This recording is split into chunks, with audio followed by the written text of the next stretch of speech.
fuck is going on, Chad? Why is that me? What? This is a show. You're gonna go dance again. Okay. What the hell is going on? What the hell is going on?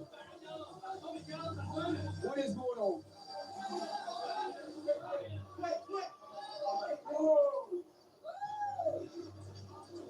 Oh my God.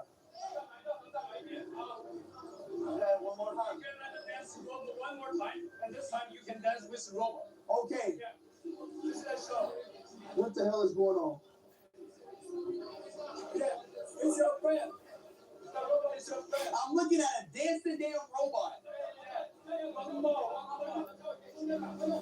One more time, okay? Okay, one more time.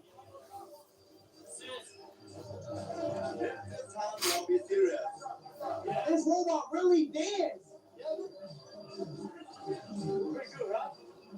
Holy shit.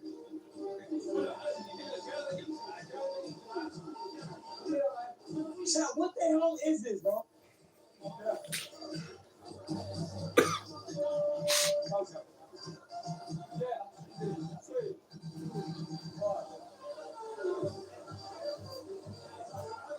Is the robot okay? I swear, bro, I think these robots gonna get mad one day. Let the robot dance again. One more time. Okay.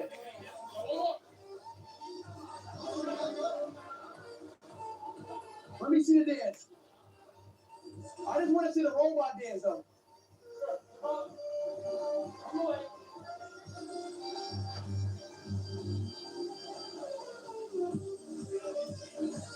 Hey, where's it? Oh. I hate that.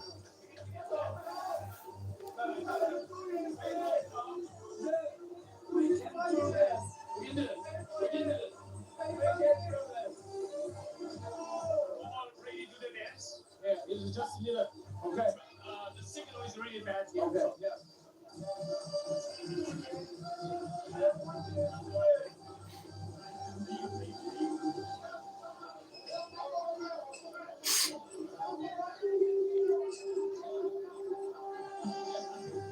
All right, chat. Is the robot okay? Let's see it. One more. Now let's go. Hello, Sophia. Now hit that like button for me. Hit that like button. Since I say hello, hit the like button. Hello, Sophia. Sophia, whatever your name is.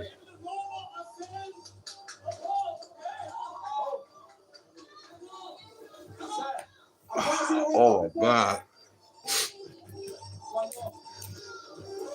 I said hello.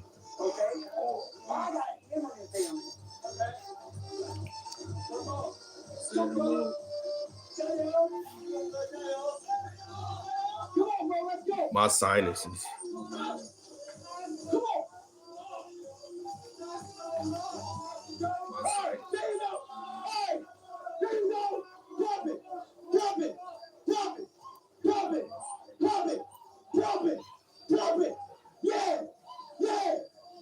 Hey.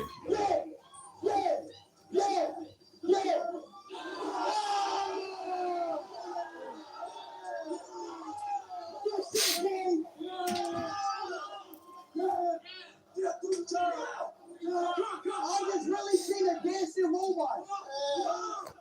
What the hell? Damn.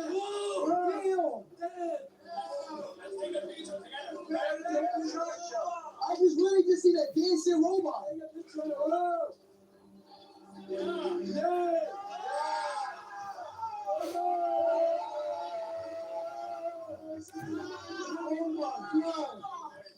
Chat, what's up? Oh my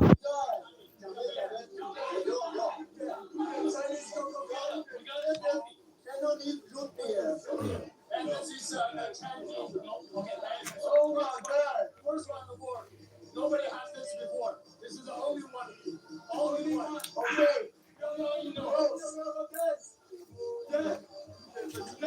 We just seen a robot dance, chat.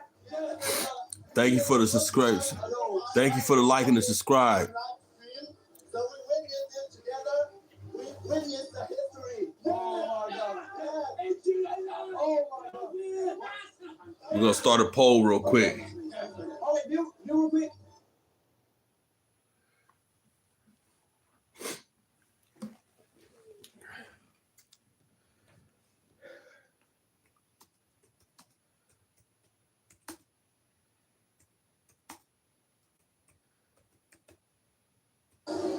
W's in the chat, bro.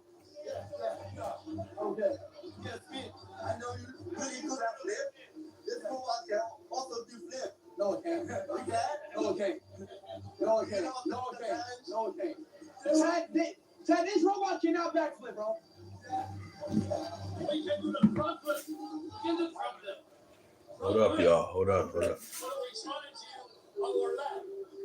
It can flip. Yes. And a front flip. This is crazy, dog. I gotta see this My shit. sinuses is acting up. Come on, y'all. Like up. Come on, hit that like button. That's all it takes. Hit that like button for me, man. I gotta see it flip. A like button don't cost no money. Chad, I gotta see this flip. Hit that like button. No, here, on the left. On the left. On the left. Yeah, on the left. Because it's a different one. This one is for dance. Another one is for flip. Where's that? Nearby. 20 minutes. It's for my stream. It's for my stream. When I go IRL.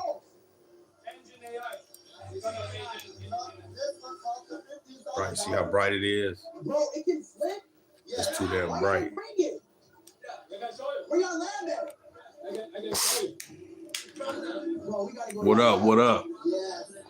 We challenge you. It's waiting for you. It's waiting for you on the left. Bro, I might go to y'all lab after my stream, bro. Yeah. Okay, no problem. Yeah. All right, bet. Yeah. We can challenge you on the front. No, I'm gonna come to your lab after stream. We gonna make some content. We gonna make some content. No problem. Ain't no way. Yeah, it can. What the fuck? Bring this one too. Bring this one too after lab. When I pull up after my stream. Oh my god. We can do our left. Chad, what's up? What's up, baby? Welcome to Glitterland, I'm baby. gonna see y'all later today, okay? Okay. How everybody doing? Welcome to Glitterland. Yo, Chad, I'm gonna make content with the front flip back flip after stream. But y'all, we gotta go to the next location. This is gonna be. How everybody doing? What's up? Is it here?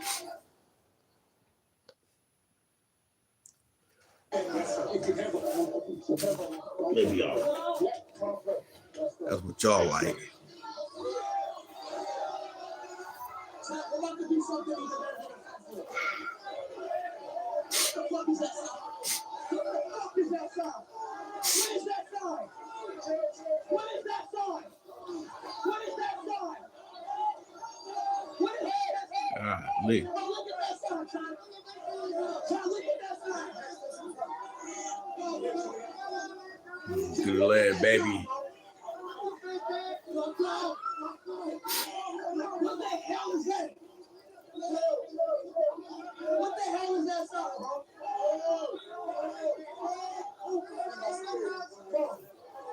What the hell is that sound, bro? Why the fuck am I bragging about Messi, bro? Who made this shit? Y'all about to piss me off, bro. Y'all about to piss me off, bro. Real talk, bro. Y'all about to really piss me off with this shit. Who keep making this shit, bro? Who keep making this shit? Who made this? Who made this, bro? Who made that? Who made that? Oh my God. No team. No team. No team.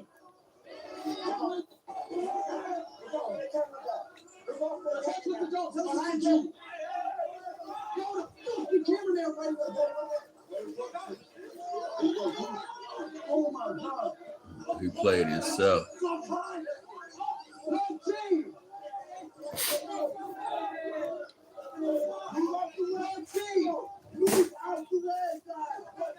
He played himself, nigga. You feel me?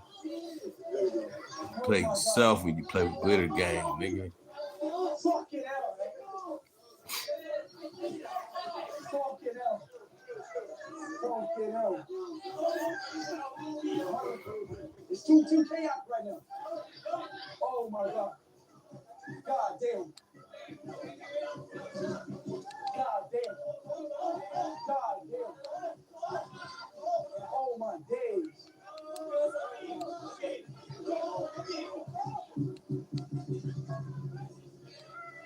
Is it right here?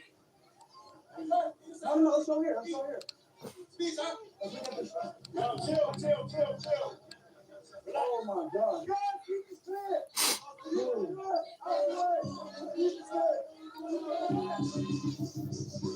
What the hell? Hey, Rosie, Fall.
I ain't gonna lie, y'all. I'm about to go ahead and play the video game. You know what I'm saying?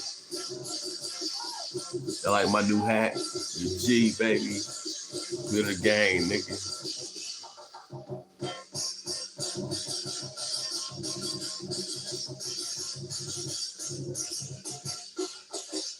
Good night, Barbara. Have a good night. Good night, Barbara. Make sure you like, comments. Make sure you like and subscribe, Barbara, before you leave out.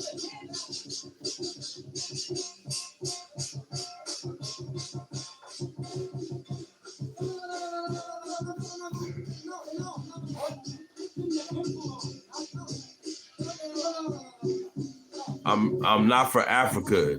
I'm not from Africa. I'm not from Africa. Don't call me an African guy. I'm not from Africa. Don't call me. You don't want me to call you a European, right? I know you white. You don't want me to call you European, right? Because y'all from Europe. I'm not African. I'm not from Africa.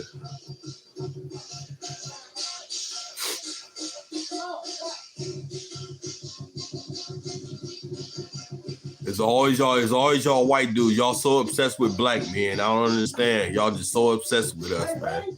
But it's all good though.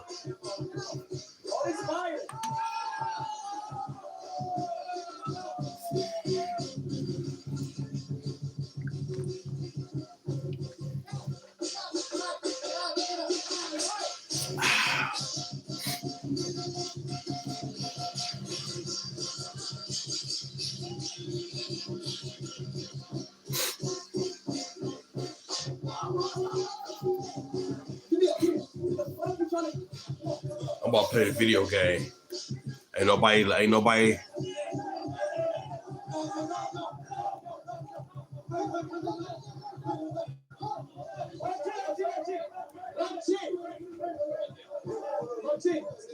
Long chain, you're scared. Relax. Long chain. Is it right here? Oh my God. Oh my God. Oh my God, here it comes. Here it comes. Oh my God.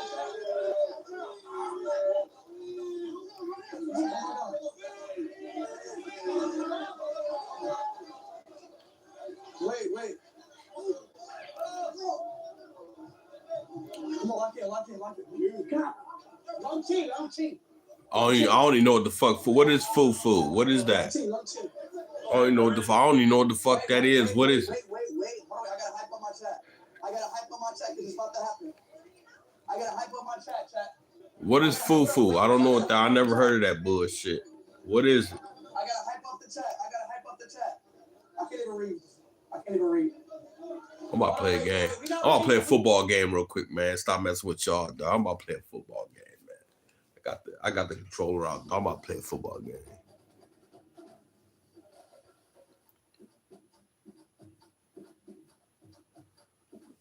What's up, Twink? I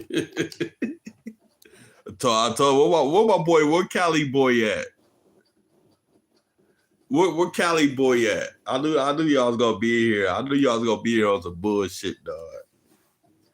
I was waiting for y'all to come too, dog, so I can humble y'all motherfuckers.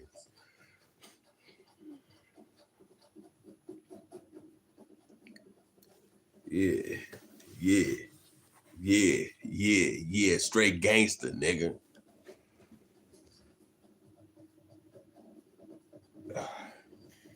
Straight gangster. I'm a gangster, nigga. I'm a gangster. Something you'll never be. Something you'll never be. You'll never be a gangster like me.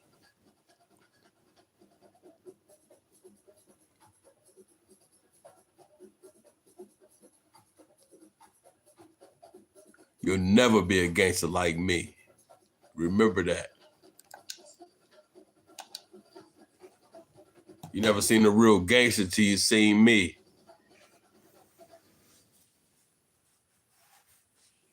Y'all never seen a real gangster till y'all seen me. Y'all never seen a real gangster till y'all seen me. Glitter gang, baby. Hold on, let me take my mic off real quick. Let me take my mic off real quick for y'all. Y'all never seen a real gangster till y'all seen me. You know what? Hold up. I'm going to take this one out.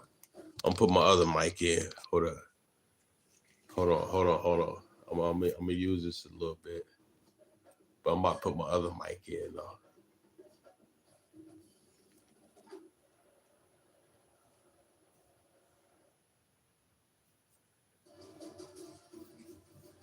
You ain't never seen no real gangster till you seen me, player.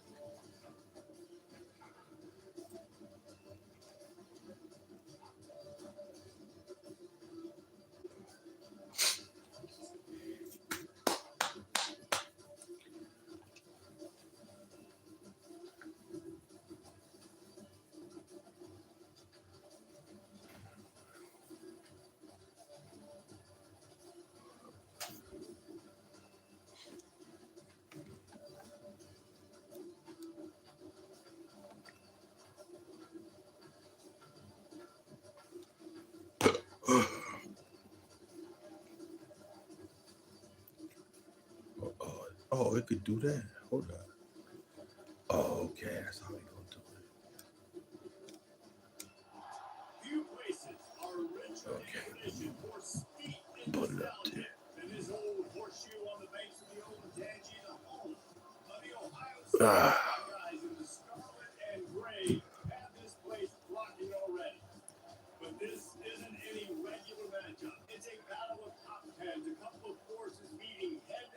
This ain't no coloring pens, baby. You feel me? That's rich nigga shit. That's what you call rich nigga shit. That's rich nigga shit. I'm a rich nigga. You act, O-H-I-O. Maybe you act right. I come holler at you. I send you a couple dollars.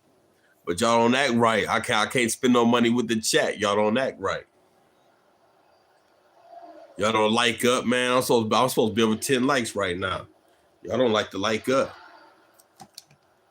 I can't mess with y'all. Y'all don't like the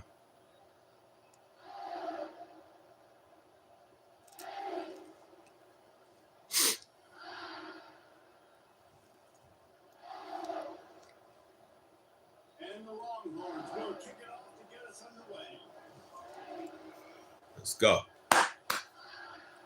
Let's go, baby. O-H-I-O. Let's go.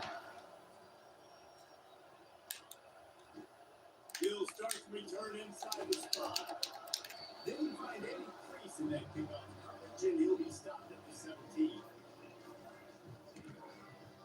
Oh, that's my play right there. That's the play right there. What I do, he couldn't even stop that motherfucker. Line gets set, first down.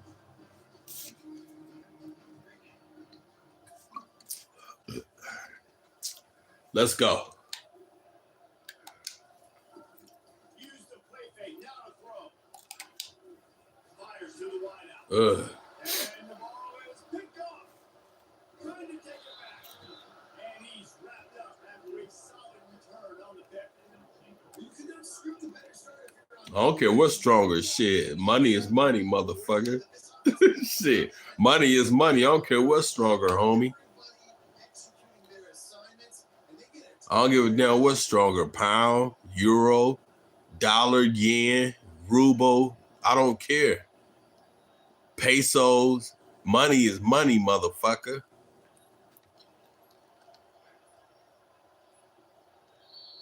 The offense will have to use its first time out of the half.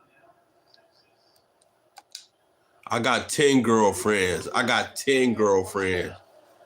I don't have one. You're a fool if you only have one girlfriend. Receiver Arthur gets the touch pass. And into the end zone. Touchdown, Texas. And they jump. I got these many girls. These many girls. When one don't act right, they get kicked out. Get another one. Fuck one girl.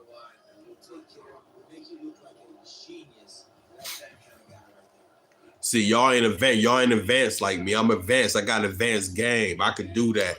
I could do that. Y'all can't. I could do that and get away with it. Y'all can't because I'm a real pimp. I'm a real player. I got advanced game. You understand? I'm an OG. You know what I'm saying? Y'all can't do that shit. Y'all can't. Y'all only gotta deal with one girl. I deal with multiple women. The offense set for a first down play.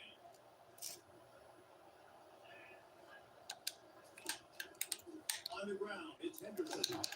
Able to scrounge 3 yards out of bounds. Somehow it's 2nd and 7. And the Buckeyes want to pick up the tempo.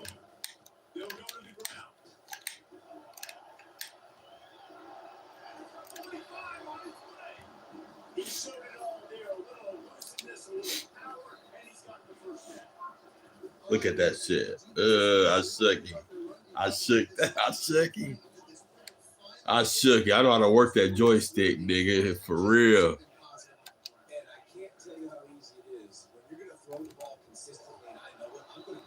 I know how to work that joystick. Watch this. Watch this. Watch this. Watch this. Watch this, y'all. To the air, it's Howard. Fires to the middle. Got it man downfield. Put it right on him. Sweet play. Good pickup, and they'll move the chains for the first down. One of the great programs in the history of Hey, let's get it. Let's get it. Let's get it. Let's get it. Let's get it. Hey. Let's get it. I'm the motherfucking man out this bitch. When you look at Ohio State, the past several years, going back 10 years probably, you could pick so many big names of guys who have been superstars, not only at the college level, but also in the NFL. I get down on this game, nigga. You know, that's what I do. I make that money. You feel me?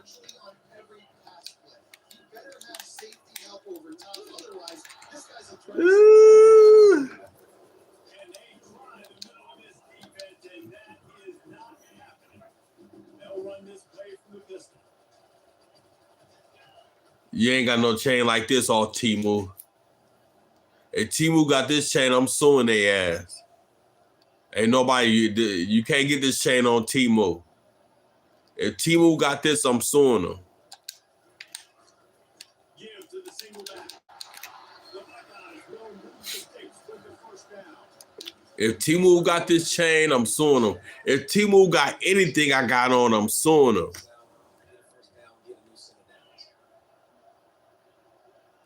If they got anything I got on, I'm suing them. They gonna get sued. Trust me.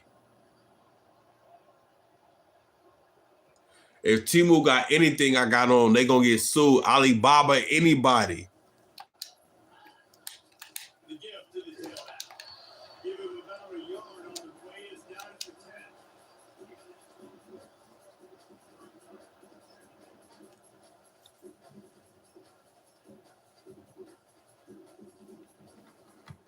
Talking about some damn Timu. Timu ain't got that's y'all best thing to say. Timu. You always bring up Timu. Timu ain't got none of this shit but Glitty Drip do. Y'all see it up there, www.glittydrip.com. Y'all see that. I'm the new Timu. Timu old. I'm the new Timu.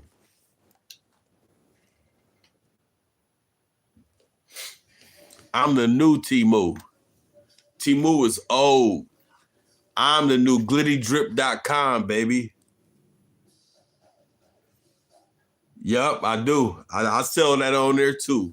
If you want that, I can ship it to you too, player.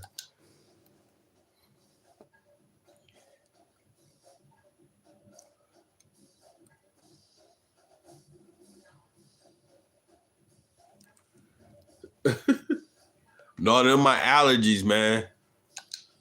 They're my allergies, homie.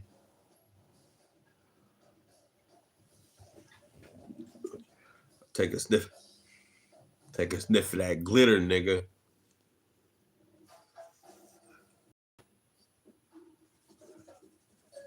Yeah. Yeah.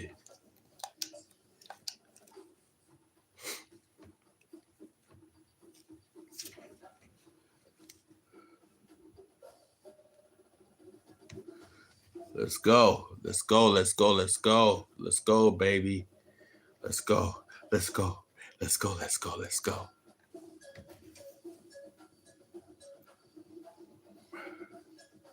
Oh, I'm about to whoop on them.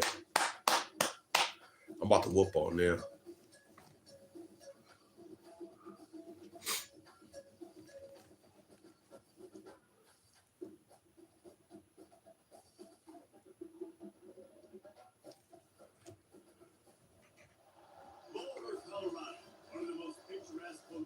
Y'all better stop being on that bullshit tonight.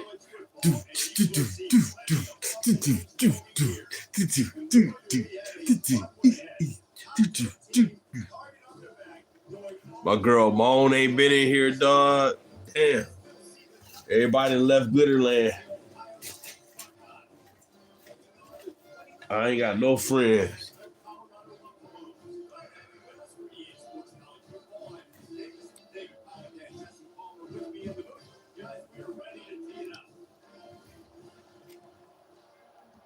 I ain't got no friends, man.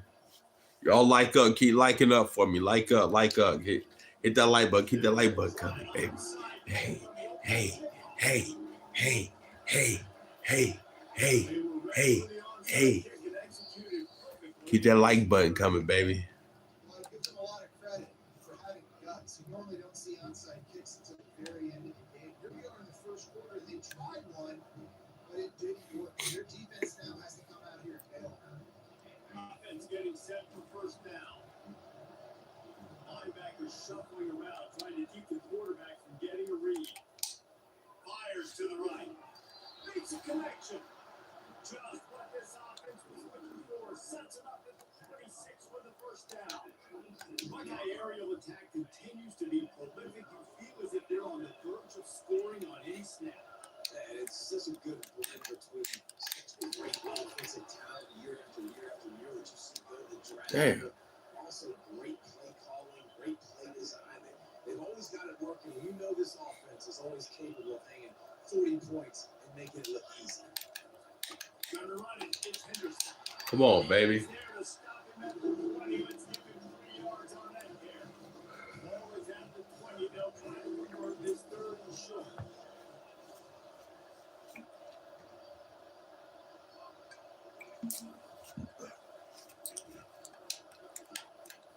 Running the red zone. It's Henderson. Come on, baby. Hard-nosed running. He got 3, but he needed 4. It's 4th down and 1. Come on, baby. Let's go. Let's go. We're going to power that bitch in. No sign of the front team as they will go for it and try to move those chains.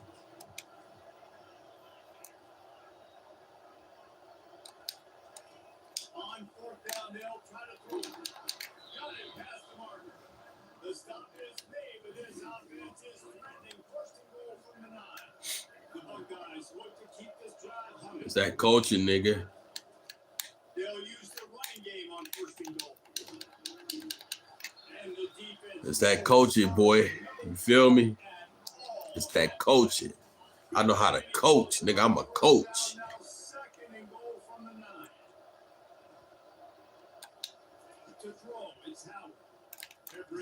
Oh.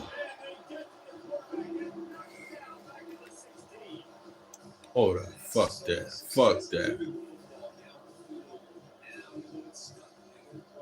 Fuck that. Hell no.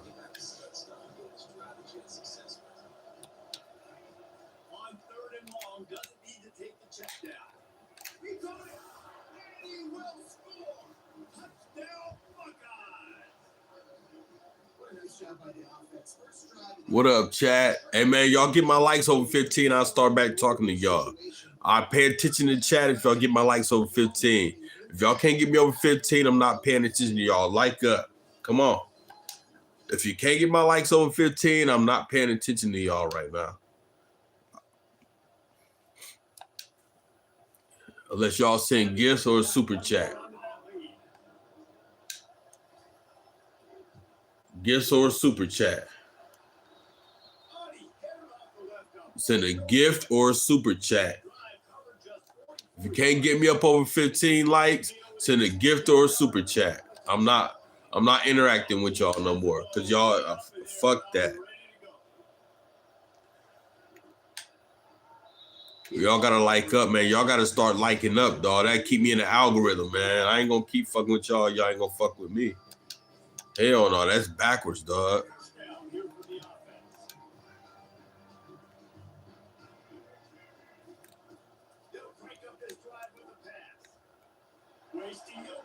Oh.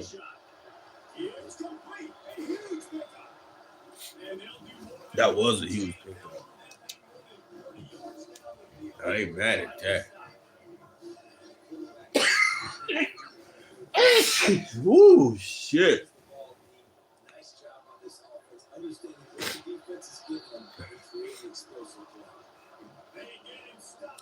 That's all right. Oh, man, I had to sneeze. I ain't earning shit. I ain't speed. I ain't no damn speed and Kai Cenat. This some new age shit here. I ain't speed. I ain't Kai Cenat. I ain't earning shit.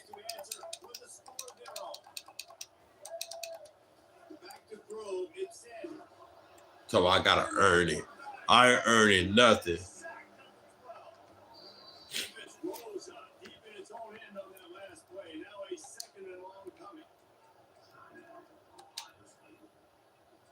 I am not no speed. I ain't no Kai Cenat. And I ain't no Ray Kai. I ain't none of them niggas. I'm different. I ain't no DDG.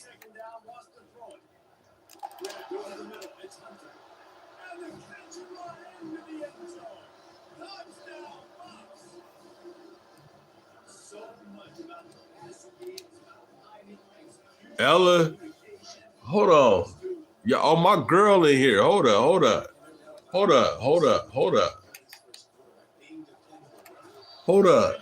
up. Ella is, did I just see Ella? Ella. Hold on, Ella. Hold on. Ain't no, hold on. You gotta talk to me. Who banned you, Ella? Let's see.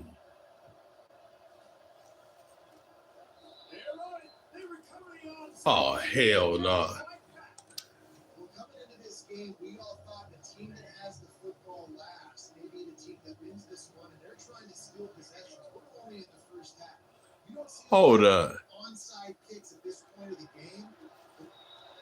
It's cut. They want a job to get the foot down and make it a huge game off the sideline. Your son has inadvertently sensitive. Ella, I know Ella ain't in here. Cause hold on. Hold up. I know Ella. Ella, I know you ain't in here. I know you is not in here. Hold on. Cause I got you hold up.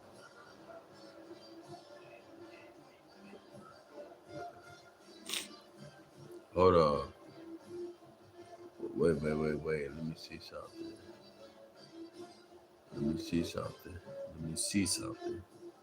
You want to see if they can score the deuce.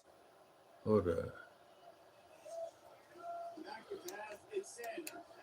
He's got it in the end zone. 2-point conversion is good, and they now Hold lead on. by 8.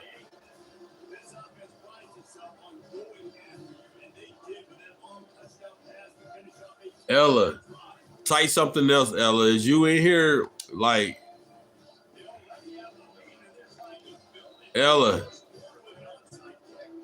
And before they can kick it, the receiving team's going to call a timeout. I don't know. I think Ella lying.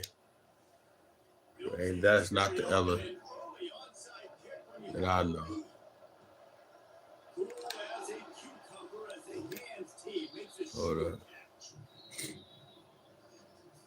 Hold up. Ella.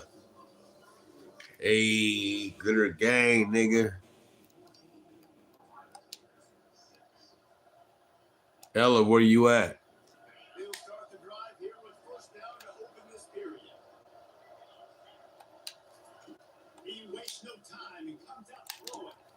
The quick out, and he'll make his way out of bounds after the solid pickup. Well, he was working his chops. As soon as he saw blitz, he knew some guys. Hold on. I know I ain't seen no Ella in this stuff.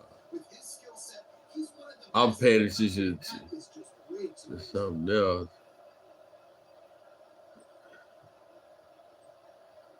Hold up, y'all. Looking for space. It's Henderson. And the Buckeyes will keep this drive going. Hey, You wonder now on offense that they found something in the run game. Finally, it's been tough for them to get the run game going. But they picked up a nice hit on that last one. Let's see if they go back to it. Down to the 23 for this first and 10. Might as well run him until they stop him. He's got it again. let me see something. Add as moderator.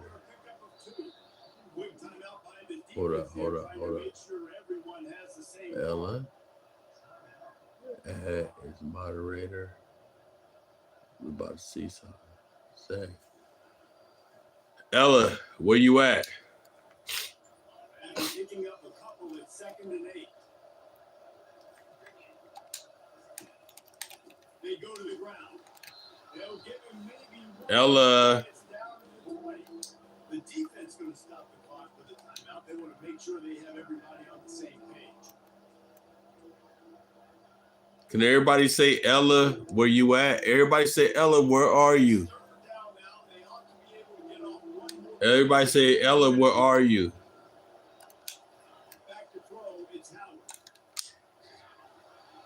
He took a hit as he couldn't deliver the football. It's incomplete and fourth down. Everybody say Ella, where are you?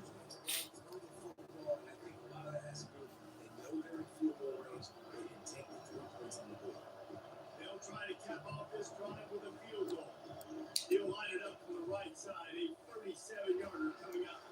Smashes it. Everybody say Ella, where are you? Reach the 2-minute mark, and they have a chance to at least cut into this lead before the break.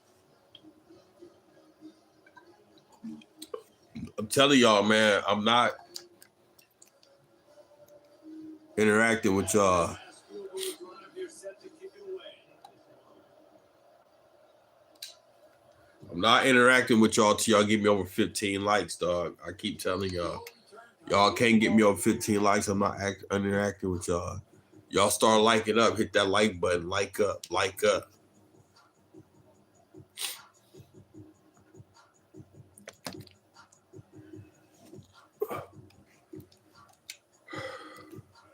Colorado has the ball back, and the Buffaloes hoping to put their team in prime position on offense.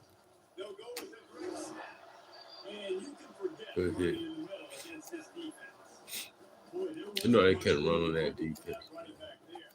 Not at all. Great job by the defense getting the back foot quickly, closing up all the holes and nowhere. They got nothing on the last play. It's 2nd and 10. He's looking to throw. Quick strike complete. He almost picked up the first down on that one. He'll be just a little bit short. It's 3rd down from their own 34 as they try to keep Grab near the sticks. It's Hayden. Found a bunch of room and got it to the 44-yard line. They did a really good job identifying mismatches and they find one out of the backfield there. Reese, I really don't think it's that hard. My guy is better than yours. Find the matchup across the field. Running back's got some speed. Get it in his hands quickly. Throw it to him fast. Let him make somebody miss against a slower guy that's usually alive. And a good, solid pickup before the defense cuts him down. Halfway there on first down, it's 2nd and 5. Dropping back, it's Sanders. Going downfield for the big play. Good shit. And the DB forcing the incomplete pass with the deflection. Good shit. Well, the defender got his hand on that one, tipped it up in the air. Good shit. Lucky that one was defended.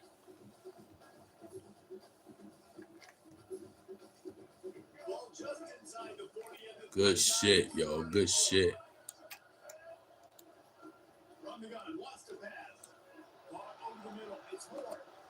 Offenses gain momentum with third down conversions like that. They got it at the 25. And the Buffaloes want to move quickly. And a 9-yard gain on first down leads to the 2nd and short. And now they've moved into the red zone. Direct snap. And he's tripped up and not before picking up the first down. And another nice game by the offense. Got to change something up. Big drive together, play after play, have a lot of success. How do we break through that? How do we give them something that can create a tackle for a loss or a sack or something to get momentum back on my side? A strong tackle and wrap up from the junior. Defense rolls up deep in its own end on that last play. Now a 2nd and long coming. Extending the play. He works his way all the way down to the 3, and the defense is reeling. Man, I love the decision making right there. Like, drop back the pass, look for your shots. You don't see it, tuck it, get positive numbers. Fuck. In the end zone. Touchdown, Buffalo! An impressive, long, methodical, meticulous drive ends in points. They just matriculated the ball down the field. And they were so impressive. Didn't see a lot of explosive plays. But how about the execution? Running and throwing. Hey, don't spam. You spam, you're going to get blocked. You're going to get banned real fast. If you spam, you're going to get, hey, I'm letting you know that now. You will get banned. You're about to get banned. We're only in the first half, and I don't think anybody had an onside kick in the second quarter on their video card. They were trying to catch the opponent off guard, but it didn't work. Now let's find You out are what about to get banned. Keep it up. You're going to get banned. So it's first down, but with just a few seconds, they'll try to put up a 3 before halftime. Y'all don't tell me what the fuck to do. I beg all I want to do. I'm a beggar. We beg in Ohio. I'm a beggar. That's what we do. We beg. Y'all hit that like button, send a super chat, send some motherfucking gifts. You know, hey, I'm a beggar. You damn right I'm a beg. What the fuck? Y'all don't tell me what the fuck to do. I'll do what the hell I want to do. He'll come out throwing on first down. Trying to get to it. Feeling the heat as he lets it go. Picked off. Takes it the other way. He's slow as hell. And he's dragged down after the interception, and that's how we'll close out the first half.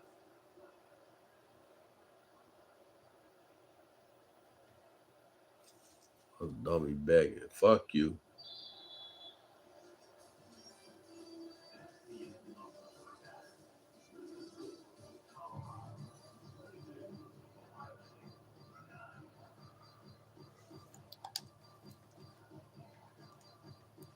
The Buckeyes will kick it off to start the second half.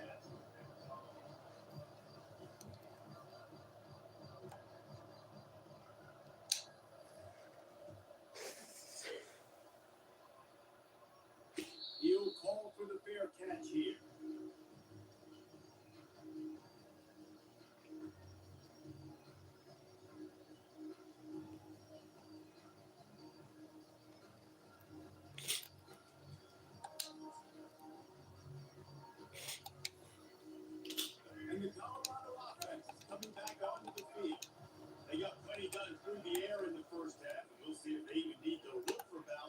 start the third quarter. Right, and I think defensively, you understand. Like, the Damn. game isn't a big part of the plan. How can I get there? More coverage to this Yeah, so you're going to have to be ready if you're a quarterback. And you're probably going to see some different coverages. You might see a little bit more blitz in the second half as well. So you have to know where your answers are.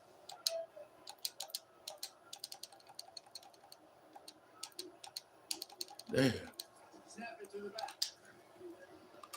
Got the first down. 24. And excellent vision to find. If I lose this bomb, man, I'll be mad, dog. I'm going to be mad. It'll be a first down from the 49-yard line. I would be mad, dog.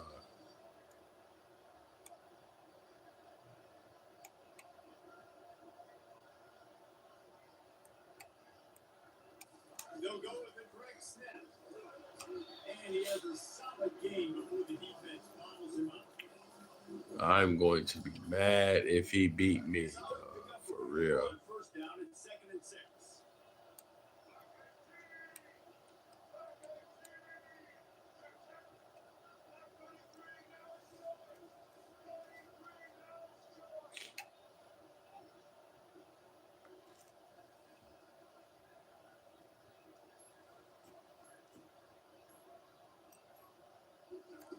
Soften him up with a run and now to throw.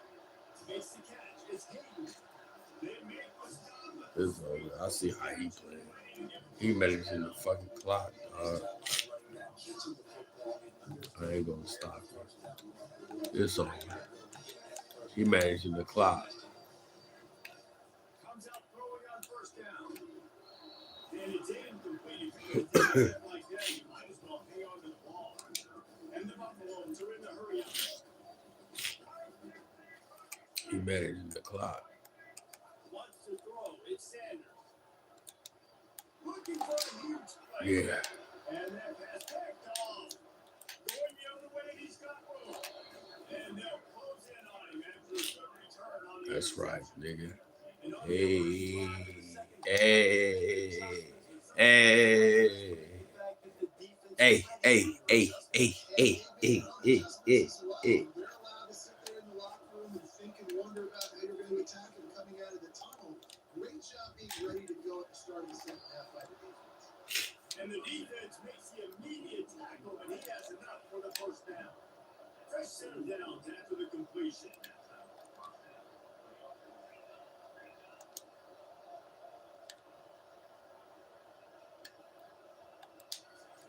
They'll throw it on first down. Catch in the middle, it's Smith. Right down the gut of the field. And he just kept running and he ran away from the crowd and he'll take it in. Touchdown, Ohio State. Did not take long to get into the end zone. Now let's see if this gets this offense to hit overdrive. We're going to have a situation here. We're going to have Woo, yeah. That's how we do it. That's how we do it. That's how we do it, baby. That's how we do it. That's how we do it. That's how we do it out here in these motherfucking streets.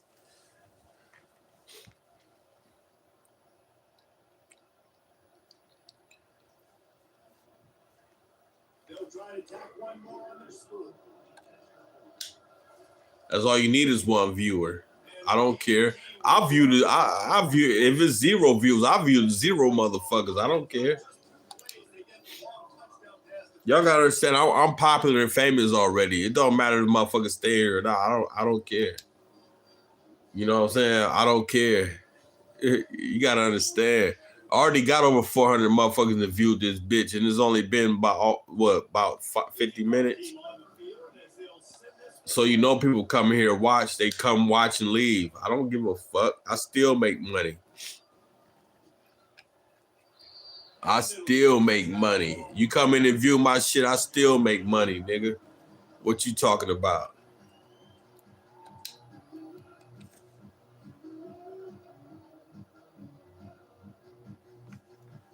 I still make money, motherfucker, because I'm Glitter Gang, nigga.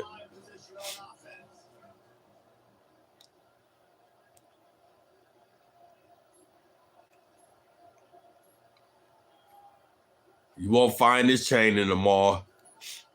And you know you ain't gonna find this chain in the mall. Like I said, if you see the chain in the mall, on Temu, anything, I'm suing these motherfuckers. Ain't nobody got this shit. Nobody got this shit. I ain't listening to what y'all talking about. The offense lining up for a first down play. Looking to pass. It's Sanders. Gets rid of. Makes his connection. Knocked down to the tackle. About to get down what y'all talking about. I'm talking about that bullshit y'all talking. So successful. It's just about seeing what the defense is doing and getting it to an open space. Nice job of wide receiver have some space after catching it and go make extra yards. That's good to Okay. And how about that catch and run? So dangerous, this guy. It's a nice throw by the QB there. When you throw to running backs, you got to make it easy. So you want to put it right on their body, make the catch simple, and let them go to work like they did just there getting that first. He's scared now. He's scared now. Look how he playing. He plays scared. Yeah, look, he trying to waste his time.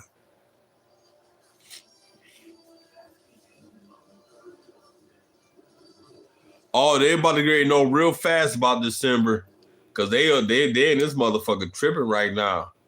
Y'all little young motherfuckers, y'all in here tripping right now. You know what I'm saying? Should I put y'all? I think I might have to humble y'all little young niggas. Keep it up. I'm gonna have to humble y'all little young niggas. First down to start the drive. You know what I'm saying? Y'all feel all comfortable now, but wait till December. Hey, wait till December. Y'all comfortable right now. Do y'all know if y'all watch the news or anything, do y'all know what December is? Y'all little young motherfuckers, ask me what is December.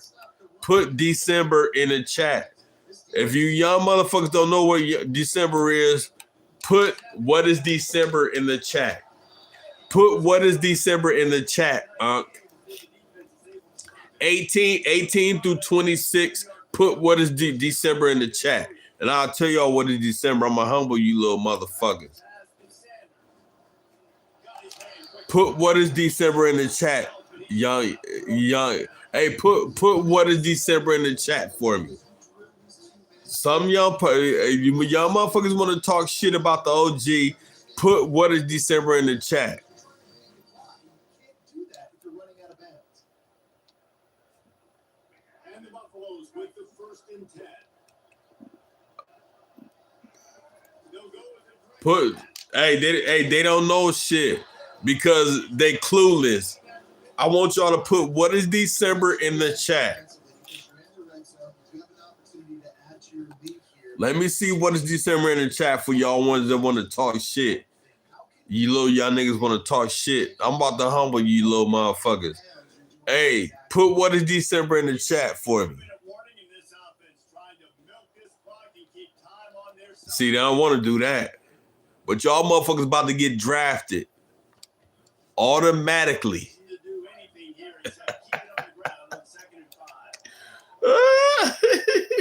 Y'all about to go help America fight in Iran. That's what y'all about to do. Y'all about to go help America fight in Iran. You little motherfuckers talking all that shit about the OGs. What a time to be an OG.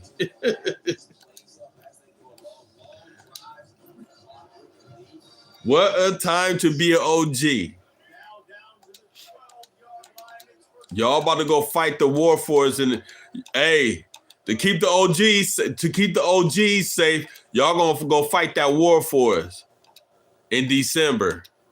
Y'all got to keep the OGs and the young girls. We'll take care of y'all young women, but y'all got to go fight and keep the OGs safe for us.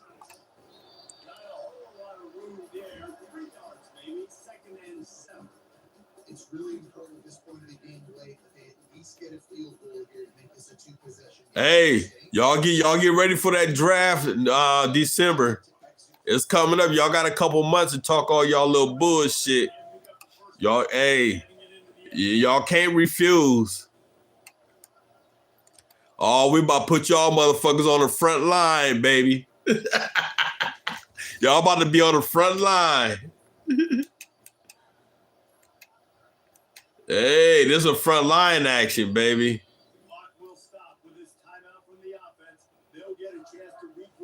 Y'all about to be on the front line, baby. Let's go. Let's go, you little young motherfuckers. Nice knowing you.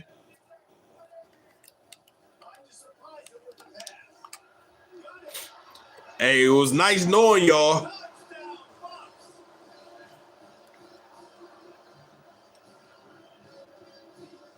It was nice knowing y'all. 18 through 25.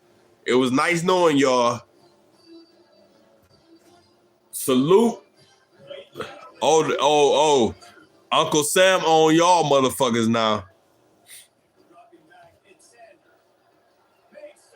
Oh man. Uncle Sam on y'all December. If the prison ward got y'all ass.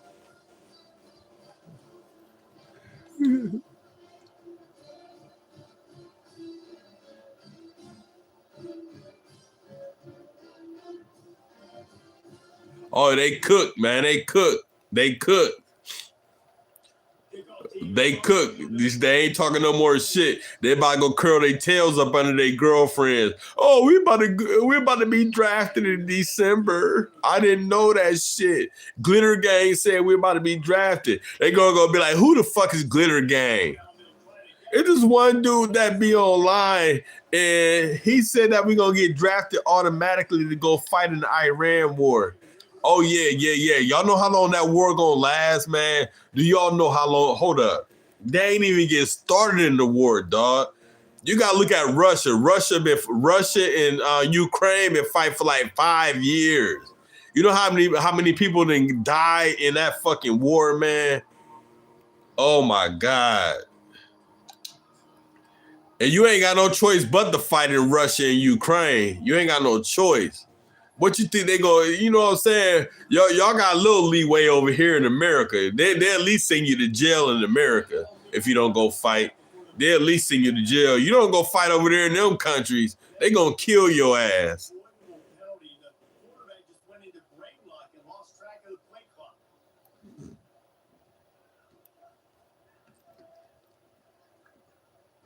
They gonna kill your ass.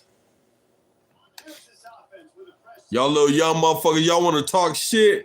Yeah.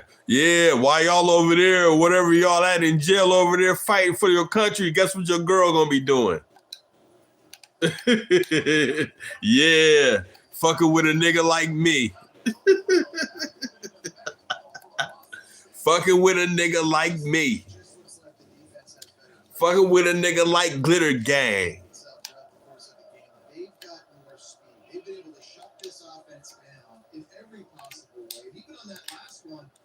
Letting them get out of bounds. You gotta be impressed with what you see by this defense. I'm gonna move this guy. He's gonna slot this guy up. I'm not gonna look at him. He's gonna break his lineups and then he'll double to him.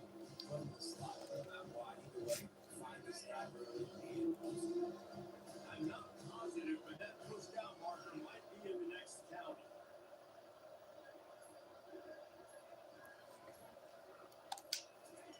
On third and long, you have to turn it loose deep.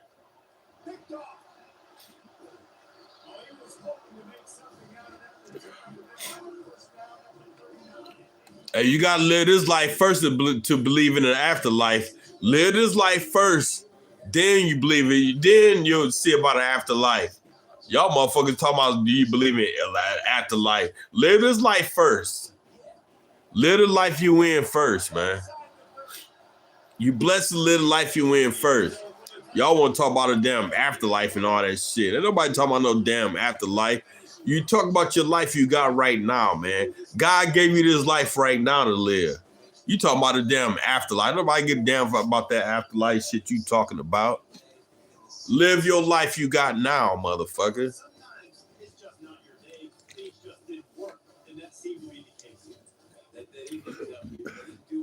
Talking about some believe in afterlife. Live the life you got now. You know what I'm saying? Then you worry about the afterlife when you gone. They just need a little bit more. They need a little bit better effort next week. They need better preparation. Talking about an afterlife, man. Anybody give a fuck about that shit, man? You live the life you got now. The afterlife, if you go to afterlife, hope you better. Hope you go be with God in heaven. Cause y'all motherfuckers getting on the front line come December. Oh yeah, with your big butt backpacks and rations and guns and everything, baby. Y'all better pass them motherfucking drills with aces, flying colors, nigga.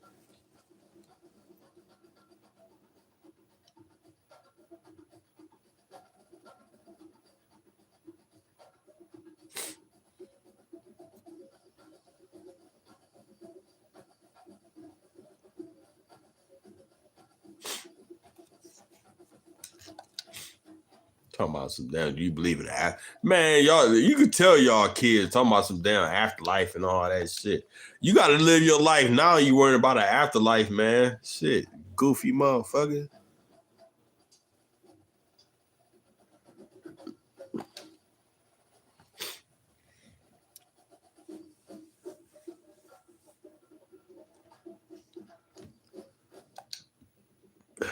You better learn how to get.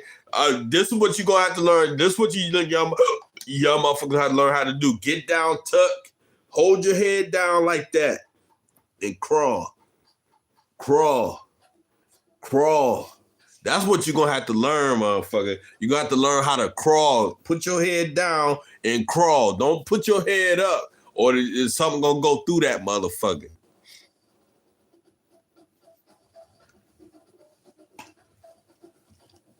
You don't want to put your head up. Oh shit! Here goes somebody talking.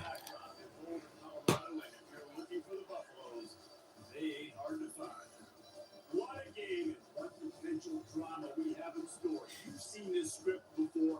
Top 10 team goes into a cauldron of emotion on the road. They just hope to be able to get out and tell about it. As we'll see the number 4 team in the country, the Ohio State Buckeyes, taking on the 23rd ranked team in the land, the Colorado Buffaloes. For EA Sports College Football, Chris Davis with you alongside David Pollack and Jesse Palmer. Time to get this game started.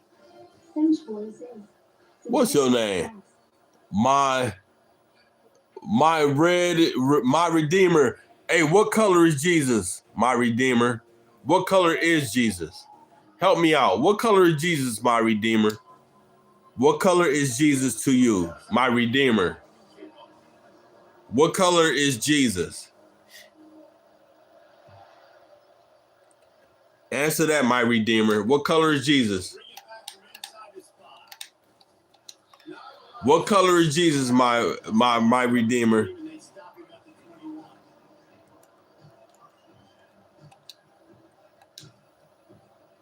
On first down, here comes this offense.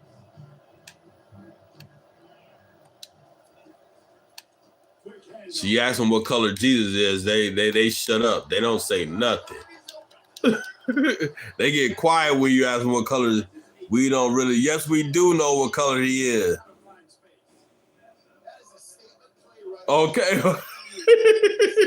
Y'all see this shit? He gonna say we don't know really, but he is more likely than with brown skin.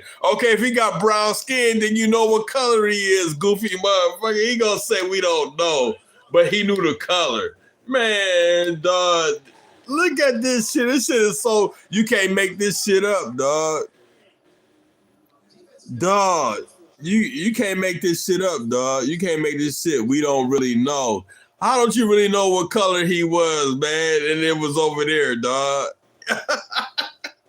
They is so fucking funny. Talking about we don't know. You know, you even put it in there. Talking about we don't know. You know, motherfucker. You just said it. Talking about we don't know.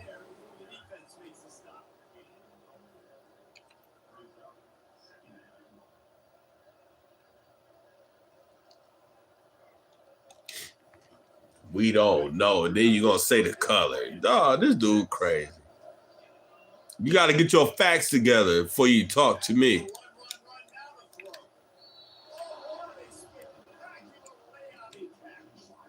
Really nice throw there to get the first down. You know, when you think about Ohio State quarterback, Get your facts together when you talk to me. you have to make Know what you're talking about. defense. You got to be accurate. When you think of guys like Justin Fields, C.J. Stroud, guys who went in the first round, that's what they did. And this guy right here, I think he has the ability to be a first rounder in the future. Can't find his man as he took a shot trying to deliver that football, and it'll be second down.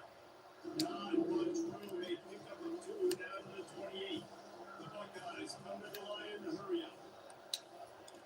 On third down, going up top. And it's caught. It's a Buka. They're able to get him stopped just shy of the first down line. This offense wants to get out of the gate fast on their first drive of the game, plus territory. They'll go for it on fourth down. He's brought down enough before they pick up the big first down. On the doorstep of cashing it in for the offense. Looking downfield, it's Howard. Knew where he wanted to go with it, but couldn't find his target. It's incomplete. Defense rolls up, keeping its own end on that last play. Now a second and long coming. He pushes his way down to the floor as they get closer and closer. They burst it down to the floor, but now facing a third and goal. From the gun, wants to pass. Grab near the marker. It's a Buka. Touchdown, Buckeyes. They grab the early lead. I think a lot of people probably expected to see that, right? They're playing on the road, and this is going to be a hostile environment. But they did better. Well, do you know him? That's what I'm saying. You got to know your facts, man. Hey, Jesus was a man like us. They made a statement. He was the son of God. So you got to know your facts, what color he was. Talk about you don't know what color. You know what I'm saying? If you're going to preach, tell the truth. Okay, then. What color was he? Talking about we don't know, but it say he was brown. Yeah.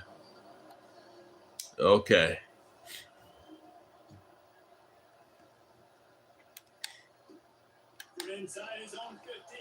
You just don't want to say it because y'all know y'all don't like black people. Y'all don't like black people. That's what it is. That's for that simple reason. For that simple reason, we the chosen people. That's what that is. Keep it real. Keep it real. Don't be fake. Talking about he was brown more than likely, man. Keep it real. You politically speaking over there.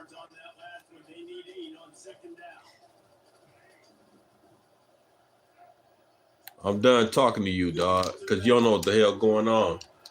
You don't know what's going on, man. You want to preach, you want to act, you want to preach this gospel, but you don't want to tell the truth. You act like you want to preach the gospel, but you don't want to tell the truth. Man, nobody want to hear what you talking about, dog. You take that gospel somewhere else. Now facing a third down as they line up after the break. You don't know actually. You know what I'm saying? How you speaking the truth when we don't know nothing? You don't know nothing, dog. They'll try to pick up the first through the air. Go back and talk to your pastor. Ask your pastor what color was Jesus. Ask your pastor. That's what you do. Go ask your pastor. See if your pastor tell you the truth. The Buffaloes getting set on 1st and 10. See if your pastor tell you the truth. From the gun, leaves it on the inside for the back. Or will he sugarcoat it? Out of that one somehow. It's 2nd and 7.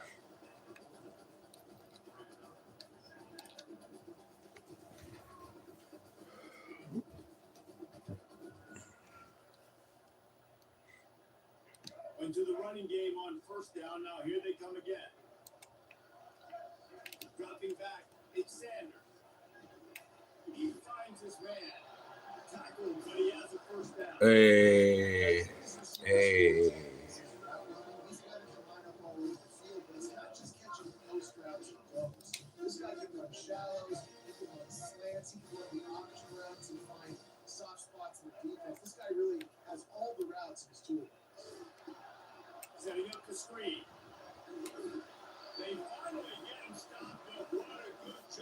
Damn.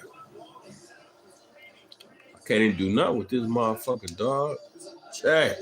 I can't do nothing with this dude, chat. Man. A shot for the end zone. Oh, what a grab by the defense. Got some room to run.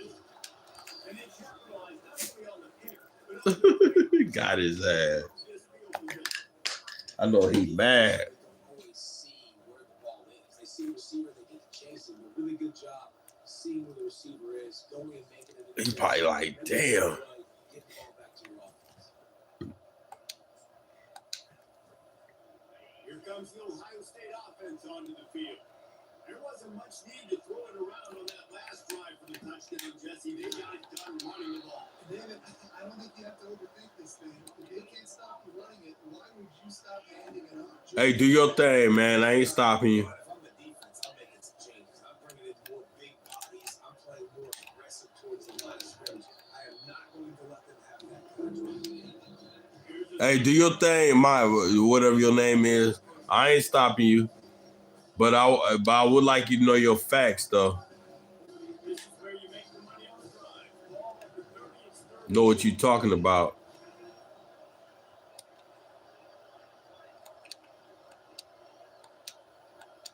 To the air, it's Howard. It's complete to the left. It's a game of first downs, and they've got one out to their own 37.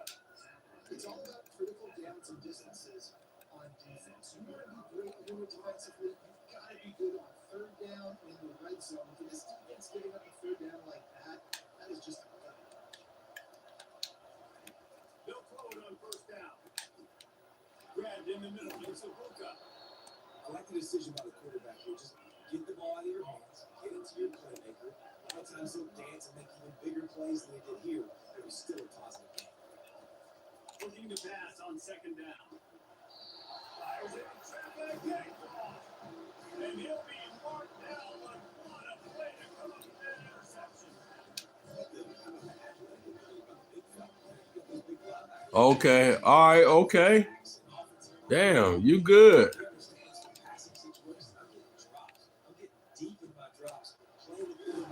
Okay, I'm sure you do know the gospel. Okay.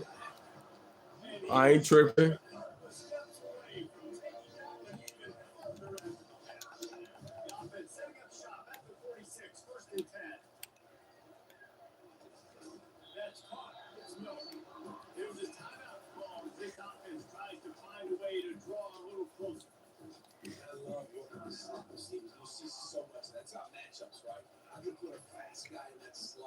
I already know God love me, man. You can stop. You know what I'm saying?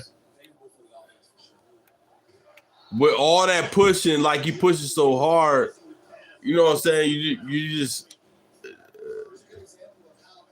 I'm done talking to you, but good luck to you. I'm done talking to you. I'm done talking to you.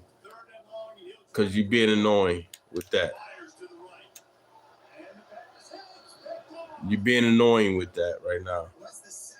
It's annoying. You're being annoying. I love the defense right now and the way they're reading and reacting to all these route concepts. I mean, they are all over these guys in the back end. All over the field, making plays. Listen, you're supposed to see that break on the football. You've seen several breaks on the football. Your job is to know what the offense does really, really well. And you can tell this defense is dialed in. They know exactly what this offense wants to accomplish. He uncorks a bullet to the right. And that will be incomplete. Man, that would have been a big hitter if he could have done it with second down coming. Really nice play by the defender, being in a good position for that deep ball down the field. Not letting the receiver put his big body on it, go up over top. The only thing that could have been better is that they tipped to another defender. It was an interception, but great coverage by the defender. Good pickup on the ground. They'll mark him down at the 39. GoodDrip.com, baby. www.com. Yeah.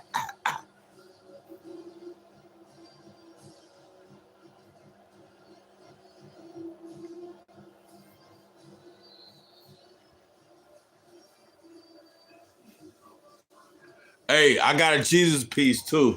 I made a Jesus piece. Where my Jesus piece at? my Jesus piece, though. When I'm done with this game, I'm gonna show my Jesus piece. Type 1 in the chat if y'all want to see my Jesus piece. Tap 1 in the chat if y'all want to see my Jesus piece. My Jesus piece. Y'all want to see my Jesus piece? Type 1 in the chat. Y'all want to see my Jesus piece? I'm gonna show my Jesus piece.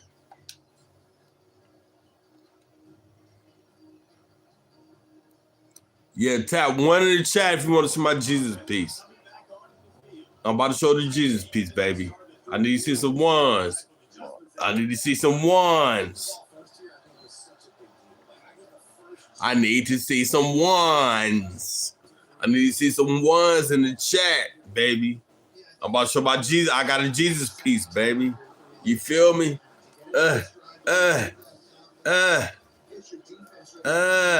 Thanks, Cali Boy, for the gold coins, baby.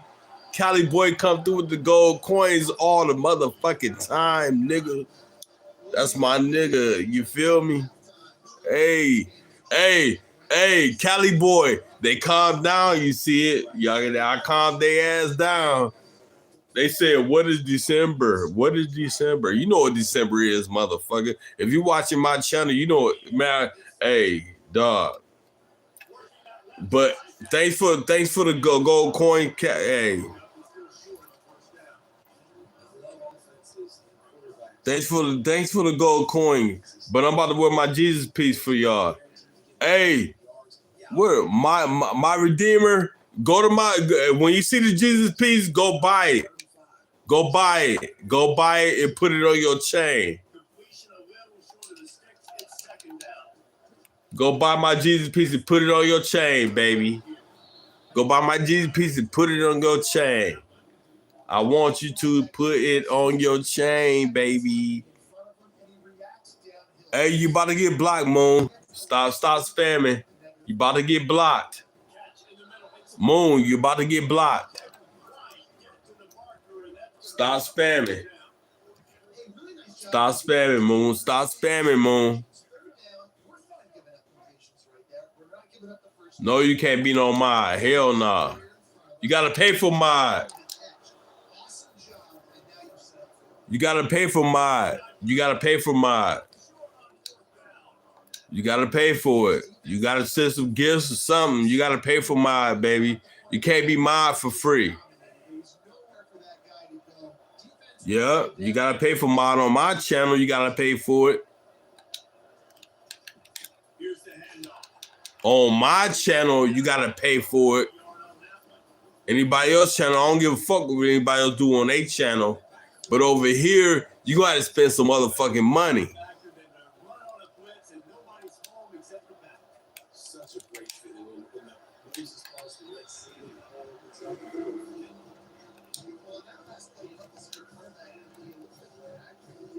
We're about money over here. This is a money channel right here, baby.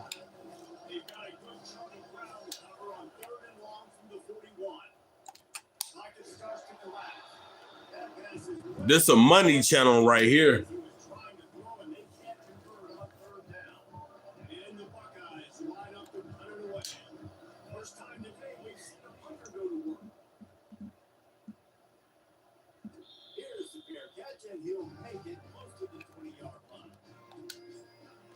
Shit, this is a money channel. Hell yeah, this is a money channel, nigga. This ain't no broke channel. I ain't no broke person channel, dog. Hey, I'm asking for money. I'm grinding, nigga. What? You grind and you get a channel and start grinding. You get a channel and grind. You get a channel and grind like I grind, nigga. Shit, talking about.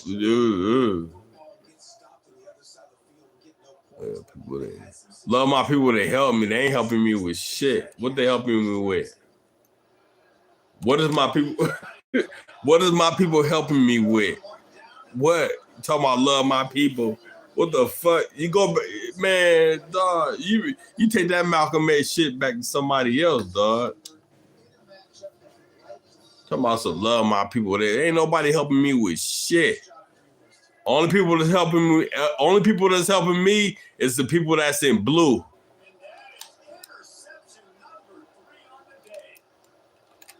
Only people that's helping me is the people in blue.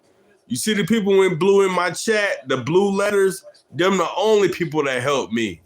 Talk about help your people. Shit, I'm gonna help my people all right, nigga.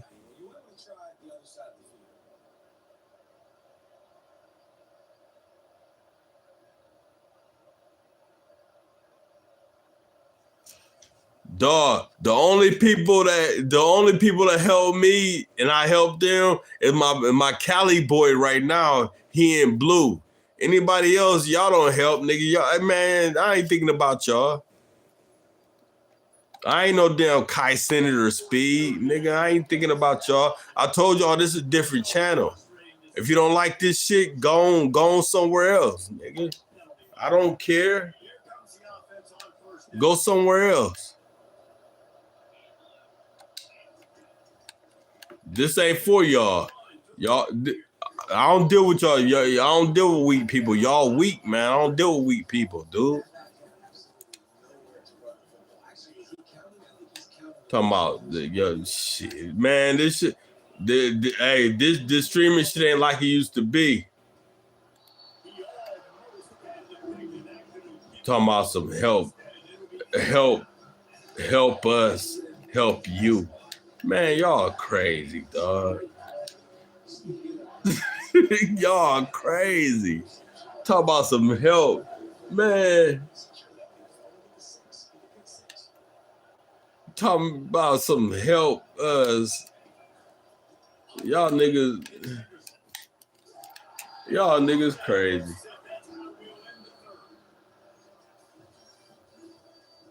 No, don't show no love. I ain't helping these motherfuckers do nothing, dog. I ain't they psychiatrists. Talking about some help them. Nigga, you want some help, go seek a psychiatrist or something.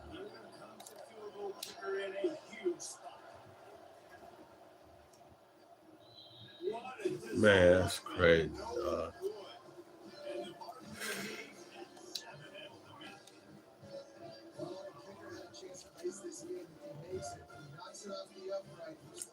Help, you gotta help us. Help what? Motherfucker. Y'all ain't doing nothing. Y'all niggas ain't liking up. I've been stuck at motherfucking, it been about over 500 people in this chat, and I only got 19 likes. And I could prove that's been 500 people in this chat. And I only got 19 likes, dude. Come on. Talking about some helping y'all. Y'all ain't helping shit. Talking about some help. It's been 500 people. I could show y'all that it's been 500 views already in this chat. They might not stay, but they come in and out. Y'all crazy, dog. I know how this shit work. I ain't stupid.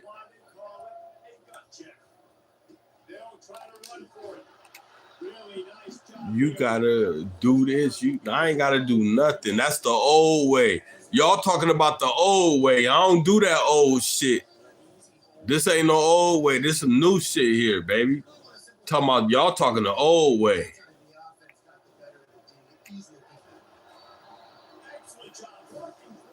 Okay.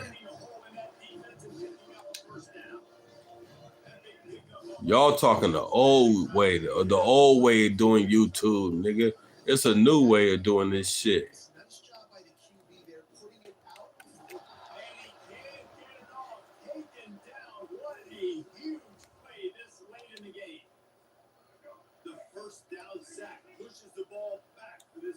Second down. To the air, it's Sanders. Back open in the middle. They make the stop, and not before he takes a chunk out of what they need. Help us, help you. Man, I'm doing my shit on my own, dog. Come on. Come on, dog. And the pressure will get there. The sack. Down he goes in the waiting moments. That could be a costly play. And that's exactly what this defense needed. They needed to have something positive. Give up some yardage. They gave up some plays. No big deal. Got right back in it on this drive with that big sack. Trailing by a touchdown. Getting late in the fourth. And this is a huge, perhaps a defining Oh. God, so you got it. That's really what he's had to do all game. He hasn't had a lot of yards because the coverage has just been so tight. He's had to be Fires deep for the end zone. And swatted down by the defense to stop the scoring opportunity. the defense came into this game with a great game plan. And today they have been challenged and they have answered that challenge. That was phenomenal coverage. Reading the QB's eyes, breaking on the ball. You cannot do it with everything. Got some room made for the goal line. And he wisely gets out of bounds. The clock can beat the enemy right now. This offense needs to get some points. Where's the defense on that last play? It's a 2-minute situation. You've got the guy making the catch in the middle of the field. You got to tackle him in bounds. Keep this clock moving. Somehow they were able to let him get outside and stop. And he takes it to the touchdown, Colorado. A great job executing. He scored. Wow. Fuck. 1 to 2 minutes left in the fourth quarter. You probably want to do that, but you can stop it. You could go for 2 and try to take the lead. No back for the quarterback as they line up for the 2. Cali boy. Back to throw. Instead. And good coverage and better hands by the defense. Cali boy. Down in the end zone. About to kick it away. They fucked up, man. Cali boy.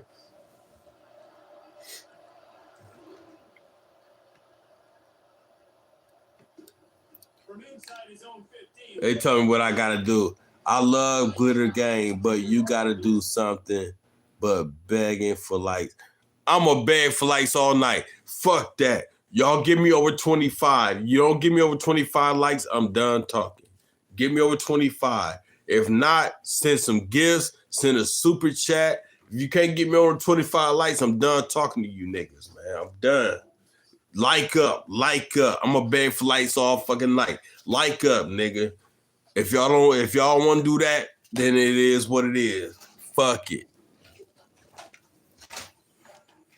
Talk about beg for likes. I'm gonna beg for likes all motherfucking night, nigga. What you talking about?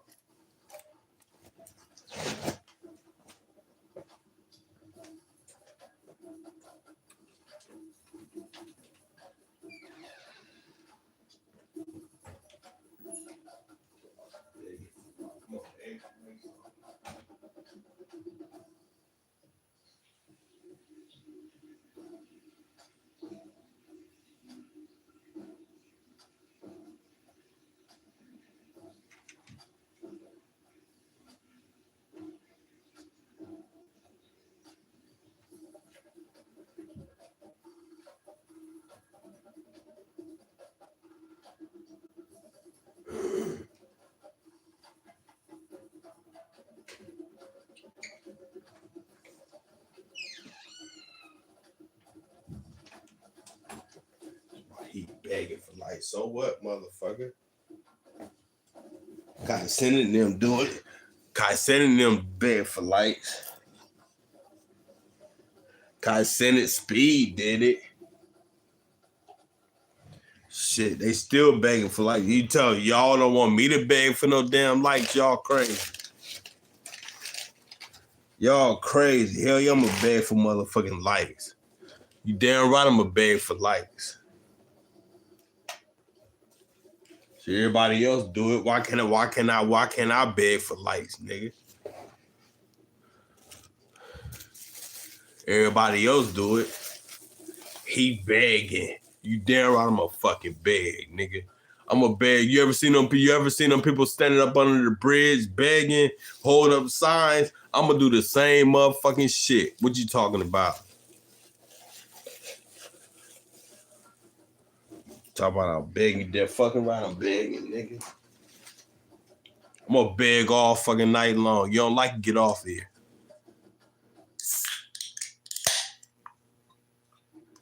If you don't like it, get off here.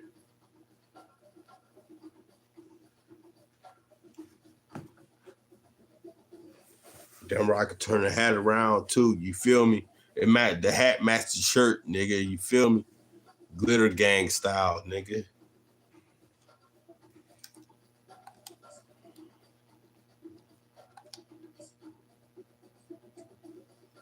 Talking that shit.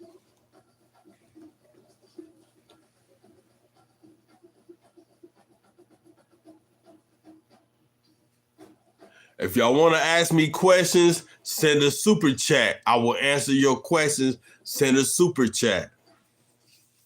Send a super chat. Y'all niggas don't like to pay no money. Y'all don't like support and spend no money. Send a super chat. I ain't answering no questions unless you send a super chat.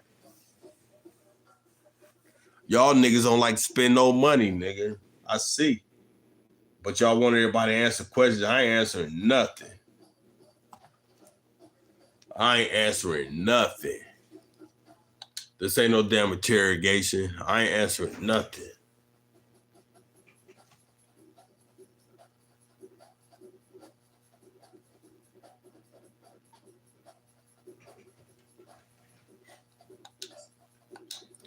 I already got no, y'all don't like the channel anyway.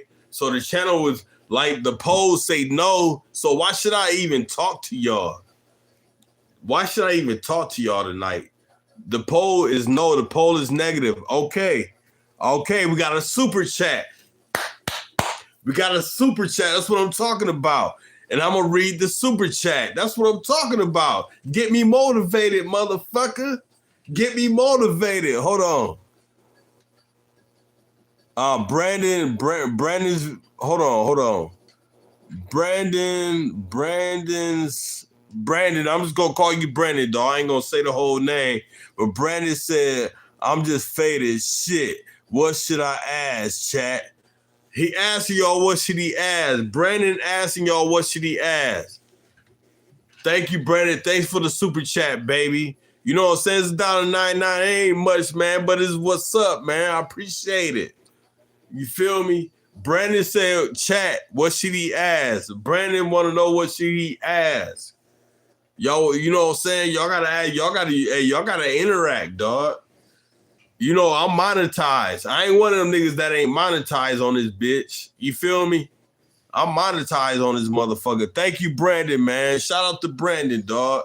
Brandon want to know what do y'all want him to ask. Since y'all niggas ain't got no money to spend and ask your own question.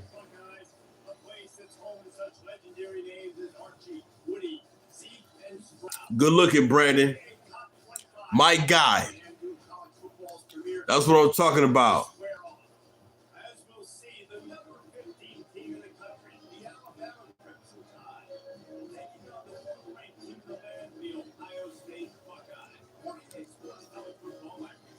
Brandon sent the super chat. That's what I'm talking about. You know what I'm saying? You know, you send a nigga a couple dollars, man. That's what's up, dog. I'll do the same thing if I see a nigga that I like on this motherfucking, man. I'm in this chat, nigga. I'm gonna send a nigga a couple dollars. You know what I'm saying? That's what's up, man. Thanks for the couple dollars. I appreciate that shit, nigga. For real. This man Brandon, another super chat.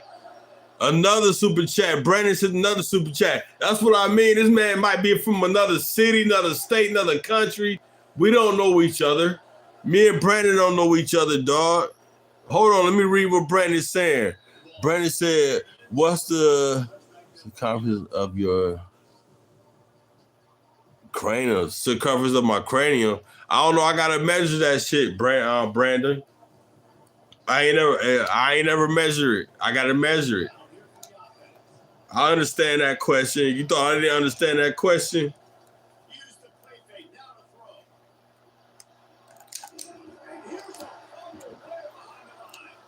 Oh, are you serious, dog? Brandon, I gotta measure it. You thought I didn't understand that question, nigga?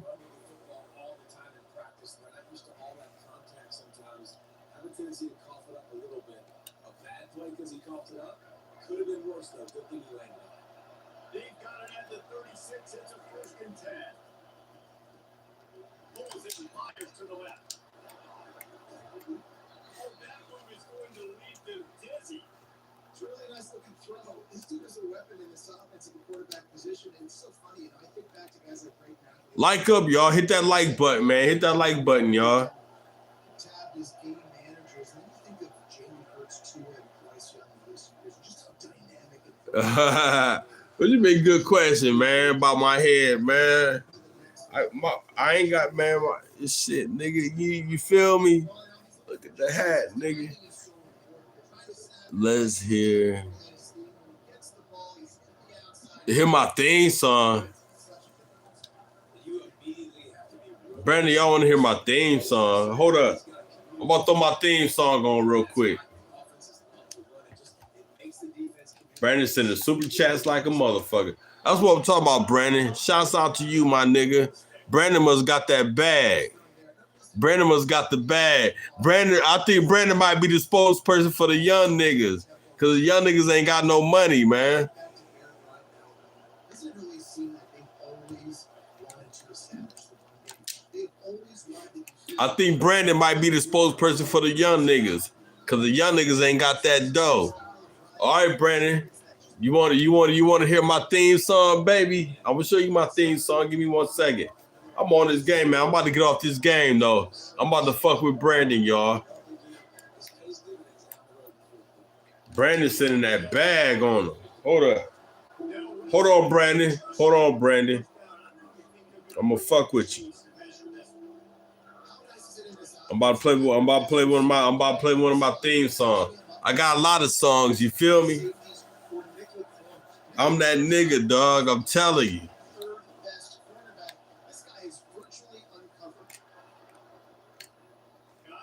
I'm that nigga. I'm telling you, dog. Hold on.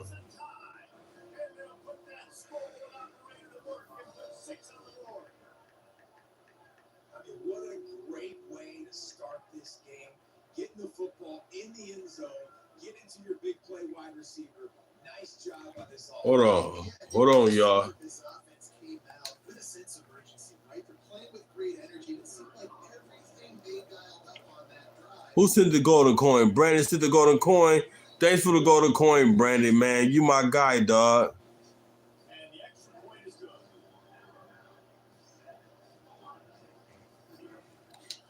Thanks for the golden coin, Brandon.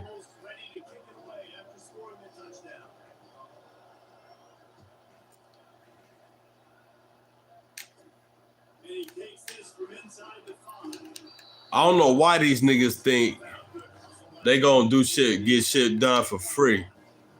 You gotta invest in yourself, man. Y'all gotta invest in yourself, dog. Ain't nothing gonna come to y'all for free, dude. You're not gonna get a free handout, dog. Make you some money and invest in yourself. Ain't nobody gonna play your damn garbage ass music. Nigga, is you running the clock on the clock ain't even running, you fucking goat? I'm fucking faggot. That's what you do. Hey, fucking first pick, bitch. Run the clock on the clock ain't even running. Fucking retard. Ain't nobody gonna play your garbage ass music. Ain't nobody gonna play your garbage ass music. You gotta invest in yourself. Invest in yourself. Nobody gonna play your garbage music. You gonna have to spend some fucking money, nigga. Y'all niggas want free handouts. That's what I mean about y'all young niggas, dog. Y'all want everything for free. Shit don't come for free, nigga. You gotta grind, nigga. It's gonna happen over a lifetime, nigga.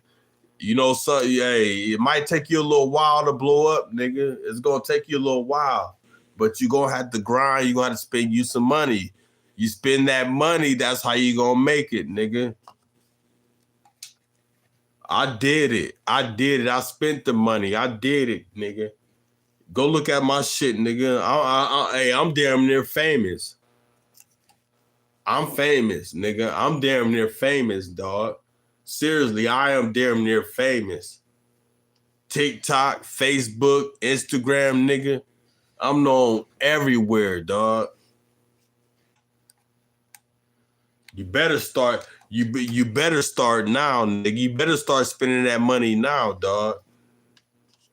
Don't be like these girls. Be like money and everything, nigga. You'll be lost in life.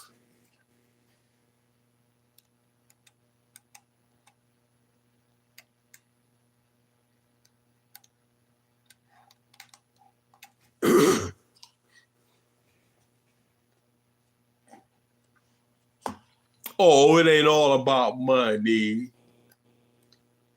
It ain't all about money. It's not about that. You's a motherfucking lie. Man, I'm telling you, if you ain't got nothing, your girl will leave your ass in a heartbeat. These women ain't motherfucking loyal, dog. I bet your girl... Brandon sent another super chat. Hell yeah, I'm a Cali barber. $60 a cut, 15, 20 cuts all day a day. Yeah, right, Brandon. You better tell him, dog.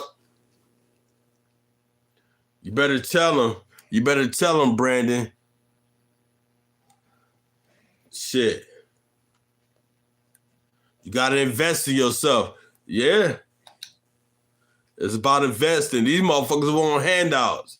They want shit for free, but it's not gonna happen like that. That's not life, dog. Y'all better stop watching these fucking movies, nigga.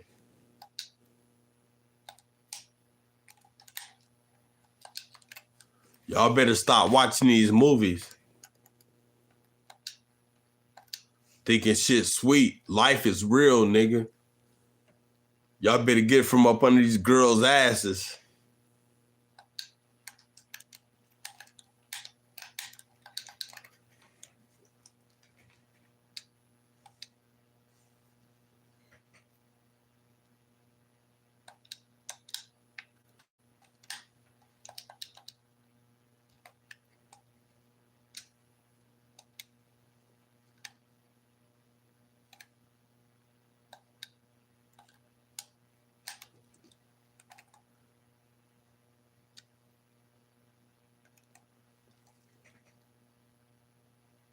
Who sent $4.99? Who sent that?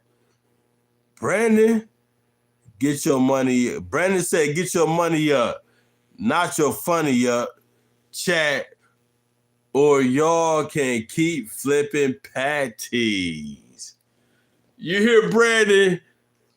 Brandon sent the $4.99. Brandon, man, dog, don't kill him like that, dog. This nigga said, get your money up and funny up, or y'all gonna keep flipping patties. That's all they worth, man. That's all they worth, dude. That's all they worth, dog. Hey, some people are meant to be, some people meant to be workers like that, dog. Everybody meant to be, we got fans, you got workers, they workers. That's just what it is, dog. These motherfuckers workers. That's gonna be their life. That's their life, dog. That nigga said, get your money up, not your funny up. Chat, or y'all gonna be flipping patties for the rest of your motherfucking life. And that's real, Brandon. That's some real shit. Hey, that's the realest shit he said tonight, nigga. That's what they gonna be doing, or they gonna be laying on their ass waiting for the girl to take care of them, and their girl gonna get sick of them and kick their ass out.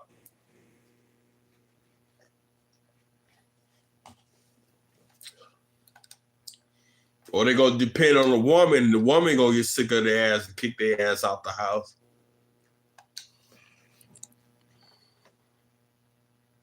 These motherfuckers don't want to invest in shit around here, dog. Fuck them.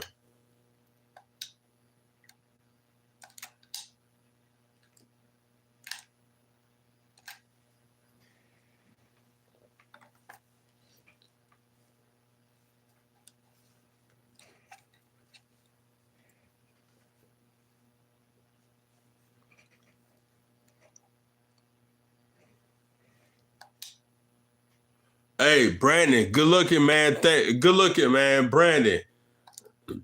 You's a real one, Brandon. You about to go, Brandon, you about to go in the blue.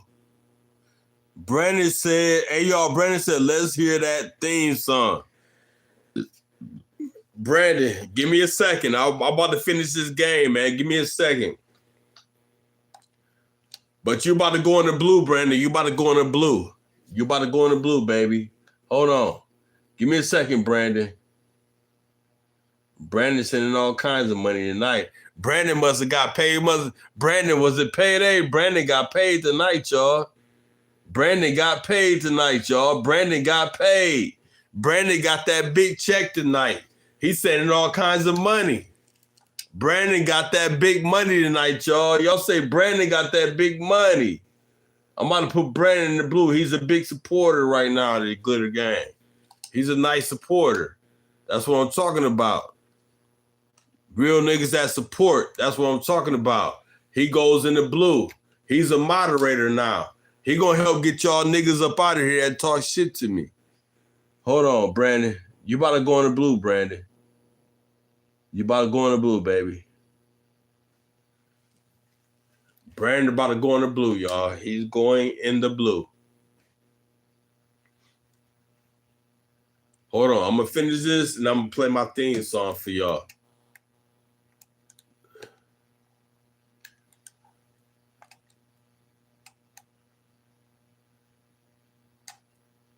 Hold on.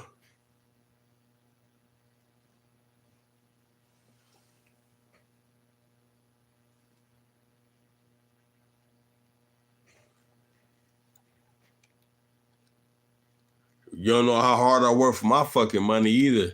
And y'all want me to do some backflips and shit like Speed and Kai Senate. I ain't doing all that shit. Y'all niggas got to pay me to do that shit. Talk about y'all know how hard y'all work. Y'all know how hard I work either, nigga. You know what I'm saying? Motherfuckers crazy, dog.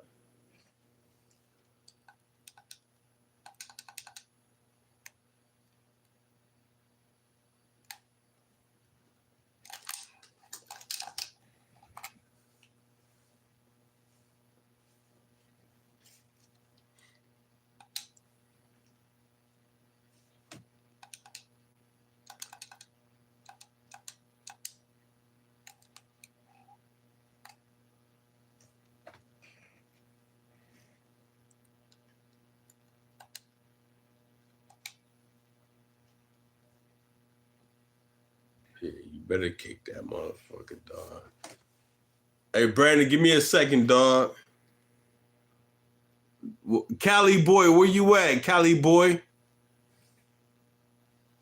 Where you at, Cali boy?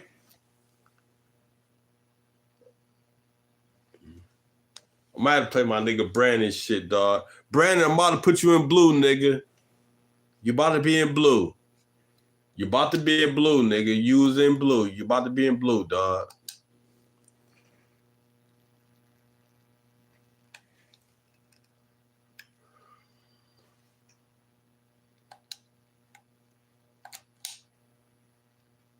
Oh.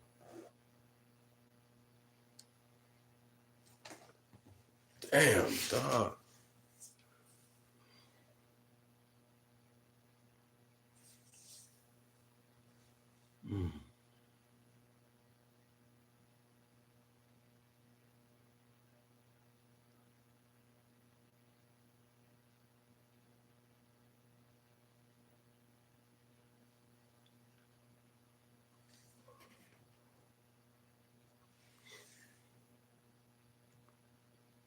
Man, dog, I should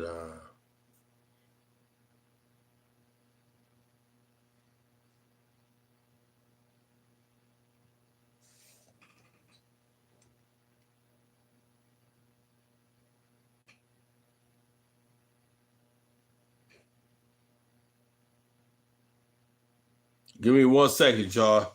Give me 1 second. 1 second. This game almost over.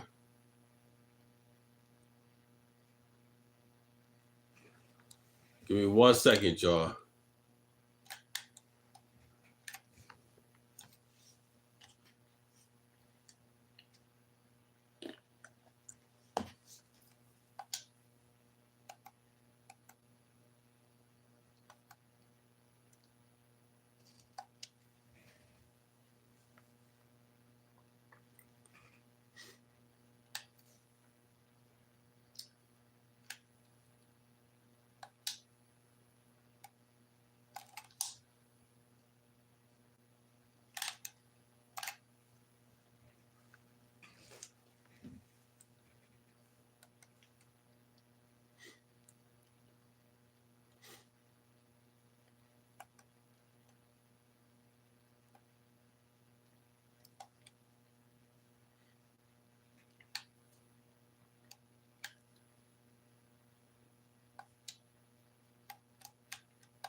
Hold on, y'all.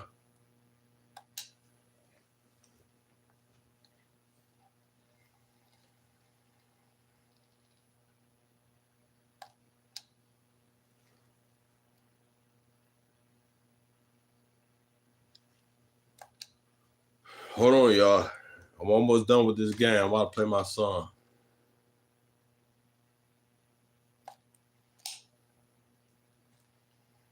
Come on, baby. Yes. Yes. Yes.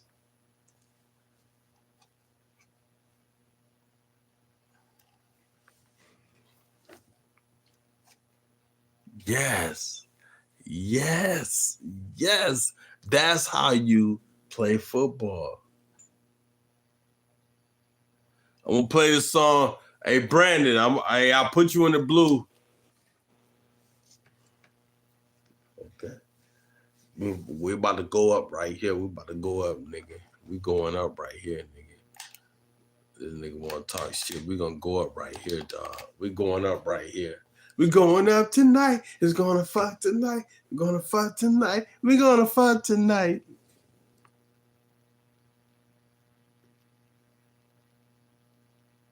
Gonna fuck tonight. She gonna fuck tonight. She gonna fuck tonight.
Does he want to talk that shit, nigga?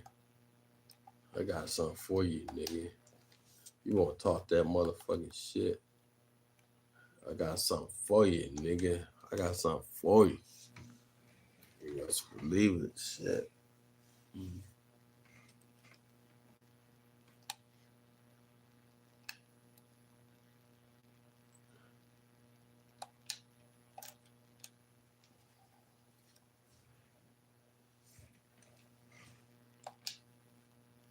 We going up tonight. We going up tonight.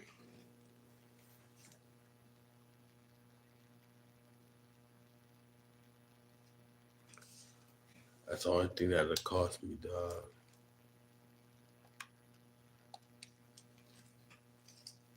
We're going up tonight. We're going up. We're going up tonight.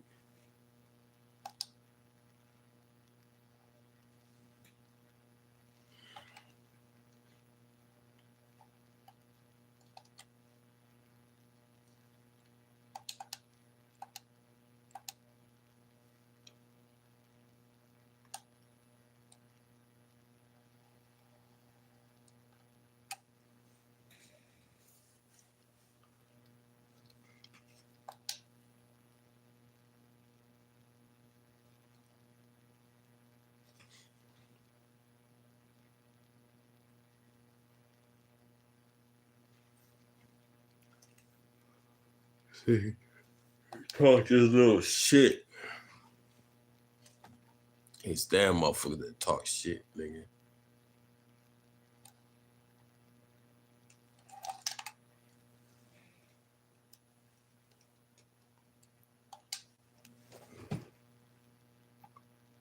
Almost.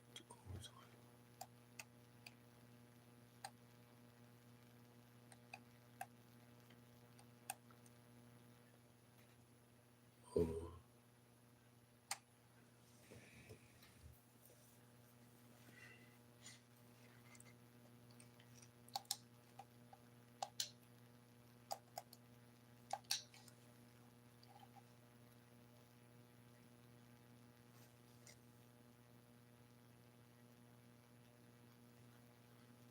We're going up tonight. We're going up tonight. We're going up tonight.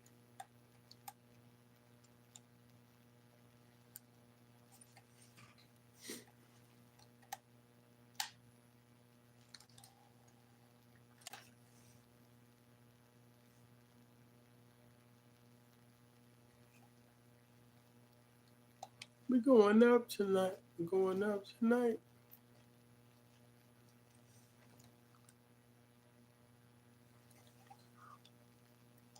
We're going up tonight. You wanna fuck tonight?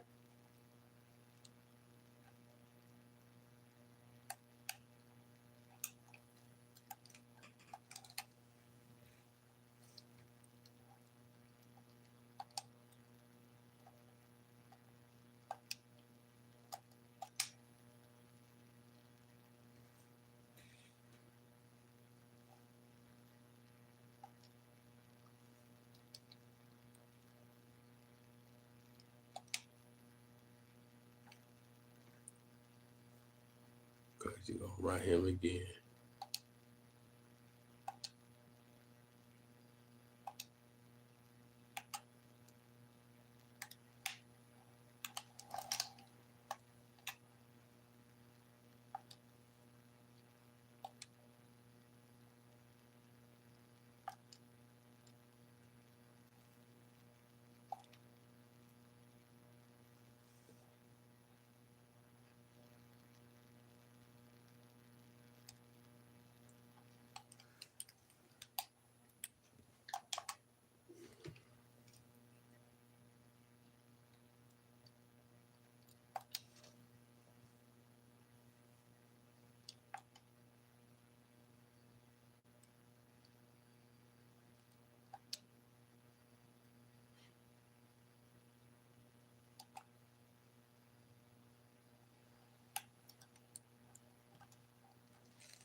Oh, he left me too much time.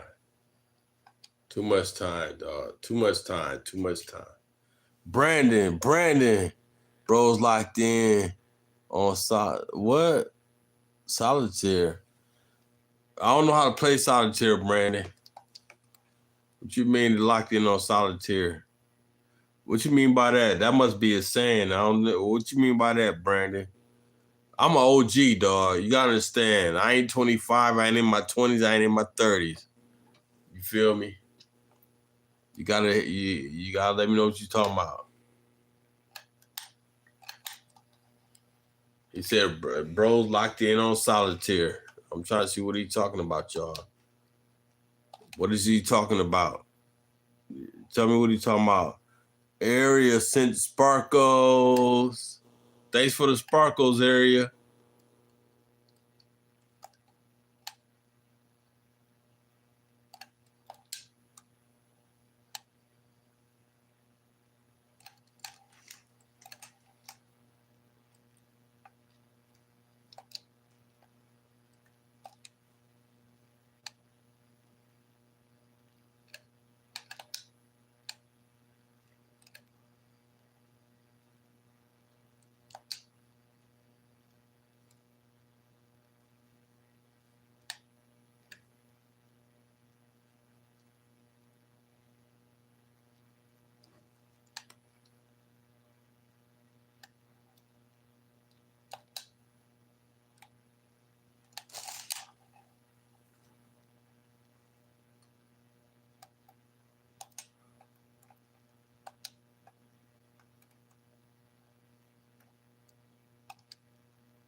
I'm almost done with this game. I'm about done with this game, dog.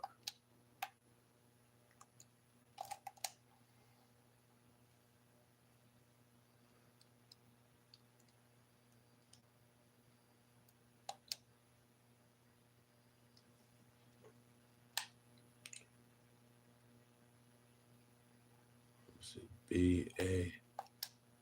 B or A.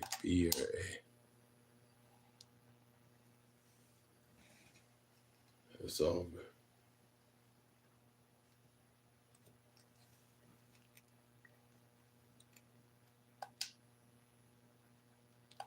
Beat me. Oh man, this dude beat me, dog. I hate being beat, dog. I hate that shit, dog. Thanks, Brandon. Thanks, man. You the GOAT, dog. You the GOAT tonight. Brandon the GOAT, y'all. Brandon is the motherfucking GOAT, y'all.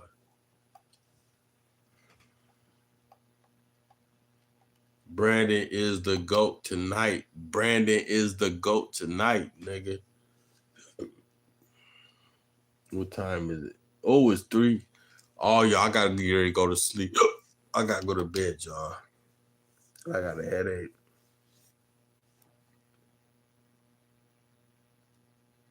The motherfuckers age. Oh, hold on.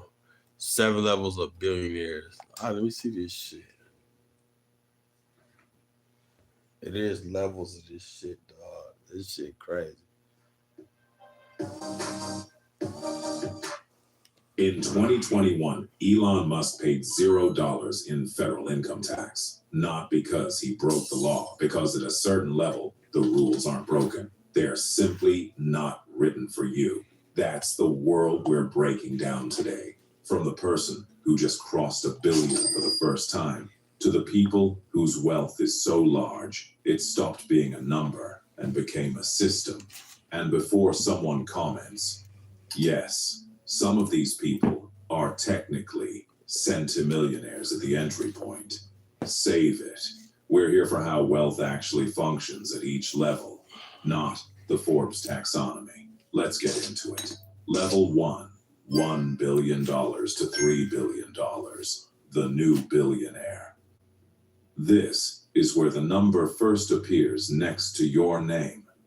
You didn't inherit it.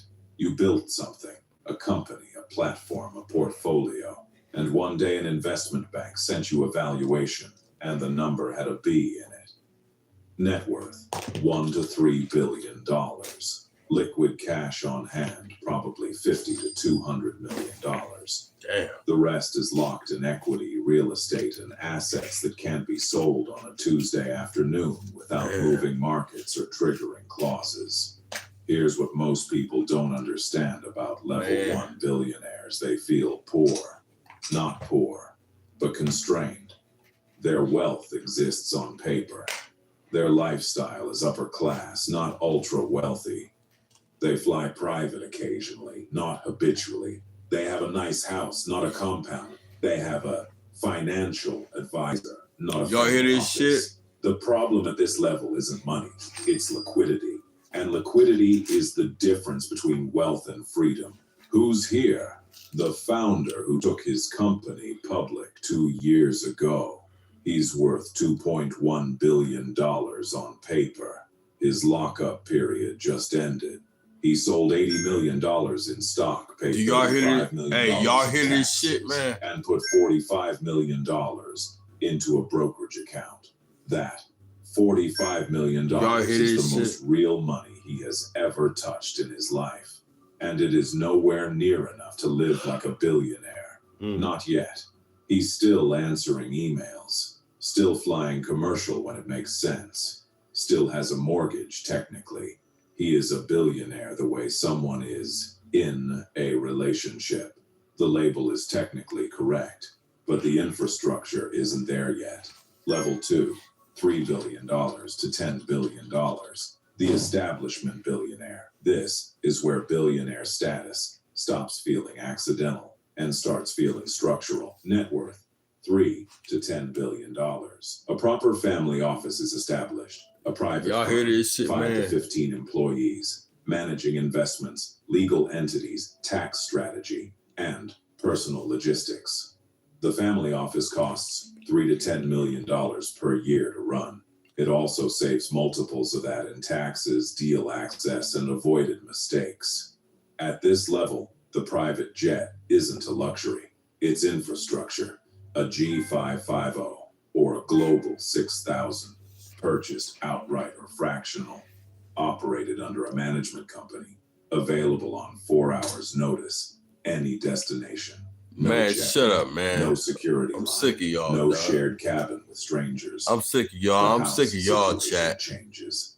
Not one house.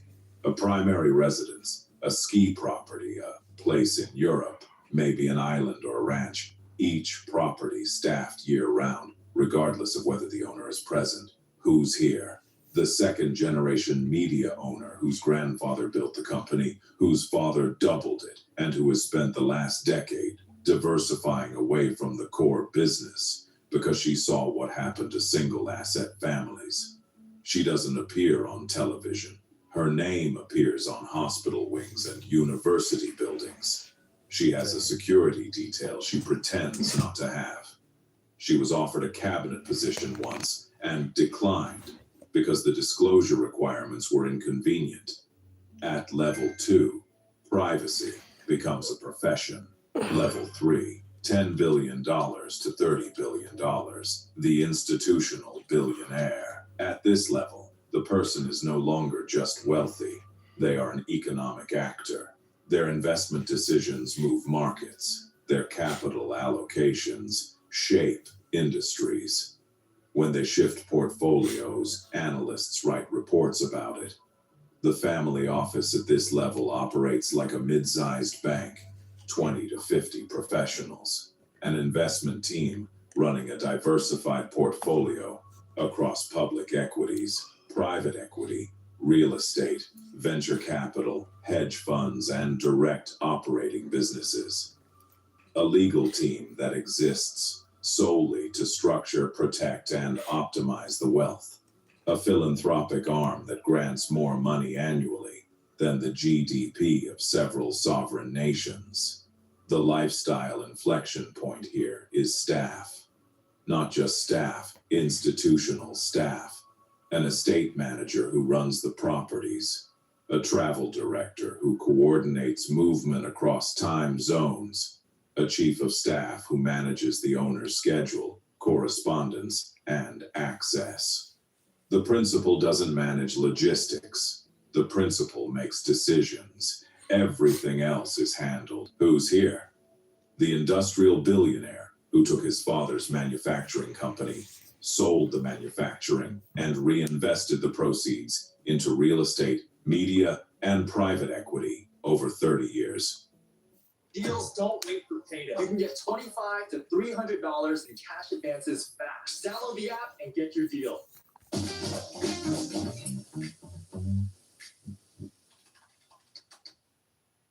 Atlas Earth is dope because it's based on virtual land in the real world and it generates real cash back. It also aligns with my routines. I start each day. You don't need a POS to accept cards. Wait, so you just tap a card on your phone and boom? Yeah, I use Jim. Too loud for you? You're probably I'm tired, y'all. This is about to be a sleep stream. It's 1.99% per transaction. Flat. flat, huh? I bet you wait days to see that money. It's about to be a sleep stream, y'all. I get paid in seconds. Come on. No way it's that easy. Bro, if you can use a phone, you can get paid with Jim. Word. Sleep stream. All right, you got me. I'm gonna check This this out. This is a sleep stream. Y'all. I'm about to go to sleep on this stream, y'all. His Sleep name stream. is not famous. His portfolio is. He owns pieces of things you interact with every day, and you have no idea. He has given more than $2 billion to his foundation, which operates independently with its own staff and agenda. He is simultaneously one of the most powerful people in his city and completely invisible to the public. That invisibility is not accidental. It is engineered. Level 4, $30 billion to $100 billion. The sovereign billionaire. This is where individual wealth begins to exceed the economic output of small nations. GDP of Iceland, approximately $25 billion. GDP of Bolivia, approximately $40 billion. At level 4, a single individual controls more capital than entire sovereign economies. The infrastructure required to manage this wealth is not personal anymore. It is institutional. Multiple family offices, multiple legal structures across multiple jurisdictions, teams of lawyers who specialize in international tax law, asset protection, and regulatory compliance across every major financial system on Earth. At this level, the individual does not own assets in their name. They own entities that own entities that own entities. The beneficial ownership chain, who actually controls what, can take investigators years to fully map. Sometimes it is never mapped at all. The political dimension becomes unavoidable. Governments return calls. Legislation gets reviewed with their interests in mind. Not because anyone is corrupt necessarily, because capital at this scale creates gravitational pull. Everyone orbits it. Who's here? You know their names. The ones who appear on the short list. Always the same short list of the wealthiest people on Earth. What you don't see is what's behind the name. The operating team that runs the wealth as a full-time enterprise. The security apparatus that protects it. The political relationships that surround it. The philanthropic institutions that extend its influence into civil society, academia, and policy. The wealth stopped being a number a long time ago. It became a system, and the system runs whether or not the person is paying attention. Level 5, $100 billion to $200 billion. The post-national billionaire. Fewer than 15 people on Earth have ever crossed this threshold. At $100 billion, wealth stops functioning as a resource and starts functioning as a force. The individual is no longer subject to normal economic pressures. They cannot spend it down. They cannot lose it through lifestyle. Short of catastrophic business collapse or targeted government seizure, the wealth is self-perpetuating. It generates returns faster than it can be meaningfully deployed. The implication of that is strange and rarely discussed. Freedom, as most people understand it, is the ability to do what you want.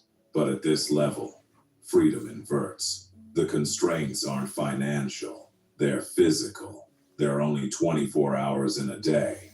There's only one of you. No amount of capital solves that. What changes at this level is scale of ambition. The projects these individuals fund are not businesses in the conventional sense. They're attempts to solve problems that governments have failed to solve. Space infrastructure, disease eradication, energy transition.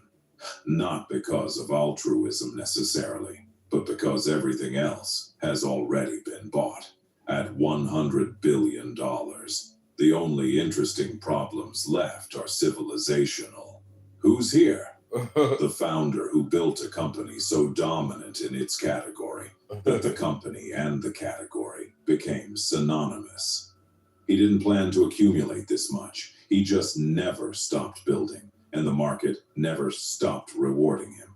His net worth fluctuates by $10 billion on a bad week. A $10 billion fluctuation. That is the GDP of a mid-sized country, moving with his stock price before lunch on a Wednesday. He is now more famous for what he does outside his company than inside it. That shift was not a choice. It was arithmetic. Level 6, $200 billion to $500 billion. The singular accumulation. This tier has had at most 2 or 3 occupants in all of recorded economic history. At this level, the conversation about wealth ends. What exists instead is something closer to permanent institutional power. The individual controls more capital than the Federal Reserve moves in some interventions. Their single largest holding is worth more than most Fortune 500 companies. The paradox here is visibility. The wealthiest people in history, John D. Rockefeller, adjusted for today, estimated at $400 to $700 billion, operated in near total obscurity by modern standards. Today's singular accumulators are global celebrities. Their statements move financial markets. Their tweets are parsed by analysts. Their moods are reported as news. That visibility is both their power and their exposure. It is the only thing at this level that cannot be fully controlled. The wealth itself generates approximately $20 to $50 billion per year in returns passively, without a single decision being made. The individual could stop working, stop building, stop appearing in any capacity, and the number would continue growing. The momentum of capital at this scale is essentially irreversible under normal conditions. There is no lifestyle analog, no property, no yacht, no aircraft, no experience that costs meaningfully relative to the balance. A $500 million yacht is a rounding error. A $200 million mansion is less than one day's returns. The concept of spending is not applicable. This is not wealth that is held. It is wealth that accumulates, regardless of what is done with it. Level 7, $500 billion and beyond. Wealth is civilization.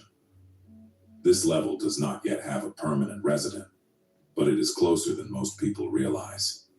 At $500 billion, a number that has been approached and may be crossed within this decade, individual wealth begins to approach the scale at which a single private actor can fund infrastructure, military capability, or governance systems comparable to mid-sized nation-states. This is not hyperbole. It is arithmetic. The annual GDP of Portugal, approximately $250 billion.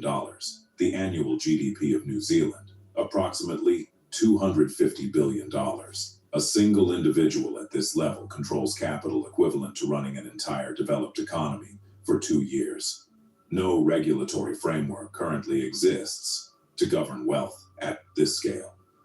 The legal structures, tax treaties, and oversight mechanisms that apply to even the largest corporations were not designed for a single individual controlling $500 billion. They were not designed for it because it had never happened before. What does this mean in practice? It means the individual at this level can fund sovereign scale projects without a government, can build infrastructure Top without Frigo public Steak, capital, can operate communication networks, transportation systems, and space programs that a nation state would require legislation and decades to approve.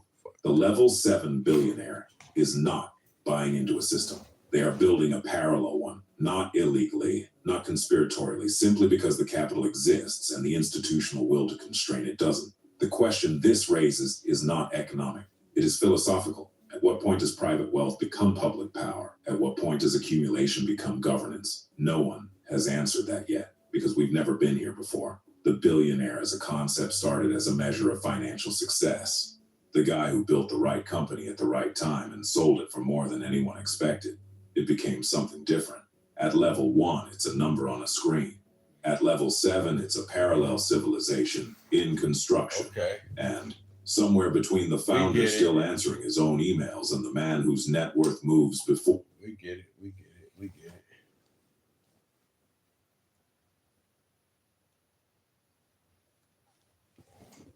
We get it. 13 years deep in crypto, All right, Josh. I'm licensed tired. across major global markets. OKEX exchange mode, empowering.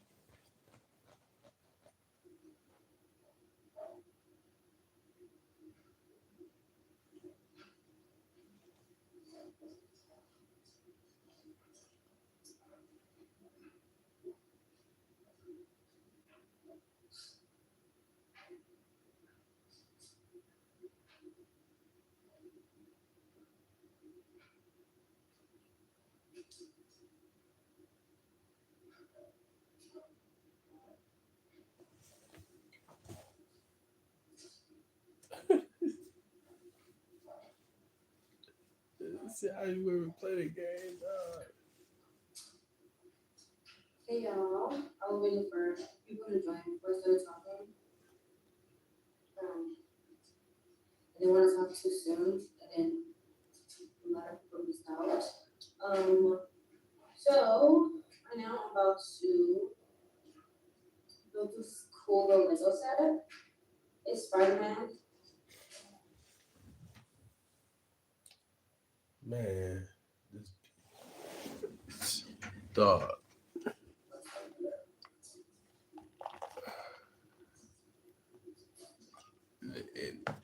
Also Spider-Man, it's Iron Spider-Man. And I was at Target and I was looking for like different ones. And they didn't really have any interest.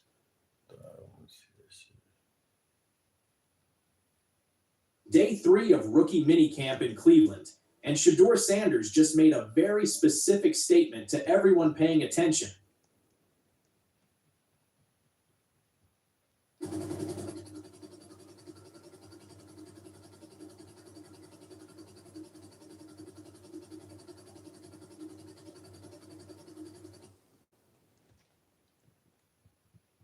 Rapper NB, a young boy from Baton Rouge. Hey, Daddy.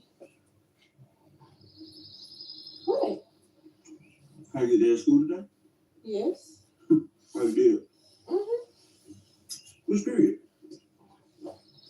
All periods. Oh, okay. You I know had some good a stuff? biology test today. Oh, you did? Mhm. How'd you do? I got an A. Oh, yeah? Mm-hmm. You know what's scary? Hey, The fact that you can look me in my eyes and lie to me like it ain't nothing. Smack your teeth again. what you talking about? Ain't nobody lying. I got an email from the school truancy officer saying that you were up at American Deli And and at the mall I just want to get some food. That's and all. at the mall during school hours. I had to go and get some more food. And from then the when mall. you left the mall, one of my friends seen me and told me that they saw you with 2 girls and 2 boys. And riddle me this.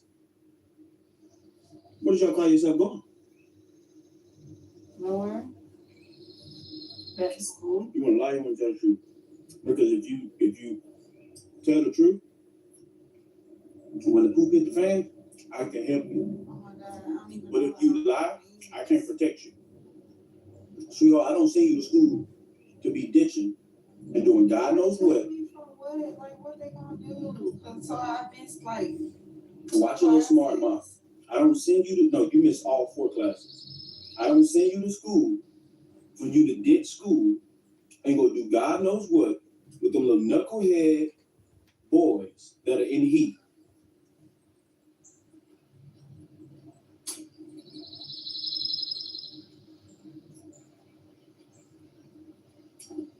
in So again, what are we, like animals or something? oh, that's what they act like. Oh my God. So once again, stop using the Lord's name in vain. Now when your mama let you move in, I know you didn't like it over there because of what your stepdad and everything was doing, but I hope you don't think that this is free reign and you can be able to do what you want. Because this ain't that, baby. This ain't that. Like, you be tripping. Like, at least she used to let me do stuff. Skip school is called do stuff? I mean, and if I did, would she wasn't gonna answer the phone for nobody? Like, Sweetheart, you because 16. it's my business. You 16. Right, I stop going to school if I want to. No, you're 16. And if you stop going to school, then CPS is going to come to my house and wonder why I dropped my daughter off at school and she isn't in the school. If it is if you rode the bus, I drop you off at the school. I drop you off at the school. See you walk in the school and get calls that you wasn't in the school.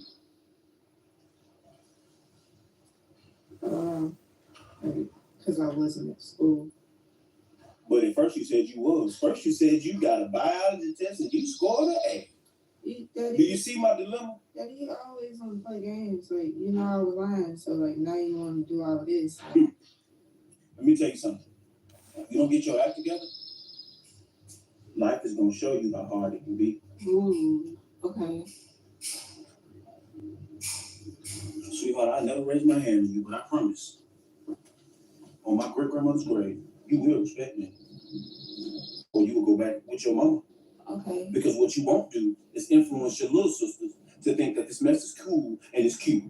To go around sleeping with every Tom, Dick, and Harry. I don't know any guy named Tom, Dick, or Harry, but okay. Do I make myself clear? Respect is crazy. Do I make myself clear? Yeah. Now go on in, I need to enjoy my meal. So you ain't ordered me no food? No, you got some while you was out today. Okay.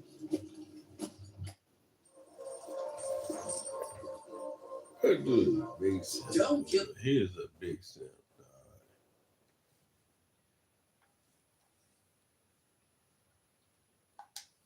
How to react if the guy answers my message after 12 hours. First time in 6 months we are hanging out. Who sent the star? Somebody sent the star. Hold on, who sent me a star? Let me read the name. Lale Lynn. Man, I can't pronounce your name, but thanks for the stars you sent, baby. Thanks. I'm gonna call you Lala. Thanks for the stars, Lala. Appreciate you. But, you know, when a girl waits 24 hours, like one of the emails I did the other day, that was the guy's experience. They were hot and heavy, almost about the point to get into a relationship. And then he started calling too much, double texting. He'd call, leave a message, and then immediately start texting her right after. Just coming across as needy and neurotic, which caused her to back off more, which freaked him out more. She'd be like, oh, I don't know what my schedule is. He's like, all right, let me know. Mm-hmm. And then a couple of days would go by, and he wouldn't hear from her, and he would call her up, trying to make a date. And it got to the point where, like, the last 1 or 2 times they spoke, she was really bitchy and really snotty to me. Mm-hmm.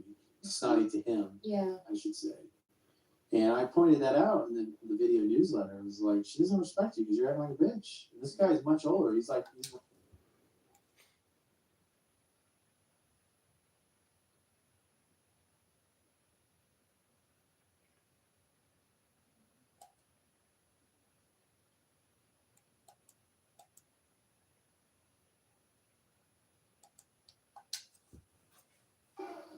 Hey, Daddy. Get up on bed. What are you doing? said, hey. So you working on the teacher? Oh my God, Daddy, he was looking like he wanted me to, so. So what? You were 14 years old. You right there, man. I'm about to go to jail. Well, you about to go to jail. What?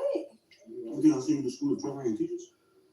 It was just like, we was just like having fun. We was just playing. It was just like we were dancing. And you decide you just want to pop, lock it, and drop it on your teacher, huh? Like, oh my God. God ain't got nothing to do with this. You would think that out of all the stuff we teach you, that you'll have some sense. But no, you want to go to school and not the food. What's going on in your head that makes you decide you're going to pop your bottom on the teacher? I don't know. That's funny. I mean, you really tripping right now. And like, ain't even no big deal. Like, it was just like a dance. That's all. Like, it was a little dance. Like, we were having fun in the classroom. It was like. Well, closure is.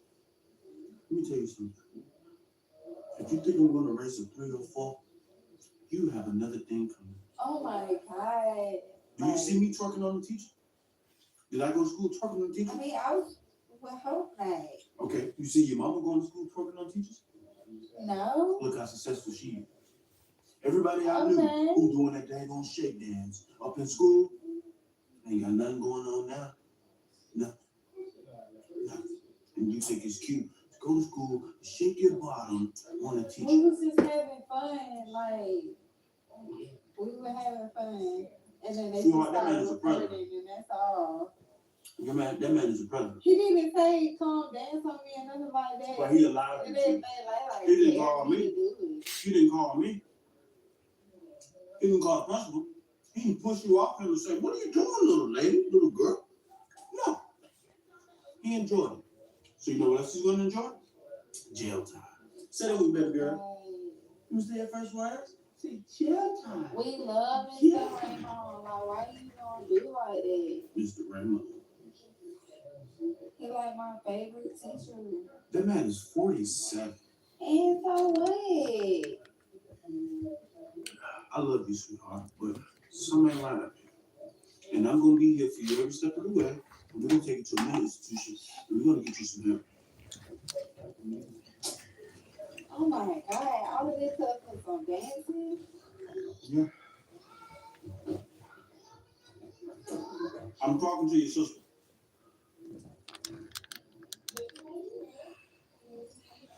I don't know what I'm gonna tell your mom. Tell her I would. It ain't nothing to tell. And I would dance in school. And you don't see nothing wrong with it? No, and I dance on my teacher and everything. And what if he decide, hey, oh, you done it multiple times? No. What if he decide he want to take you up in his truck and give you some free candy? His truck? He drive like a Camry or something. What you even talking about, Daddy? You are something else. You something else. That's all I got to say. Let me tell you something. You need to get your daughter anyways. You better watch your mouth. Don't tell me what to do. I'm not your friend. I'm your father. That's my sister, and she calling you. You better answer her. I'm gonna talk to you later. Man, you tripping for real though. Watch your mouth. I just come to ask for the I can't wait till you go find them out. You're not getting my keys. God.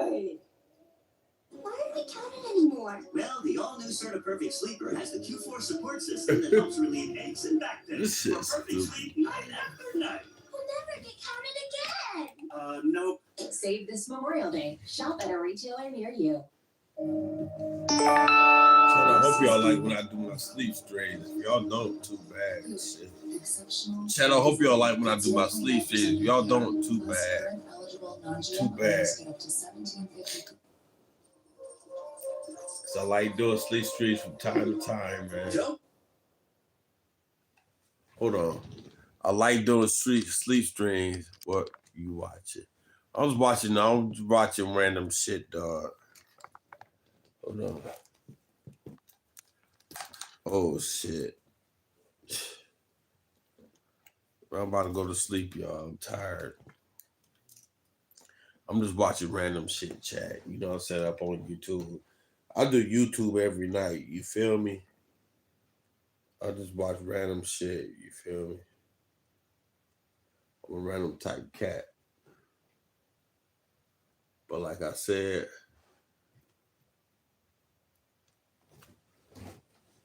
let me find something to watch. I'm watching YouTube, y'all.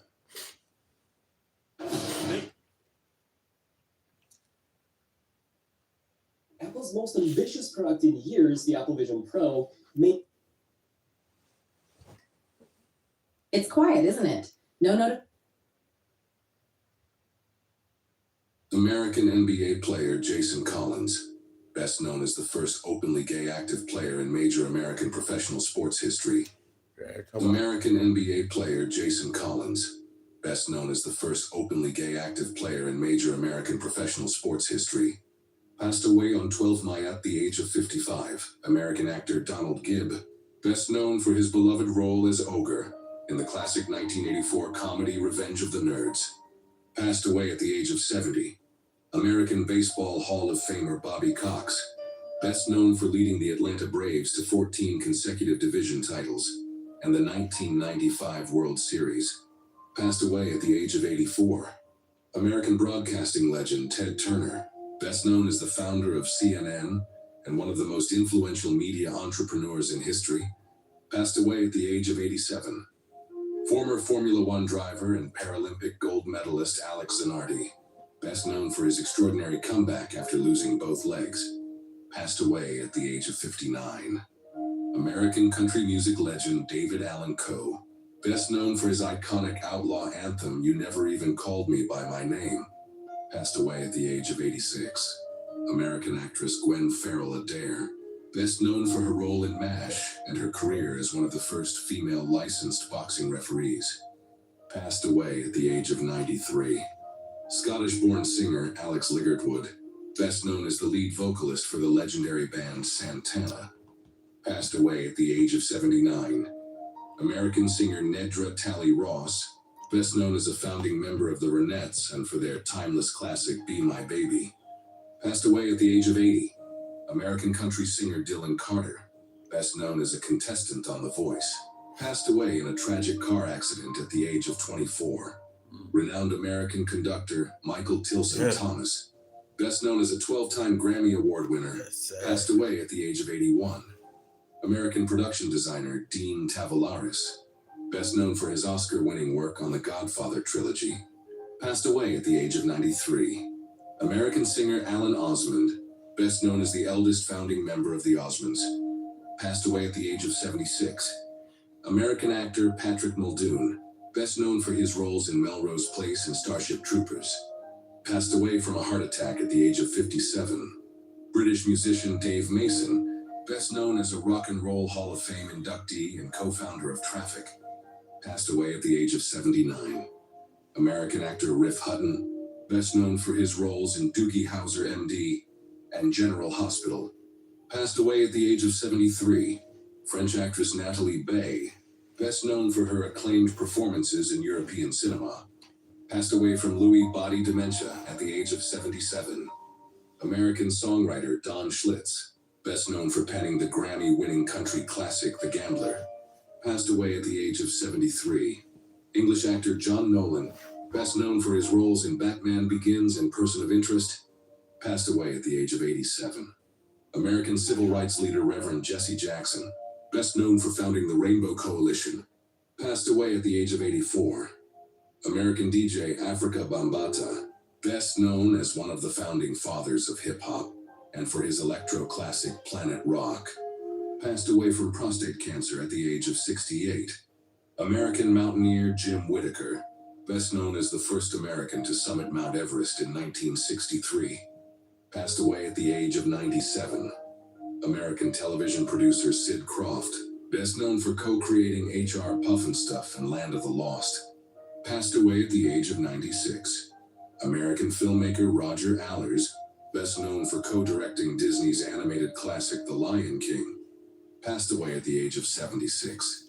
American actor Demond Wilson, best known for his hilarious role as Lamont Sanford in Sanford and Son, I thought he'd been dead. passed away from cancer at the age of 79. I thought he American actor James Van Der Beek, What? best known for his starring role in Dawson's Creek, passed away from colorectal cancer at the age of 48. American musician Bob Weir, best known as co-founder and guitarist of the Grateful Dead, passed away from lung disease at the age of 78.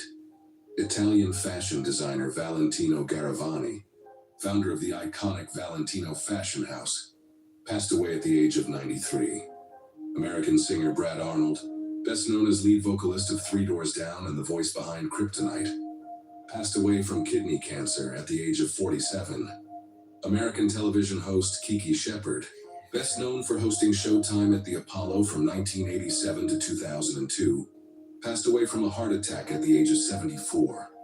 American singer-songwriter Dash Crofts, best known as one half of Seals and Crofts and for the hit Summer Breeze, passed away at the age of 85.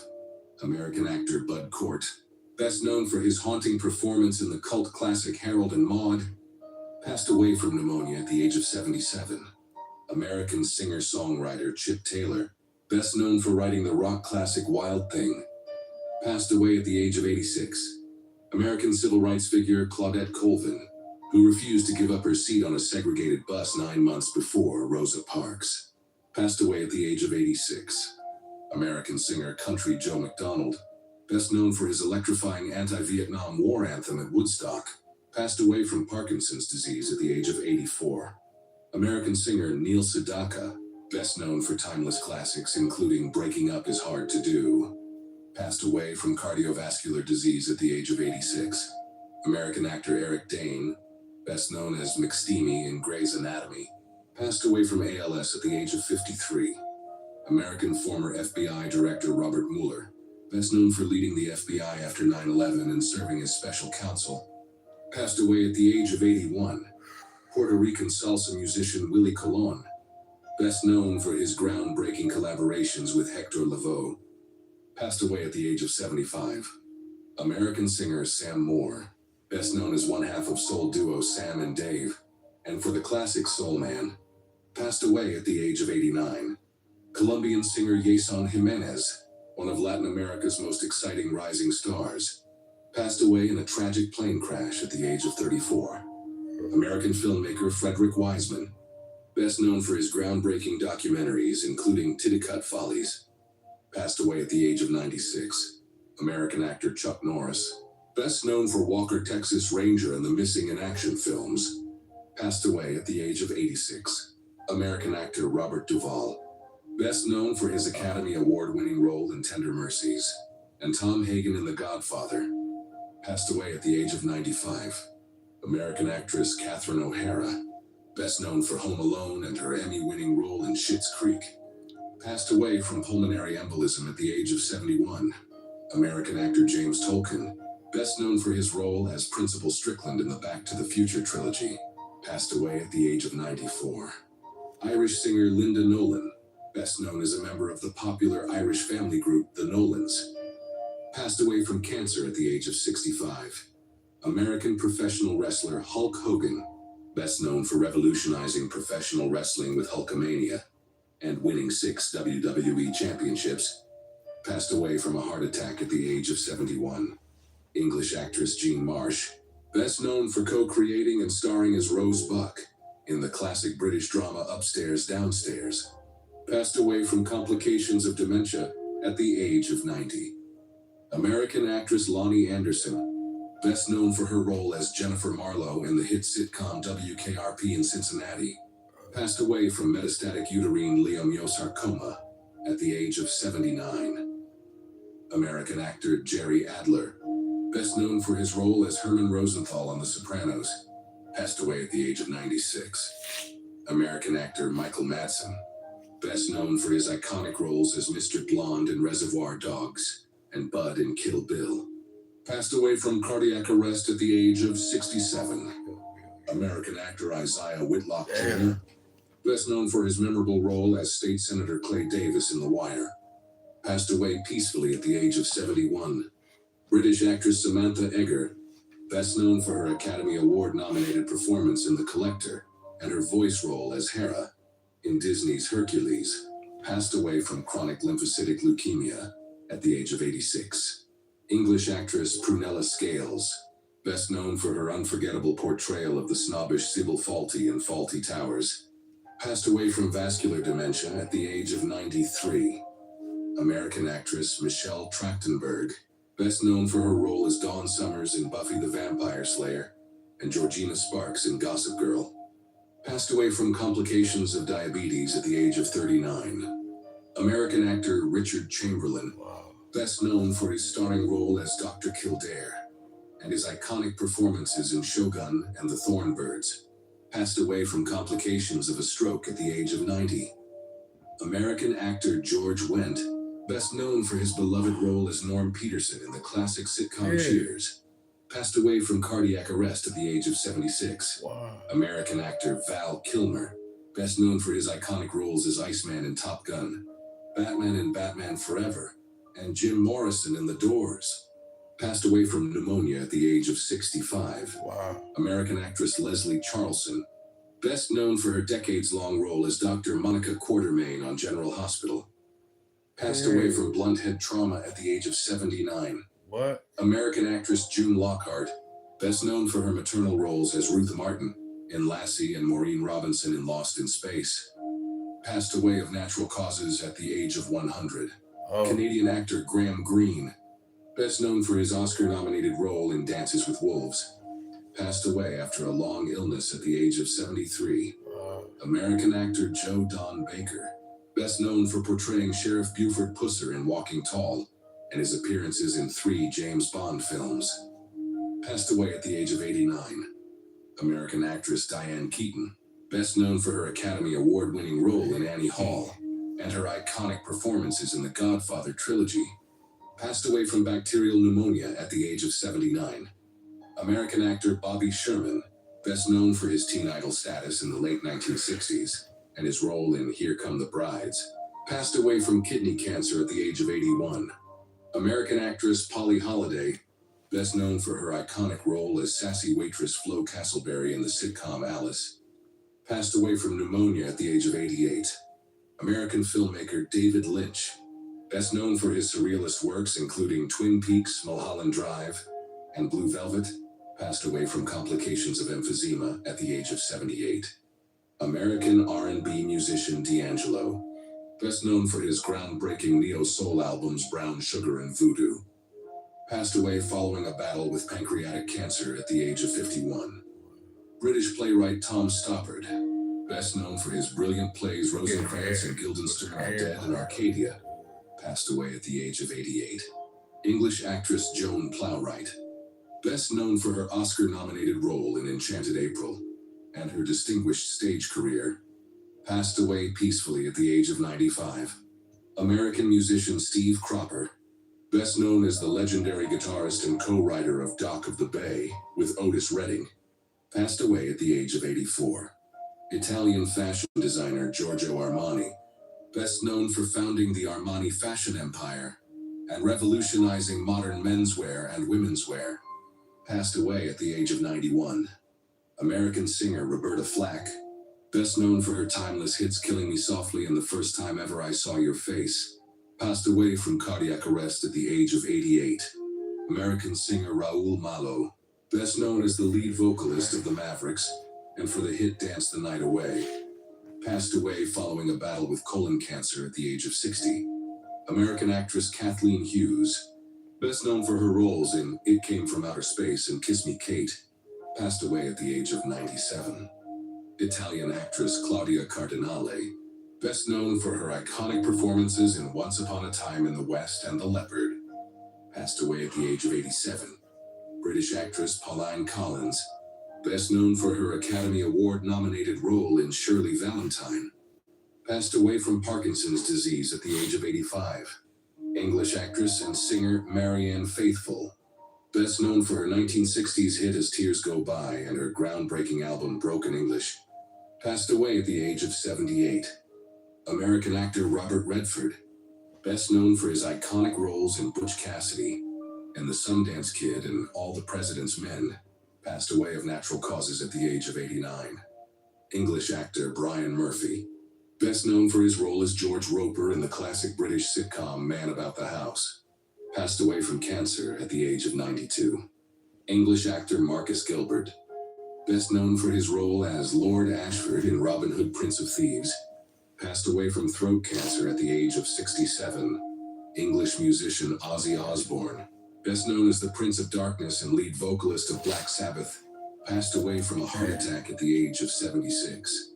British-American singer-songwriter Chris Rea, best known for his timeless hits Driving Home for Christmas and The Road to Hell, passed away at the age of 74.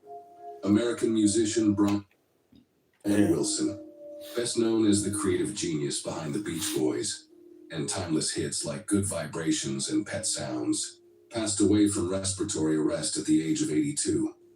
British actor Simon Fisher Becker, best known for his role as the Fat Friar in the Harry Potter film series, passed away at the age of 63.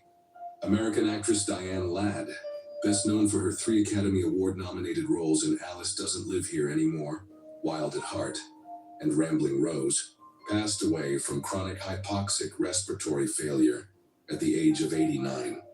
American Baseball Hall of Famer Ryne Sandberg, best known for his brilliant career as second baseman for the Chicago Cubs, passed away at the age of 65.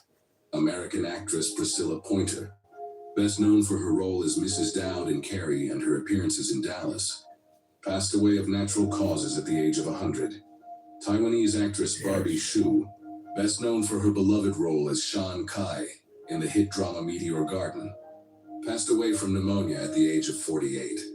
American musician Sly Stone, best known for leading Sly and the Family Stone and creating groundbreaking hits like Everyday People and Family Affair, passed away from COPD at the age of 82. American boxing legend George Foreman, best known for his heavyweight championship titles and his remarkable comeback victory over Michael Moore at age 45, passed away peacefully at the age of 76. American actor Tony Roberts, best known for his roles in several Woody Allen films, including Annie Hall, passed away from complications of lung cancer at the age of 85. American actor Bruce Glover, best known for portraying assassin Mr. Wint in the James Bond film Diamonds Are Forever, passed away at the age of 92. American actress and comedian Ruth Buzzy, best known for her hilarious recurring characters on Rowan and Martin's Laugh-In, passed away from complications of Alzheimer's disease at the age of 88. Scottish actor and comedian Stanley Baxter, best known for his lavish television sketch shows and his brilliant celebrity impressions, passed away of natural causes at the age of 99. English actor Tony Slattery, best known for his work on the improv comedy show Whose Line Is It Anyway, passed away from a heart attack at the age of 65. American actor and filmmaker Rob Reiner, best known for directing beloved classics including This Is Spinal Tap, The Princess Bride, and When Harry Met Sally, passed away at the age of 78. American football player Steve McMichael, best known as a dominant defensive tackle on the Chicago Bears Super Bowl XX championship team, passed away following a battle with ALS at the age of 67. American reality TV star Phil Robertson, best known as the founder of Duck Commander and a central figure on Duck Dynasty, passed away after battling Alzheimer's disease at the age of 79. American actor Gene Hackman, best known for his Academy Award-winning roles in The French Connection and Unforgiven, passed away from heart disease at the age of 95. American actress Danielle Spencer, best known for her role as Dee Thomas in the classic sitcom What's Happening, passed away from gastric cancer and cardiac arrest at the age of 60. English actor Terrence Stamp, best known for his iconic portrayal of General Zod in Superman and Superman 2, passed away at the age of 87. American singer-songwriter Angie Stone, best known for her soulful R&B hits including No More Rain and Wish I Didn't Miss You, passed away following a vehicle collision at the age of 63. American actor Gil Gerard, best known for his starring role as Captain Buck Rogers in Buck Rogers in the 25th Century, passed away from a rare form of cancer at the age of 82. American actress Valerie Mahaffey, best known for her Emmy Award-winning role as the hypochondriac Eve on Northern Exposure, passed away from cancer at the age of 71. American actor Pat Finn, best known for his warm comedic role as Bill Norwood in The Middle and his appearances in Friends and Seinfeld, passed away following a brief illness at the age of 60. Belgian actress Emilie de Caen, best known for her Cannes Award-winning debut in the Dardenne brothers film Rosetta, passed away from adrenocortical carcinoma at the age of 43. American actress Loretta Swit, best known for her beloved role as Major Margaret Hot Lips Houlihan in MASH, passed away of natural causes at the age of 87. German actor Udo Kier, best known for his eccentric villain roles in Flesh for Frankenstein and Blood for Dracula, passed away at the age of 81. American actor Cary Hiroyuki Tagawa, best known for his portrayal of Shang Tsung in the Mortal Kombat films, passed away from complications of a stroke at the age of 75. American actor Anthony Geary, best known for his Emmy Award-winning portrayal of Luke Spencer on General Hospital, passed away from complications following a surgical procedure at the age of 78. American basketball coach Lenny Wilkins, best known as the NBA's all-time winningest coach with 1,332 victories, passed away at the age of 88. American actor Malcolm Jamal Warner, best known for his beloved role as Theo Huxtable on The Cosby Show, passed away from drowning at the age of 54. American actor Wings Hauser, best known for his intense performances in Vice Squad and A Soldier's Story, passed away of natural causes at the age of 77. American actress Eileen Fulton, best known for her decades-long role as Lisa Miller on As the World Turns, passed away from heart failure at the age of 91. Canadian Ice Hockey Hall of Famer Ken Dryden, best known for his exceptional career as goaltender for the Montreal Canadiens, passed away at the age of 78. Australian-American actor Julian McMahon, best known for his roles as Christian Troy in Nip Tuck and Cole Turner in Charmed, passed away from lung metastasis at the age of 56. American composer Mark Snow, best known for composing the iconic theme music for The X-Files, passed away at the age of 78. If your dog struggles with stiff joints, low energy, messy poops, or an itchy coat, these could be warning signs. I'm Katherine Heigl. Here at Badlands Ranch, I have helped rescue more than 20,000 dogs. And after years of watching dogs suffer from poor health, I made a shocking discovery. The cause might be sitting in your dog's food bowl right now, kibble.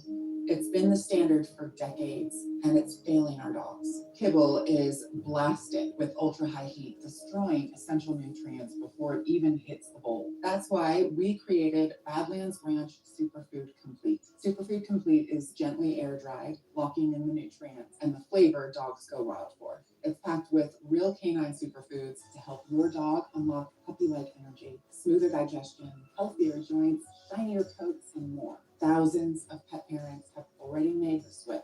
With 5-star reviews pouring in every day, visit your local pet food retailer today. With Popeye's new $5 fave menu, you can get this, or this, or this, or this. And no one's stopping you from getting them all. Now there's an idea. Chicken from Popeyes.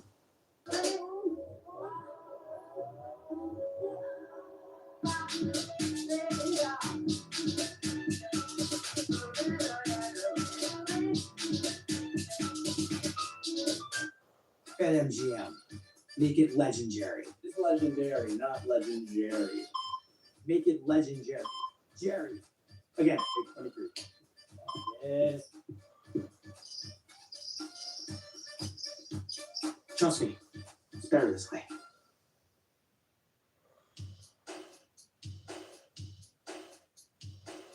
It was meant to be the biggest tour the world had ever seen. A victory like no other. 6 brothers returning to the stage one last time to remind the world where it all began and reclaim their place in pop music history. But what started as a dream quickly spiraled into one of the most controversial and revealing chapters in music. Behind the glittering lights, bedazzled costumes, and spellbinding moves, was simply utter chaos. By 1984, Michael Jackson was untouchable. Thriller had rewritten the rules of pop music. He wasn't just a superstar. He was a phenomenon. Every song, every move, every appearance sent shockwaves through the world. But as his solo fame soared to unimaginable heights, the pressure to return to his roots for one final farewell with his family became impossible to ignore. The Victory Tour's excesses were unlike anything seen before. 50-foot stages, blinding pyrotechnics, and ticket lines that stretched around city blocks. Conceived as, quote, the most profitable tour of all time, millions waited for a glimpse of the man who had moonwalked his way into the history books. However, what was supposed to be a victory soon became a war between fame and family, loyalty and freedom, business and art. Millions were made and lost. Life-threatening accidents, bitter lawsuits, and family feuds almost brought the entire tour to a crashing end. What should have been a celebration of brotherhood became a battlefield of egos, greed, and control, ending with one final act of defiance that would shock the world. This is the Jacksons' Road to Victory, a deep dive into every twist, turn, and triumph behind the most ambitious tour in music history. A tour that, at any moment, came dangerously close to imploding and taking the Jackson family down with it.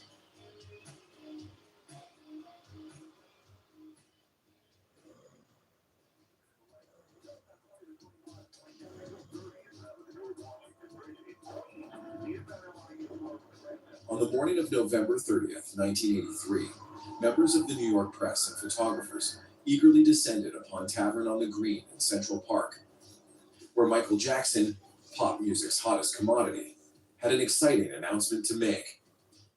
Hundreds of journalists gathered, and as anticipation filled the room, the superstar entered alongside his 5 performing brothers. The master of ceremonies, Don King, took to the microphone in his typical bombastic fashion.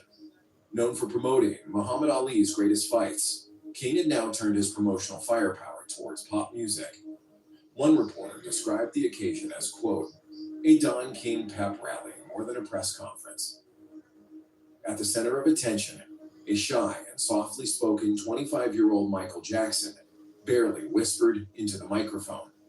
Quote, the brothers are getting back together, formally announcing the much-anticipated Jackson's tour. His understated demeanor contrasted sharply with the desired grandeur of the event, prompting Don King to interject that Michael's voice was tired before taking over much of the talking himself. Declaring he would pull off the impossible, King revealed that the 6 brothers, Michael, Jackie, Tito, Marlon, Randy, and Jermaine, would perform together for the first time since 1976. King then gushed that Michael transcends all earthly bounds, calling the Jacksons' reunion, quote, ethereal, ephemeral, euphoric, and exciting. Michael Jackson was only to introduce his family. When directly questioned about the upcoming tour, King was quick to intercede. Michael is just got to introduce his family. He has a voice, he's a talking baby, been working so hard singing all these songs, and he will not be able to continue at this pace. Then today, America, tomorrow, the world. Already a powerful but controversial figure in the sports arena, King, who reminded the crowd that he had helped guide Muhammad Ali to prominence, has charged into the music field with his usual flamboyant style, promising that the Jackson concert tour would net several $100 million. Unprecedented, unparalleled excitement. Jackson Mania was King telling the story. It was a thrilling announcement for fans and journalists alike, but not at all what many expected, given Michael Jackson's recent solo triumphs, which were propelling him into entirely new and unexplored realms of superstardom. His 1979 masterpiece, Off the Wall, had sold over 20 million copies worldwide, 9 million in the US alone, becoming the highest selling album by a black artist up to that point, and the first in history to produce 4 top 10 singles on the Billboard Hot 100. Exactly 1 year before this very press conference, Jackson also released Thriller, which had been dominating music charts ever since, spending 37 consecutive weeks at #1 on the Billboard 200. With 20 million units sold, it was by far the best-selling album of the year, and soon became the best-selling album of all time.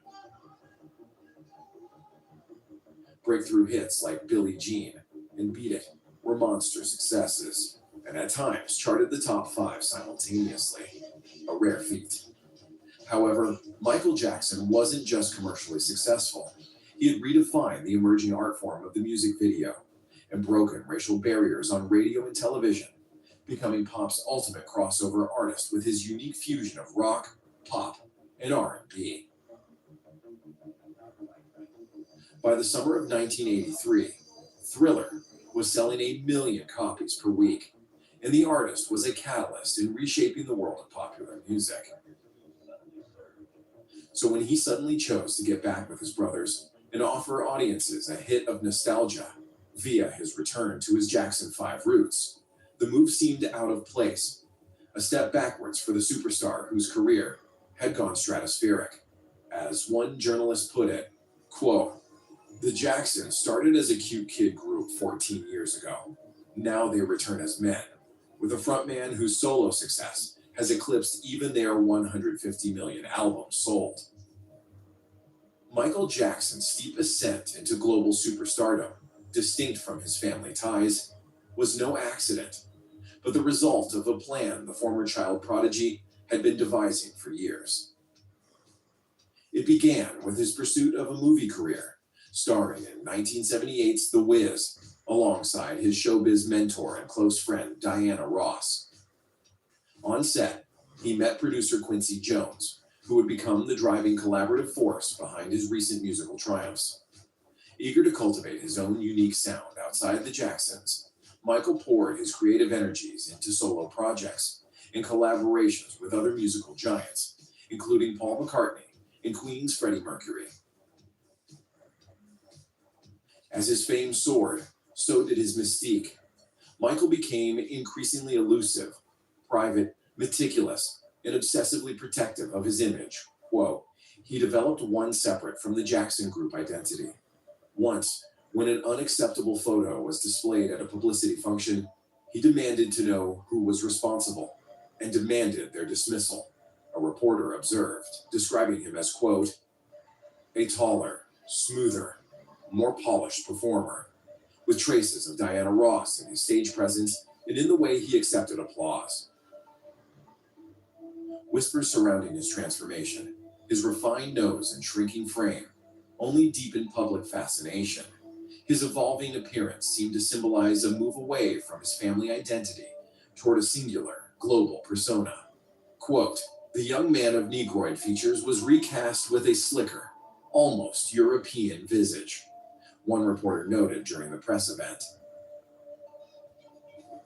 For years, despite continued success with the Jacksons, including hit singles and nationwide tours, speculation about Michael's departure loomed large. Quote, the end of the '81 tour should have been a time of great pleasure for Michael and his brothers. They got excellent reviews, generated substantial profits. The crowds loved them, but their accomplishments were somewhat overshadowed by rumors that Michael would quit the Jacksons at the tour's end.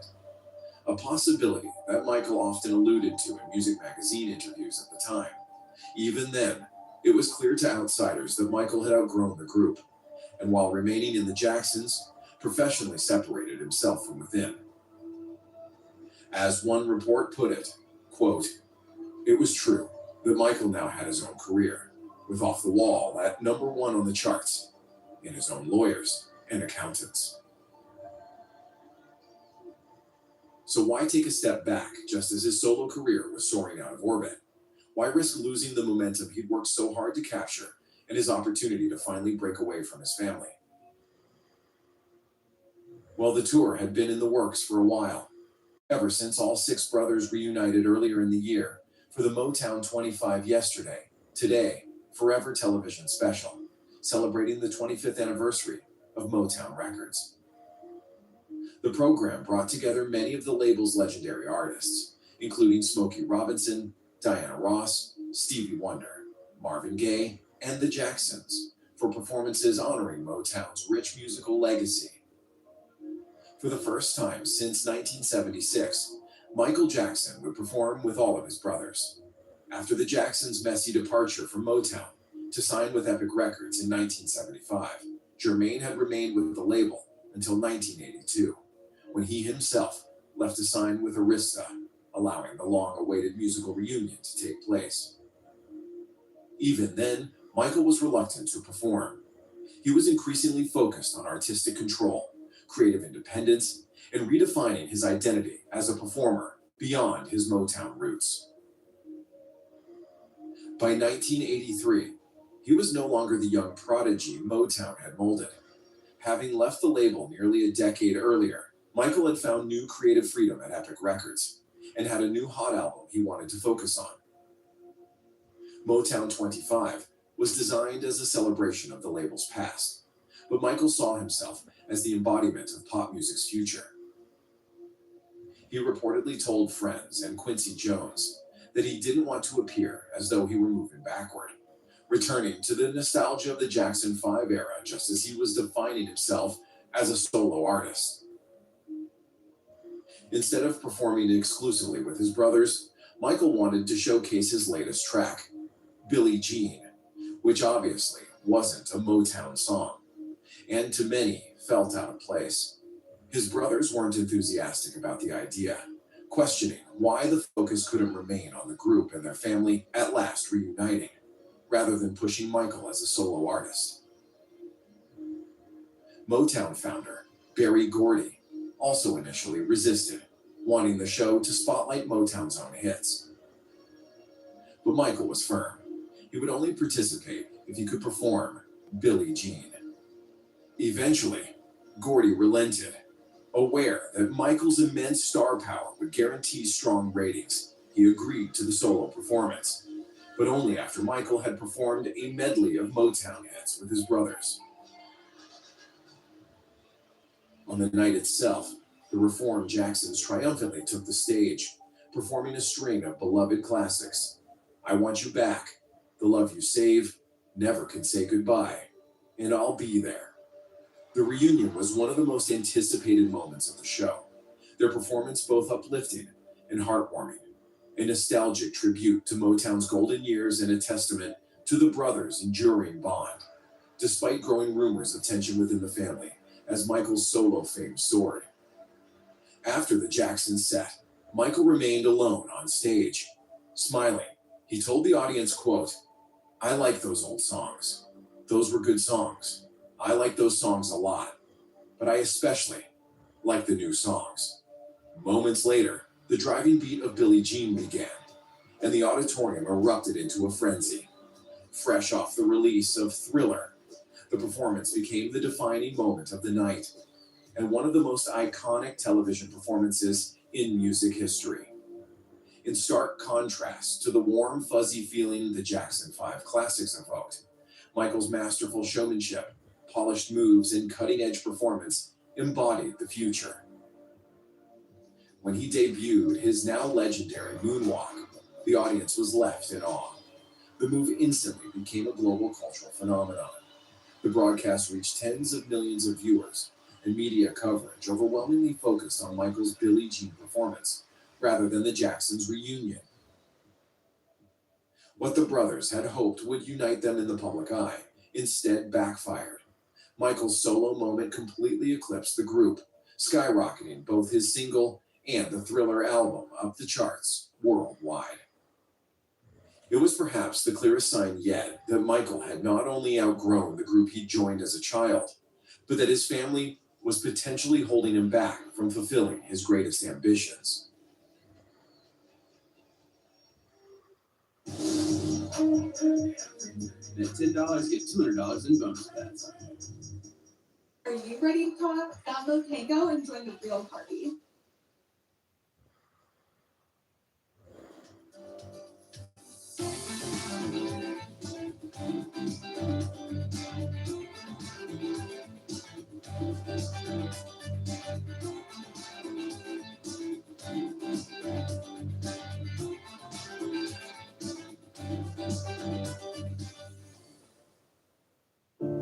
Time is running out to prevent starvation in areas of Sudan. More than 2 years of war have turned Sudan into the world's largest hunger crisis. Famine has been confirmed in parts of the country and is spreading.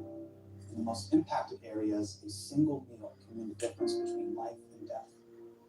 The World Food Program is on the ground right now doing everything it can to deliver food and nutrition assistance to families trapped by conflict. But there are huge challenges. Blocked roads, active fighting, and too little funding. Time is running out. We need your support to keep going. You can make a difference, and your donation can help us save lives. Please download the Share the Meal app right now and donate today. With hit singles topping the charts and after his electrifying television performance, demand to see the moonwalking stage wonder live was at an all-time high. Still, a new Jackson's album and world tour were expected, and shortly after Motown 25, reports emerged of, quote, that sisters Janet and LaToya Jackson might join their brothers. Reminiscent of the variety-style shows the family had performed in Las Vegas a decade earlier, the idea was one Michael quickly dismissed.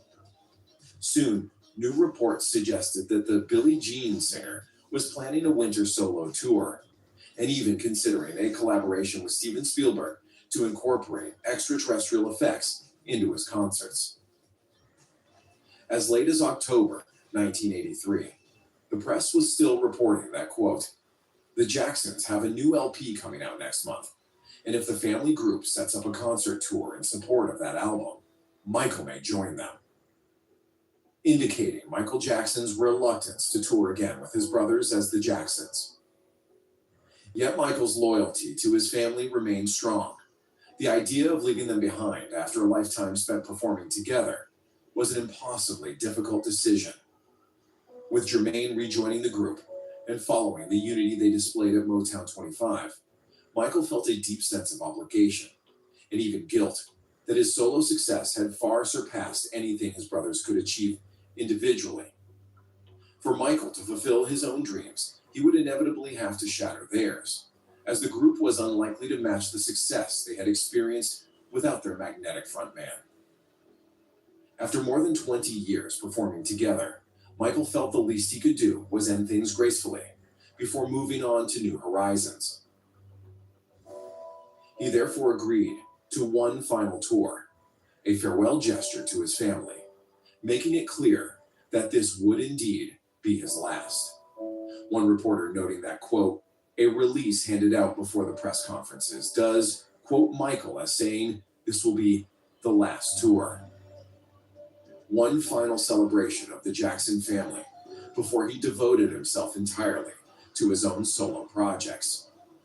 Quote, this definitely will be the last tour, Michael reiterated before the New York press, hiding beneath a pair of sunglasses.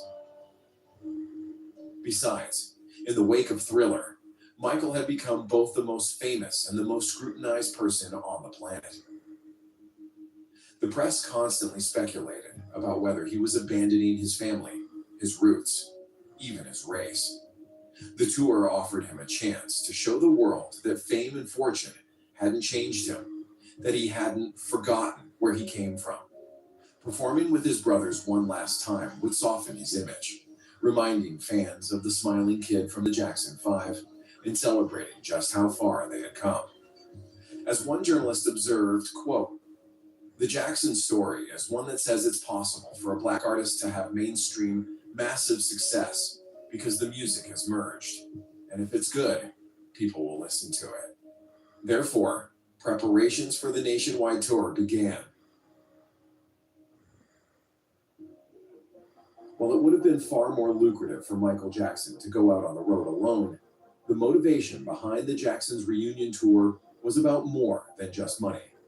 Michael was doing it out of love and for family, making a point to individually introduce his brothers during its announcement. For the other Jacksons, however, the financial stakes were enormous. On the back of Michael's incredible wave of success, and the singer publicly proclaiming that this would be the very last tour with the group, they felt pressure to make the most of this final victory lap. With boxing promoter Don King offering $3 million in upfront advances, he would act as tour promoter in association with Joseph and Catherine Jackson, the parents of the 6 members of the group. It was announced that the tour would include no fewer than 40 U.S. stadium dates beginning in May, spread over 13 weeks, with Michael limiting himself to no more than 3 shows per week to conserve his energy. The tour was expected to attract around 1.2 million attendees. Depending on ticket prices, which were projected between $20 and $25, gross earnings were estimated between $24 million and $30 million. Assuming the higher figure and deducting $6 million for expenses, the net profit would stand at approximately $24 million. 85% of that total would go to the Jacksons, with the remainder divided among Don King, Joe, and Catherine Jackson. Each member of the group, Michael included, would earn roughly $3.4 million, while King would receive $1.8 million, and Joe and Catherine a combined $900,000. There was also early talk of a concert film and a live satellite broadcast of one of the shows. Other plans abounded: a Billie Jean-inspired feature film, a signature Michael Jackson leather jacket, trading cards, and a host of merchandising opportunities. Don King, ever the showman, boldly declared it would be, quote, the most profitable pop music tour ever. King then announced they had already secured a lucrative Pepsi sponsorship that alone guaranteed at least $5 million, with the potential to double that, making it, quote, the largest corporate sponsorship deal in rock history.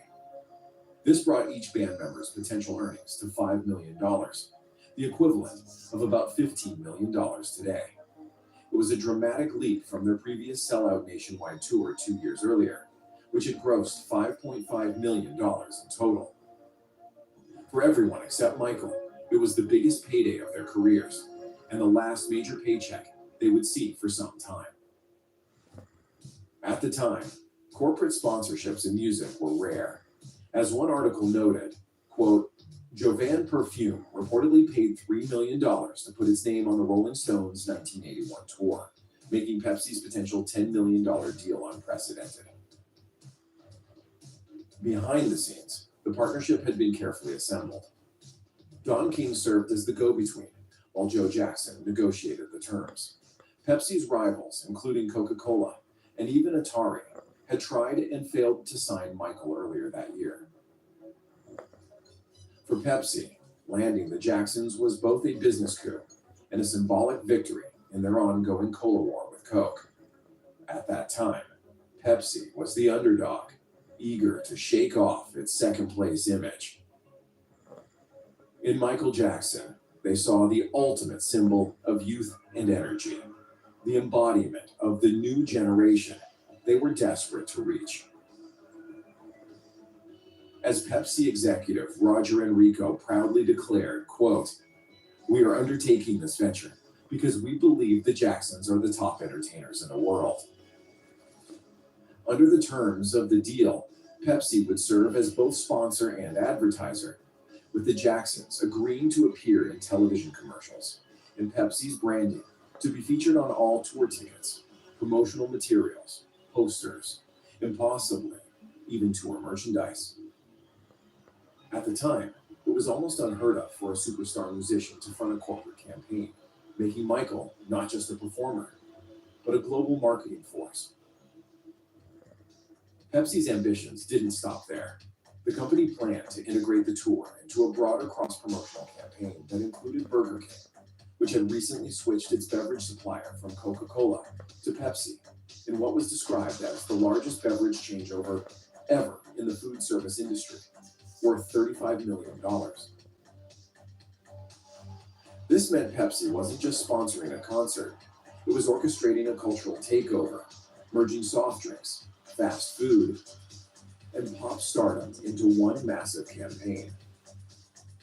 Fans grabbing a Pepsi or a Burger King meal would be greeted by images of Michael and the Jacksons, the ultimate fusion of music and marketing.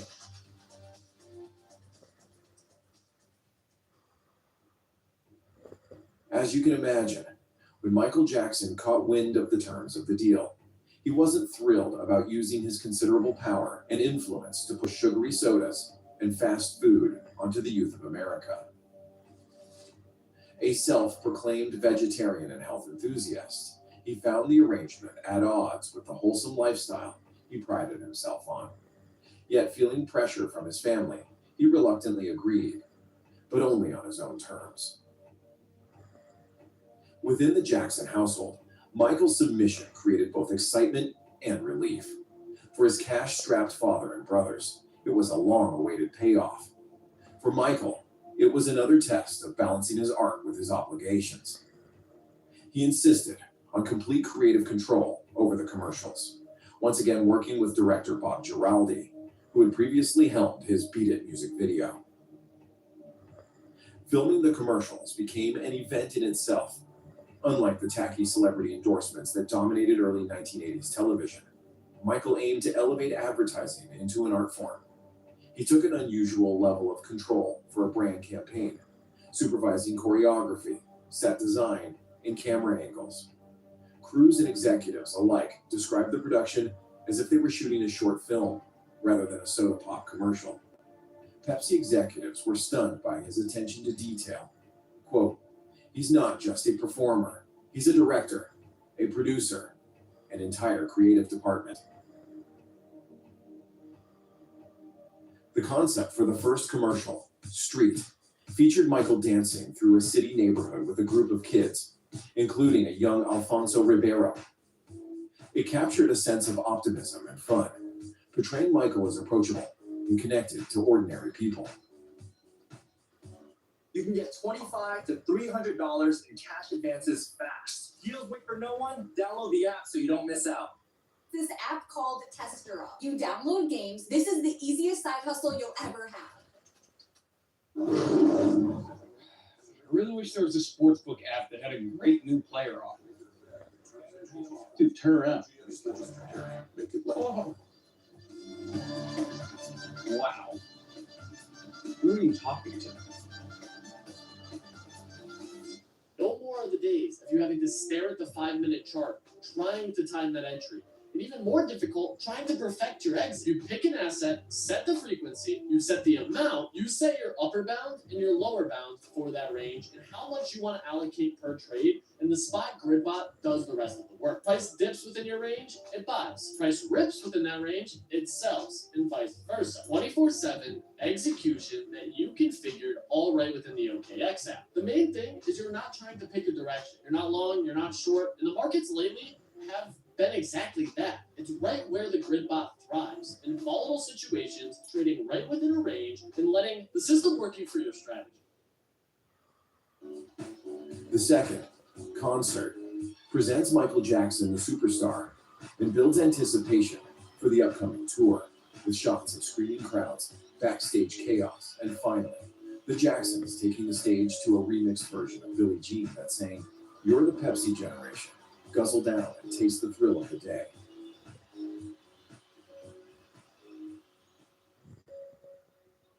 However, Michael's creative control came with firm boundaries. He insisted that although his image would be used, he would not be shown drinking or explicitly endorsing Pepsi. As one article noted, quote, "Jackson insisted he wouldn't be caught on screen clutching a Pepsi can, and that his face would grace the frame for no more than a brief 3-second flash. He would not utter a single word about the product. Even the iconic dance sequences featured a child impersonator performing many of his signature moves, preserving the mystique around his image." Despite the control Michael exerted over the production on January 27th, 1984, while filming at Los Angeles Shrine Auditorium before an audience of 3,000 screaming fans, disaster struck. After hours of shooting, director Bob Giraldi requested one last take. Jackson had already performed the same sequence 5 times, descending a short staircase as fireworks burst around him. But Giraldi wanted the timing tighter. According to Jackson's bodyguard, Nico Brando, the director instructed him to, quote, "Stay alongside the fireworks until after the blast." When the pyrotechnics went off, there was a sudden, blinding explosion, much larger than in previous takes. At first, Michael continued dancing, unaware that sparks had caught in his hair.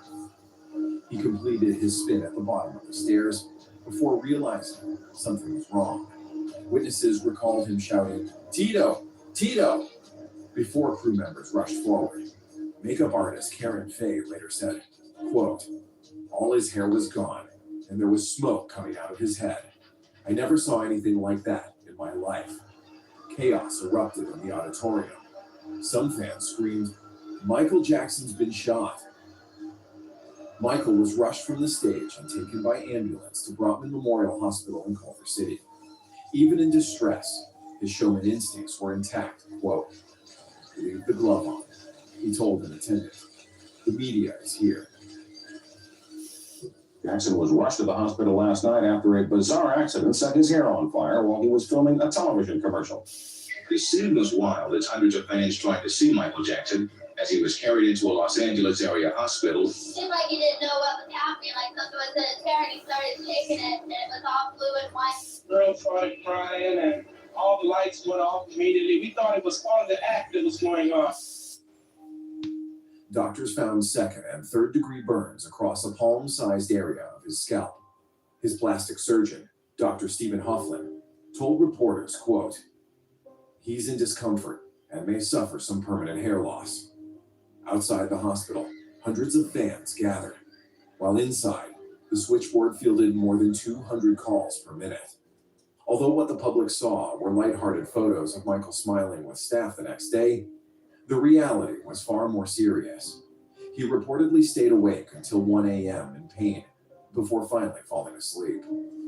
Privately, he was furious. He believed the accident was the result of negligence on set. Quote, "The reason for the fire was stupidity, pure and simple. These bombs were only 2 feet away from either side of my head," he later recounted. Jackson threatened to sue, but ultimately accepted a $1.5 million settlement instead. Pepsi's vice president, Alan Potish, proclaimed, "We wish it had never happened." Still, the show must go on. Pepsi worried about the campaign's future, but Michael insisted the commercials be released as planned. Weeks later, he triumphantly attended the Grammys, his head still bandaged beneath a custom hairpiece, where he won a record-breaking 8 awards during the telecast. Both Pepsi spots aired to an audience of more than 54 million viewers. One media executive recalled that the network aired the Pepsi spot as special programming, not just a commercial break. MTV executive Les Garland said, quote, "I got word that Pepsi had bought the first spot in the 1984 Grammy telecast. I said, wait a minute, this Pepsi Michael Jackson spot, if that's going to run, it should run on MTV first." MTV then created its own special programming around the television event, interviewing the director and premiering the commercials during its broadcast. The day after the commercial's debut, the buzz was electric. Never had a commercial received such media attention, largely due to the dramatic accident that occurred during its creation. Pepsi claimed it had achieved roughly $3.5 million worth of free publicity within 24 hours. Stores reported bottlers running out of Pepsi as consumers rushed to buy the brand. In the months that followed, the accident only deepened the world's fascination with Jackson. Fans described his resilience as miraculous, and Pepsi capitalized on the sympathy, pushing the Pepsi Generation campaign harder than ever. Executives reported record sales, with Pepsi's U.S. market share surpassing Coca-Cola's for the first time in history. Although on the surface, it seems like this was just another groundbreaking triumph for Jackson, privately, Michael grew more withdrawn. The pain from the injury and his sense of vulnerability lingered. His lawyer, John Branca, told reporters, quote, "For all the money, this tour is not without its dangers. After the Pepsi accident, everyone is concerned. With crowds this size, everything has to be perfect." For a superstar who had once felt untouchable on any stage he walked on, the place where he felt happiest and most free, he now had legitimate reasons to fear it. Suddenly, Michael found himself physically injured, exposed before thousands, and at the mercy of others. Given that Michael's appearance was central to his brand, the burns threatened his hair, his look, and his pristine performance persona.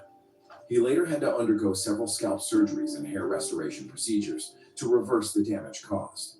Resentment built as the accident occurred during a corporate commercial shoot for an endorsement he'd been pressured into in the first place.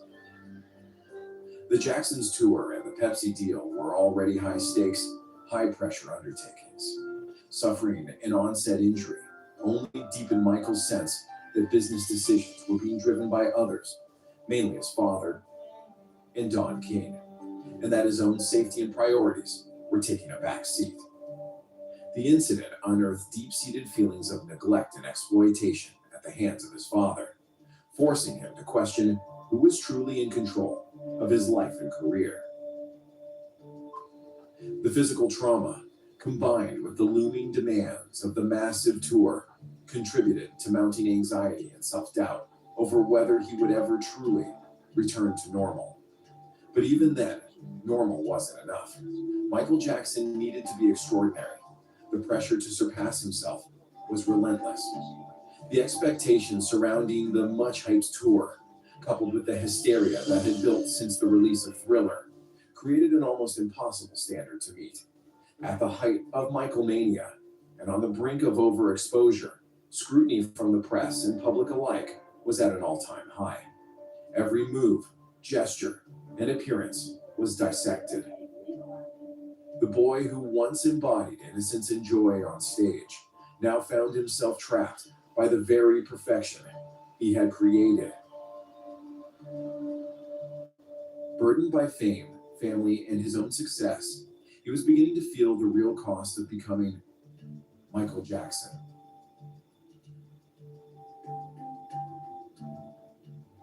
After Michael Jackson sustained life-threatening injuries while filming the Pepsi commercials, he had the perfect excuse to bow out of the upcoming tour with his brothers, one he was already reluctant to take part in. Still, Michael's lawyer, John Branca, asserted, quote, "This tour is important to Michael because it's important to Michael's family. I'm not sure the tour was Michael's first choice. He might have preferred to do other things." However, after his triumphant run with Thriller, which had just been awarded the highest-selling album of all time and recently shattered records at the Grammy Awards, he didn't want to end on a sour note. Ever determined, Michael sought to ride this wave of trailblazing success to its natural conclusion, to perform for millions of eagerly awaiting fans with a show that would also silence the naysayers who questioned all the hype surrounding him. Besides, concert tours were a vehicle to sell records, and the more sales Thriller generated, the less likely it would be for any other artist to surpass his record, further cementing Michael's legacy in music history. But if Michael Jackson was going to do the tour, then it would have to be on his terms.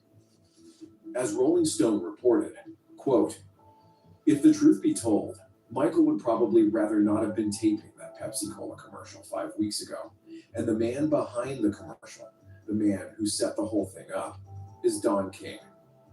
Michael doesn't want to do the tour.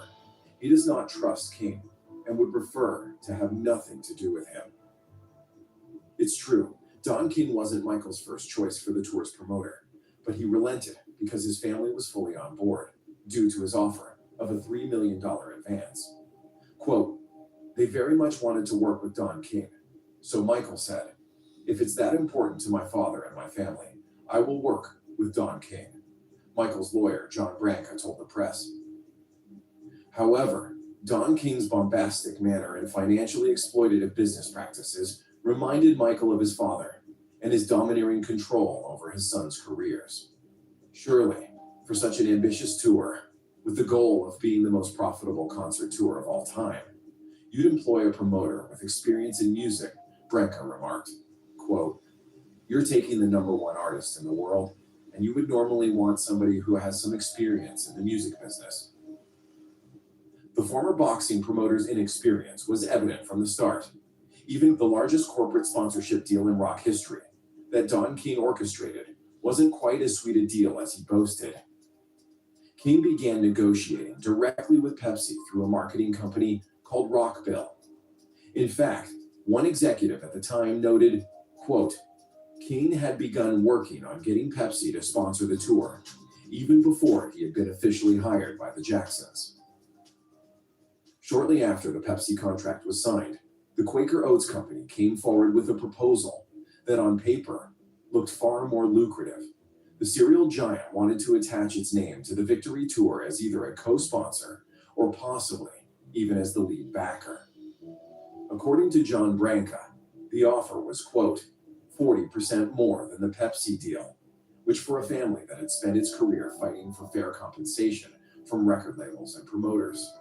This was an enormous opportunity, one that could have added millions to their bottom line. But when the Jacksons' lawyers examined the fine print of King's Pepsi agreement, they discovered a major catch. Quote, the Jacksons sought to at least include Quaker on the tour, but they discovered that Pepsi had an exclusive deal. The contract barred any other corporate sponsor from being affiliated with the tour, even in a minor or regional capacity.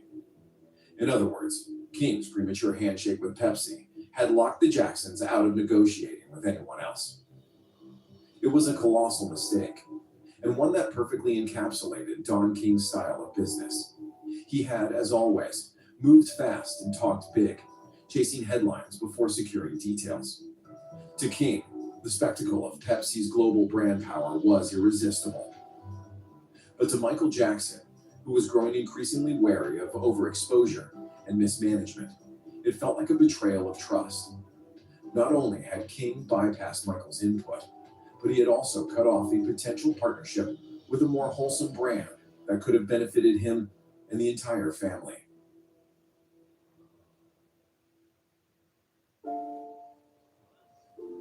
By donating the $1.5 million settlement from Pepsi to the Brotman Medical Center's burn unit, a characteristically generous act, Michael symbolically distanced himself from the commercial machinery that nearly cost him his life.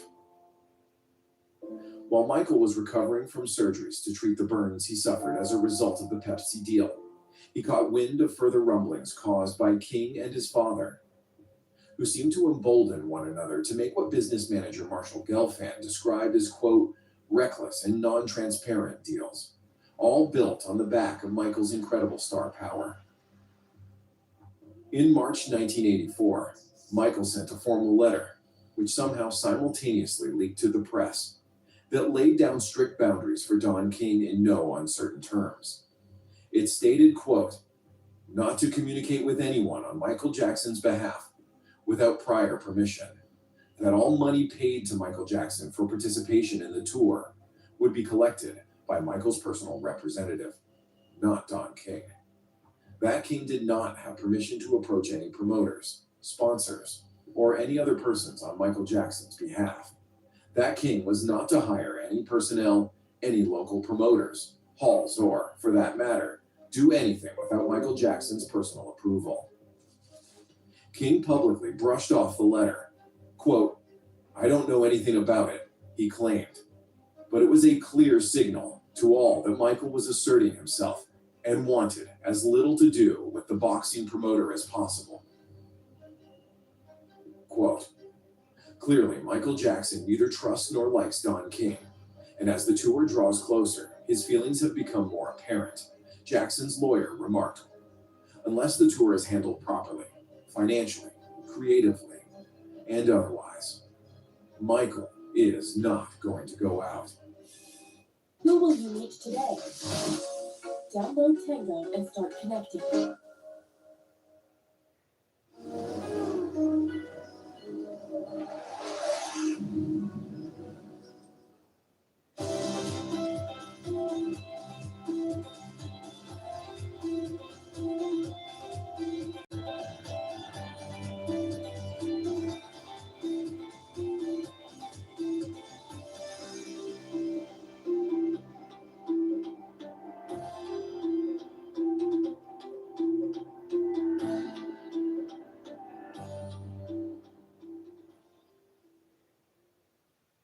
There are so many live streams on Whatnot 24/7 that you can join into and buy from. And the coolest part is you never know what you're going to find in a given show. From the latest release to vintage packs that are 20 years old, once you find something you like, you can buy it and watch it be opened live with a bunch of other collectors who will be rooting you on. You don't have to wait for your package to show up. You get to watch your pack get opened live and instantly see if you get to pull the chase card you're looking for, or whatever it is you're going to pull. The last step, of course, is to wait until your new cards get sent directly to you. Not only do you have the chance to pull your chase card or get a piece for your collection that you've wanted for a long time, but doing it with a bunch of other people watching in a live stream makes that moment so much more memorable. Whatnot makes that possible. Now that you got the basics of ripping packs on Whatnot, what will you look to find? Download Whatnot today to start ripping packs. There have been reports that you and the Jacksons and others have squabbled and fought, and you can't get together on a lot of the basic issues concerning this story. The two closest things I know in life is teeth and tongue. And every now and then, teeth will bite tongue. But it don't mean that they ain't together. We work hand in glove. Growing pains, the metamorphosis of life, the shedding off of the old and taking on the new. I'm here. The mere fact that you are interviewing me this morning, and I am telling you that the tour will take off, and it will transcend to the heights hitherto unknown, answers all those questions, refutes all those accusations, innuendos, and insinuations. Don King, a graduate of the Jesse Jackson School. I got so many daggers in my back, I look like a porcupine.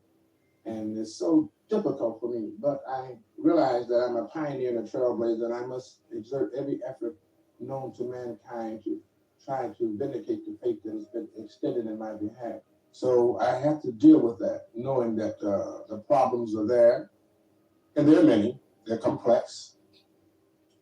But I shall persevere, for I know not any other way. When it came to his father, Michael was long accustomed to conducting damage control in the wake of Joe Jackson's aggressive mismanagement.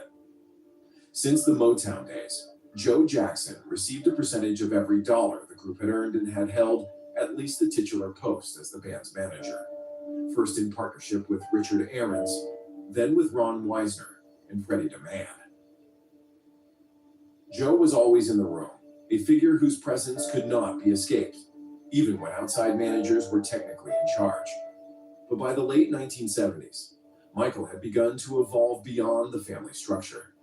His first adult solo album, Off the Wall, was produced by Quincy Jones, a creative partnership Joe neither arranged nor approved. It marked the beginning of Michael's independence. When Off the Wall's success turned Michael into a solo superstar, Joe panicked, fearing he was being squeezed out. By 1983, Joe's frustration had boiled over. With the Jacksons' management contracts with Weisner and DeMann expiring, Joe declared to Billboard magazine, quote, "As far as I'm concerned, it's over. They don't have a contract, and my boys are not re-signing." The situation turned ugly when Joe referred to the two managers as white help. Freddie DeMann shot back that Joe, quote, "doesn't enjoy a good relationship with anyone whose skin is not black." It took Michael himself to step in and contain the damage this conflict could cause his career. He told Billboard, quote, "I don't know what would make him say something like that. To hear him talk like that turns my stomach. I happen to be colorblind. I don't hire color. I hire competence. Racism is not my motto." That public repudiation of his father's words was in its own way an act of emancipation. For perhaps the first time, Michael defied Joe not only professionally, but morally as well, drawing a line in the sand, separating him from his father's volatile manner when conducting business. When Michael later fired Weisner and DeMann, Joe believed he could step back in, but he couldn't have been more mistaken. Michael had already retained John Branca as his lawyer and Marshall Gelfand as his business manager, two of the most respected figures in entertainment law. Joe's influence was crumbling, but he wasn't ready to let go. When the Jacksons began discussing a reunion tour, Joe reinserted himself and brought King into the fold because he saw in him a kindred spirit. As Jermaine Jackson later recounted, Quote, King was picked to oversee the tour because he was the only one who wanted to get my father involved. In the midst of this turmoil, Michael found an ally within Epic Records, Frank DeLeo, the label's vice president of promotion. DeLeo had been instrumental in the marketing strategy behind Thriller, advocating for the simultaneous radio release of Billie Jean and Beat It, which earned Michael the rare feat of 2 top 5 singles at once. DeLeo's understanding of both music and media impressed Michael deeply. As Michael's trust in King and his father eroded, his faith in DeLeo grew. In March 1984, while the Victory Tour was still in its early stages, Michael made a pivotal decision. He hired Frank DeLeo as his personal manager to stem the influence King and his father had on the tour and help protect his career. DeLeo's bold but strategic presence was the antidote to Don King's bombast. Under DeLeo's guidance, Michael was distancing himself from family entanglements in an attempt to assert control over the tour's business operations. As Frank DeLeo would later reflect, quote, Michael learned that he had to be his own boss. Don King taught him that lesson, though not in the way he intended. With Frank DeLeo now overseeing Michael Jackson's personal interest, the superstar could finally focus on what he needed to do, finish the long-delayed album with his brothers, and rehearse for the upcoming concerts. DeLeo tried to shield him from the mechanics of the tour, but what he found behind the scenes was a complete shambles. From the outset, Don King and Joe Jackson leaned heavily on Michael's megastardom to pressure host cities and promoters. They demanded huge upfront guarantees from every stadium, often $1 million or more per show, while keeping the majority of ticket profits for themselves. They also insisted that local promoters cover enormous production costs, including transporting the 365-ton stage, lighting, and security, while assuming liability for any potential losses. As a result, several major stadiums, including those in New York, Boston, Chicago, and Los Angeles, initially refused to book the tour. They loved the idea of hosting Michael Jackson, but the business model was so lopsided, it was financially impossible. As one promoter told the Los Angeles Times, quote, you could sell out every seat in the stadium and still lose money. Even promoters who did agree to King's terms described the negotiations as chaotic. Many said King relied on intimidation and hype rather than facts, dropping names and making wild promises, the same tactics he used in boxing. Some local promoters called the deal presented to them as, quote, financial suicide. The duo was seeking discounts on everything from hotels and advertising to arenas and city fees. But even the joyous prospect of Michael Jackson coming to town wasn't enough to convince some cities to waive entertainment taxes or reduce stadium charges. One concert organizer recalled that King, quote, acted as if we should be grateful to lose money because it was Michael Jackson. To make things even worse, Victory Tour organizers soon found themselves entangled in bitter legal drama when Rhode Island concert promoter Frank Russo filed a $40 million lawsuit against Don King Productions, Joe Jackson, and all 6 Jackson brothers, including Michael, for breach of contract, fraud, and tortious interference. In response, Frank DeLeo convinced the family that Don King had to go. In May 1984, only 3 weeks before the first show was scheduled, DeLeo asked an old friend, Boston businessman and New England Patriots owner Chuck Sullivan, to take over as national promoter. Once Sullivan was on board, Don King's role was quietly minimized, even though the boxing promoter insisted he still take his fee. Chuck Sullivan, who mortgaged his football team, stadium, and family-owned racetrack to secure a $12.5 million loan for the tour, agreed to finance the massive production, including advertising, transportation, payroll, insurance, and the custom-built stage.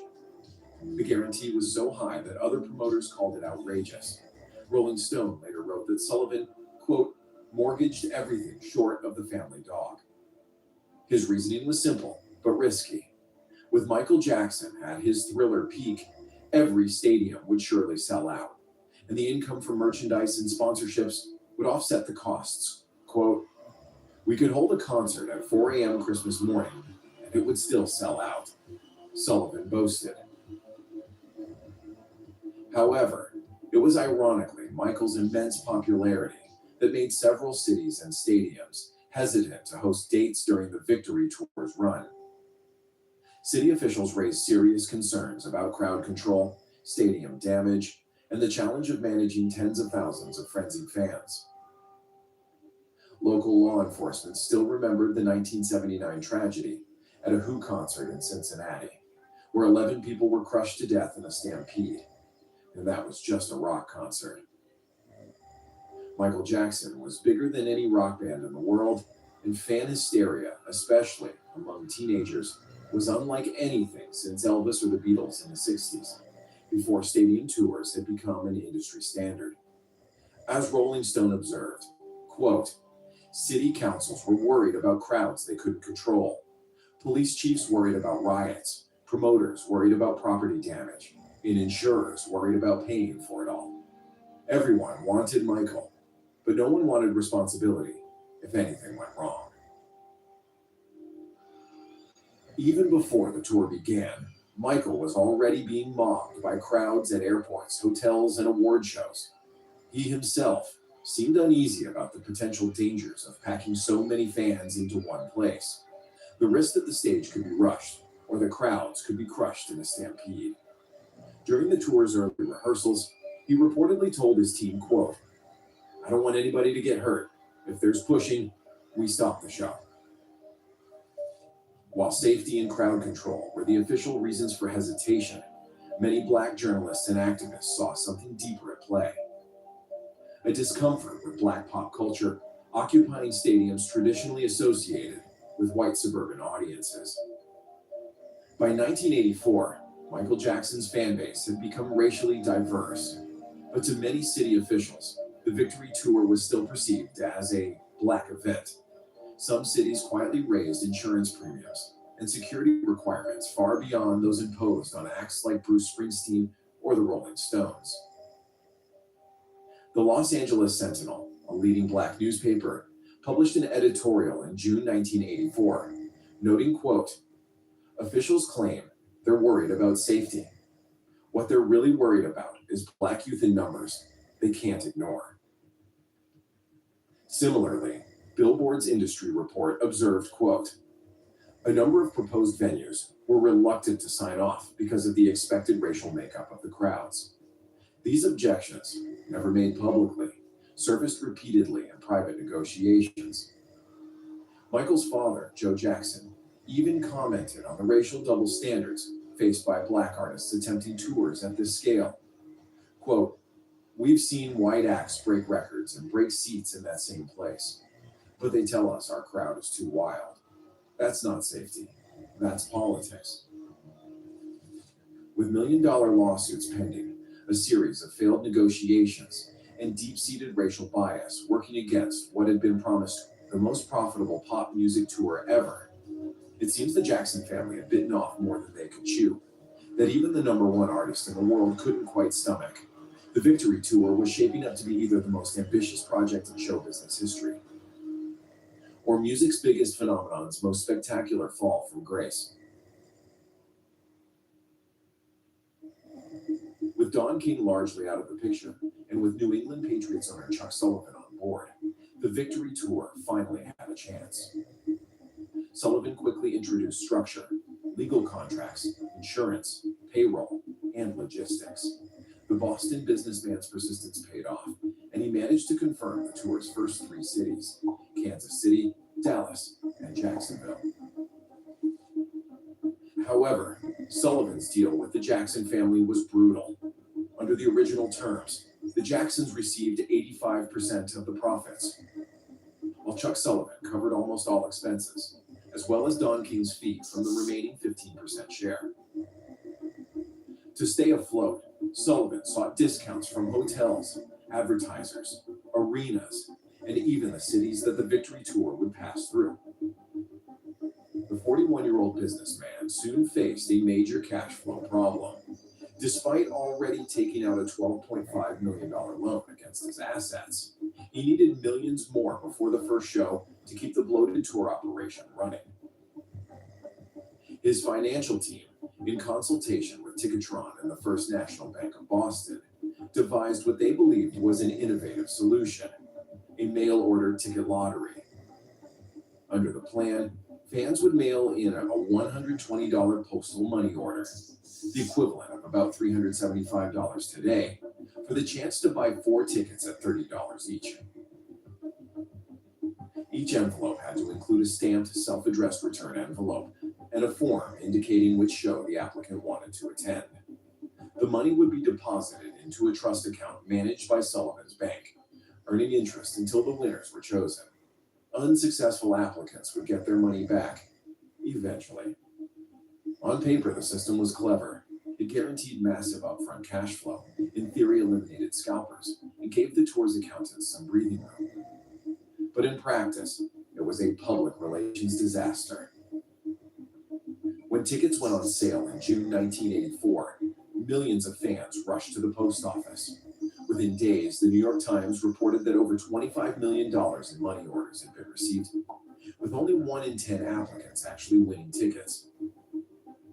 What most fans didn't realize was that their money was being used as a temporary, interest-free loan to prop up the tour's finances. In some cities, it took up to 2 months for unsuccessful applicants to receive refunds. If the ticket lottery system wasn't enough to anger fans, then the ticket price itself would be. $30 per seat was exorbitant for the time, nearly double the cost of seeing top acts like Bruce Springsteen, and higher than any other concert ticket. It's hard to make it legendary. Let him get it. Make it legendary.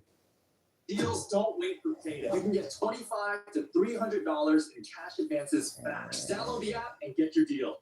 When you realize your tax refund is taking its sweet time, but your bills aren't. If you are tired of waiting on your tax return, you can request a cash advance with Clio of up to $250 depending on your eligibility. And that money can help cover unexpected bills and expenses. You see, unlike other apps, Clio doesn't run credit checks, and there's no interest that just gets you deeper in debt. So whether you have a medical emergency or you just need to refill your fridge before your tax refund comes, Clio's got your back. So what exactly are you waiting for? Head to the App Store and download Clio today. You don't need a POS to accept cards. Wait, so you just tap a card on your phone and boom? Yeah, I use Jim. Too loud for you? Haha, but you're probably paying brutal fees every time. What? It's 1.99% per transaction. Flat. Flat, huh? I bet you wait days to see that money. Are you nuts? I get paid in seconds. Come on, no way it's that easy. Bro, if you can use a phone, you can get paid with Jim. Word. All right, you got me. I'm gonna check this out. Joe Jackson and Chuck Sullivan set the $30 face value after weeks of internal debate. Most of the brothers had wanted to charge around $25, but Joe and Sullivan pushed for higher prices to boost profits. They argued that the enormous cost of transporting Michael's stage and paying the brothers' guarantees required a premium price. $30 might not sound extravagant today, but in 1984, it was a small fortune. And since the lottery required a minimum purchase of 4 tickets, $120 total, the average family had to spend nearly half a week's paycheck just for admission before even considering travel or accommodation. Sullivan's people framed the ticket price and lottery system as fair. Billboard quoted one spokesman saying, quote, "We wanted a system that gave everyone an equal chance without scalpers buying blocks of seats." But the public didn't see it that way. The backlash was immediate and ferocious. Parents and fans flooded radio stations and newspapers with angry letters. One woman told the Los Angeles Times, quote, "They made it impossible for ordinary kids to see him. You have to send in $120 before you even know if you get tickets. That's not fair. That's a ripoff. Many pointed out that the Jacksons had grown up poor, and that the idea of pricing out their working class fans felt like a betrayal. Even Jesse Jackson and the National Rainbow Coalition weighed in, criticizing the tour for, quote, pricing out the very community that made the Jacksons famous. Within weeks, newspaper editorials dubbed it the greediest tour on earth. The Washington Post ran the headline, "Victory Tour, Fans Call It the Price Tour." Rolling Stone warned that the tour risked becoming, quote, a monument to corporate greed. I think there's a ripoff involved here, sure. And people have sensed it. I think there's been a lack of class. Many of Ron Chapman's Dallas listeners agreed, calling in to condemn the Jacksons' controversial ticket system, sending in a $120 money order for 4 tickets, no choice of date or seat, and no guarantee. You just had, it was just one person wanted to go, and then you had to have all the 4. I think that's stupid. And if you do get tickets, you get a refund in 4 to 6 weeks. Ordered tickets, paid $120, can't get them. They just won't show up. You like him, huh? Would you pay $30 to go see him in concert?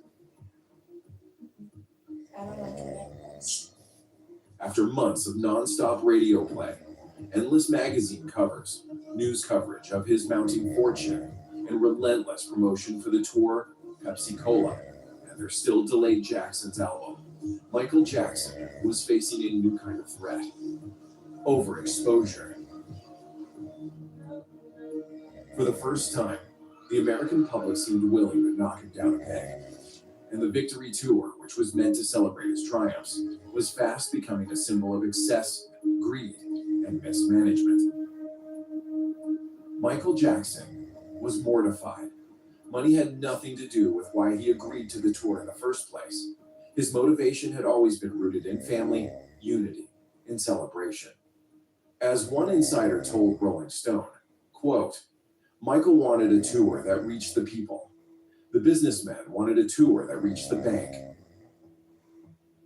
It was one thing making exploitative deals with concert organizers, but it was another entirely when that price gouging extended to the general public. Quote, it's not right, he told his manager Frank DeLeo. It feels like they're cheating the fans. Among those left behind was an 11-year-old 6th grader from Irving, Texas, named LaDonna Jones.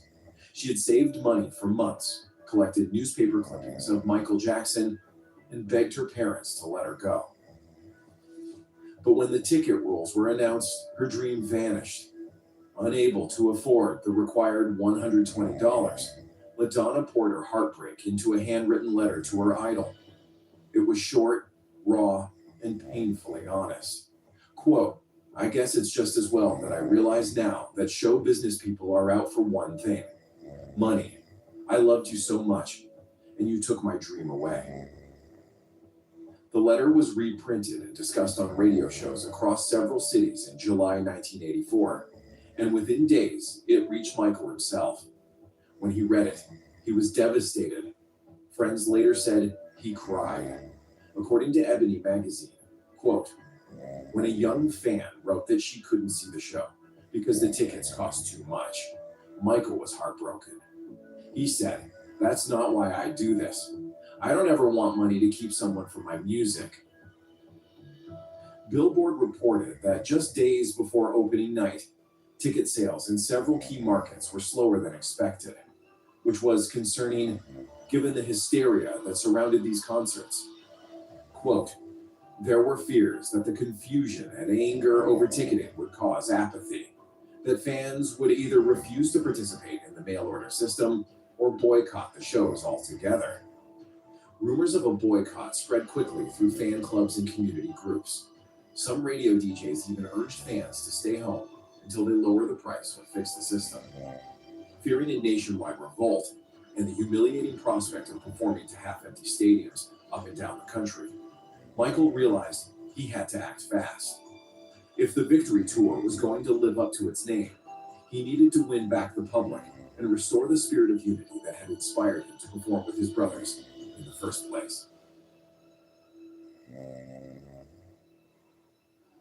On July 5th, 1984, on the eve of the tour's first show in Kansas City, the Jacksons called an unscheduled press conference at the Westin Crown Center Hotel.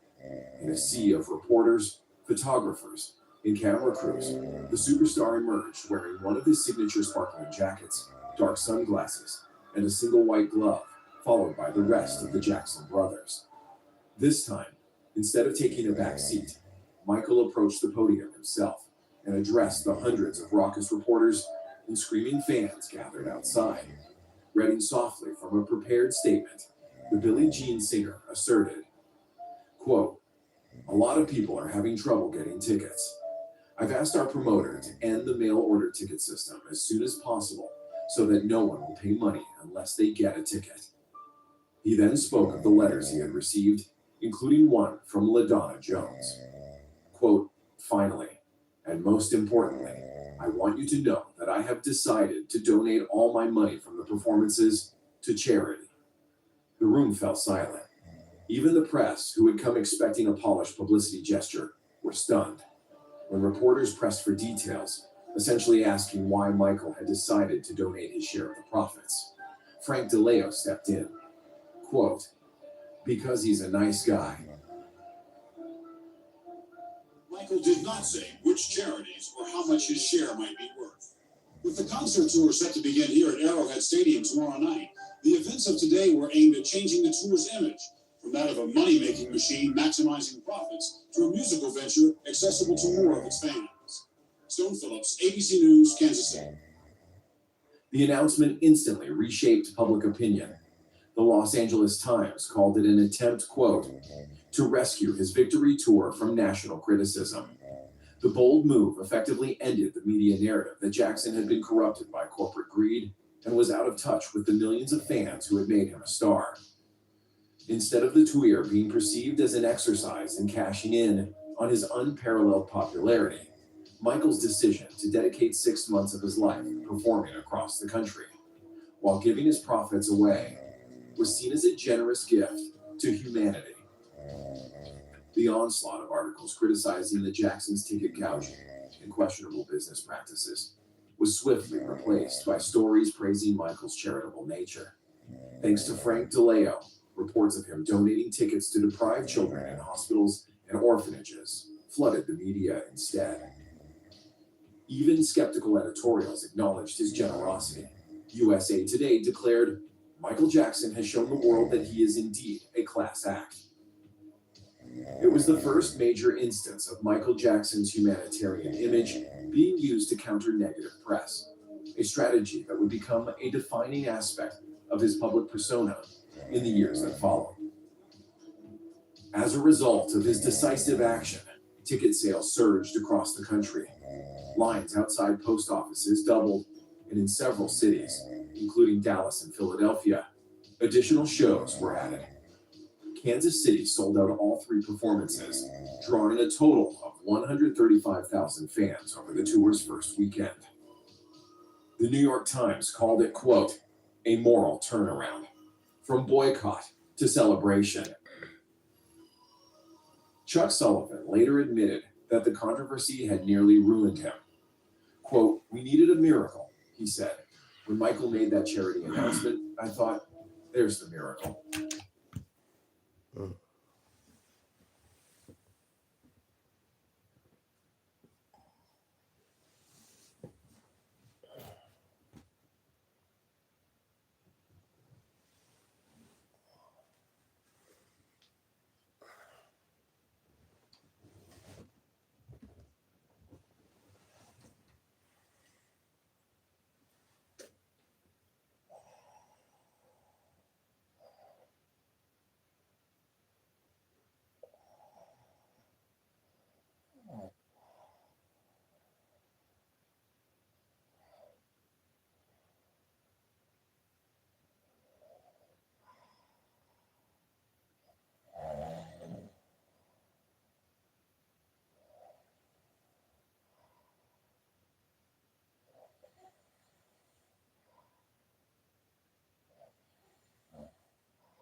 Oh.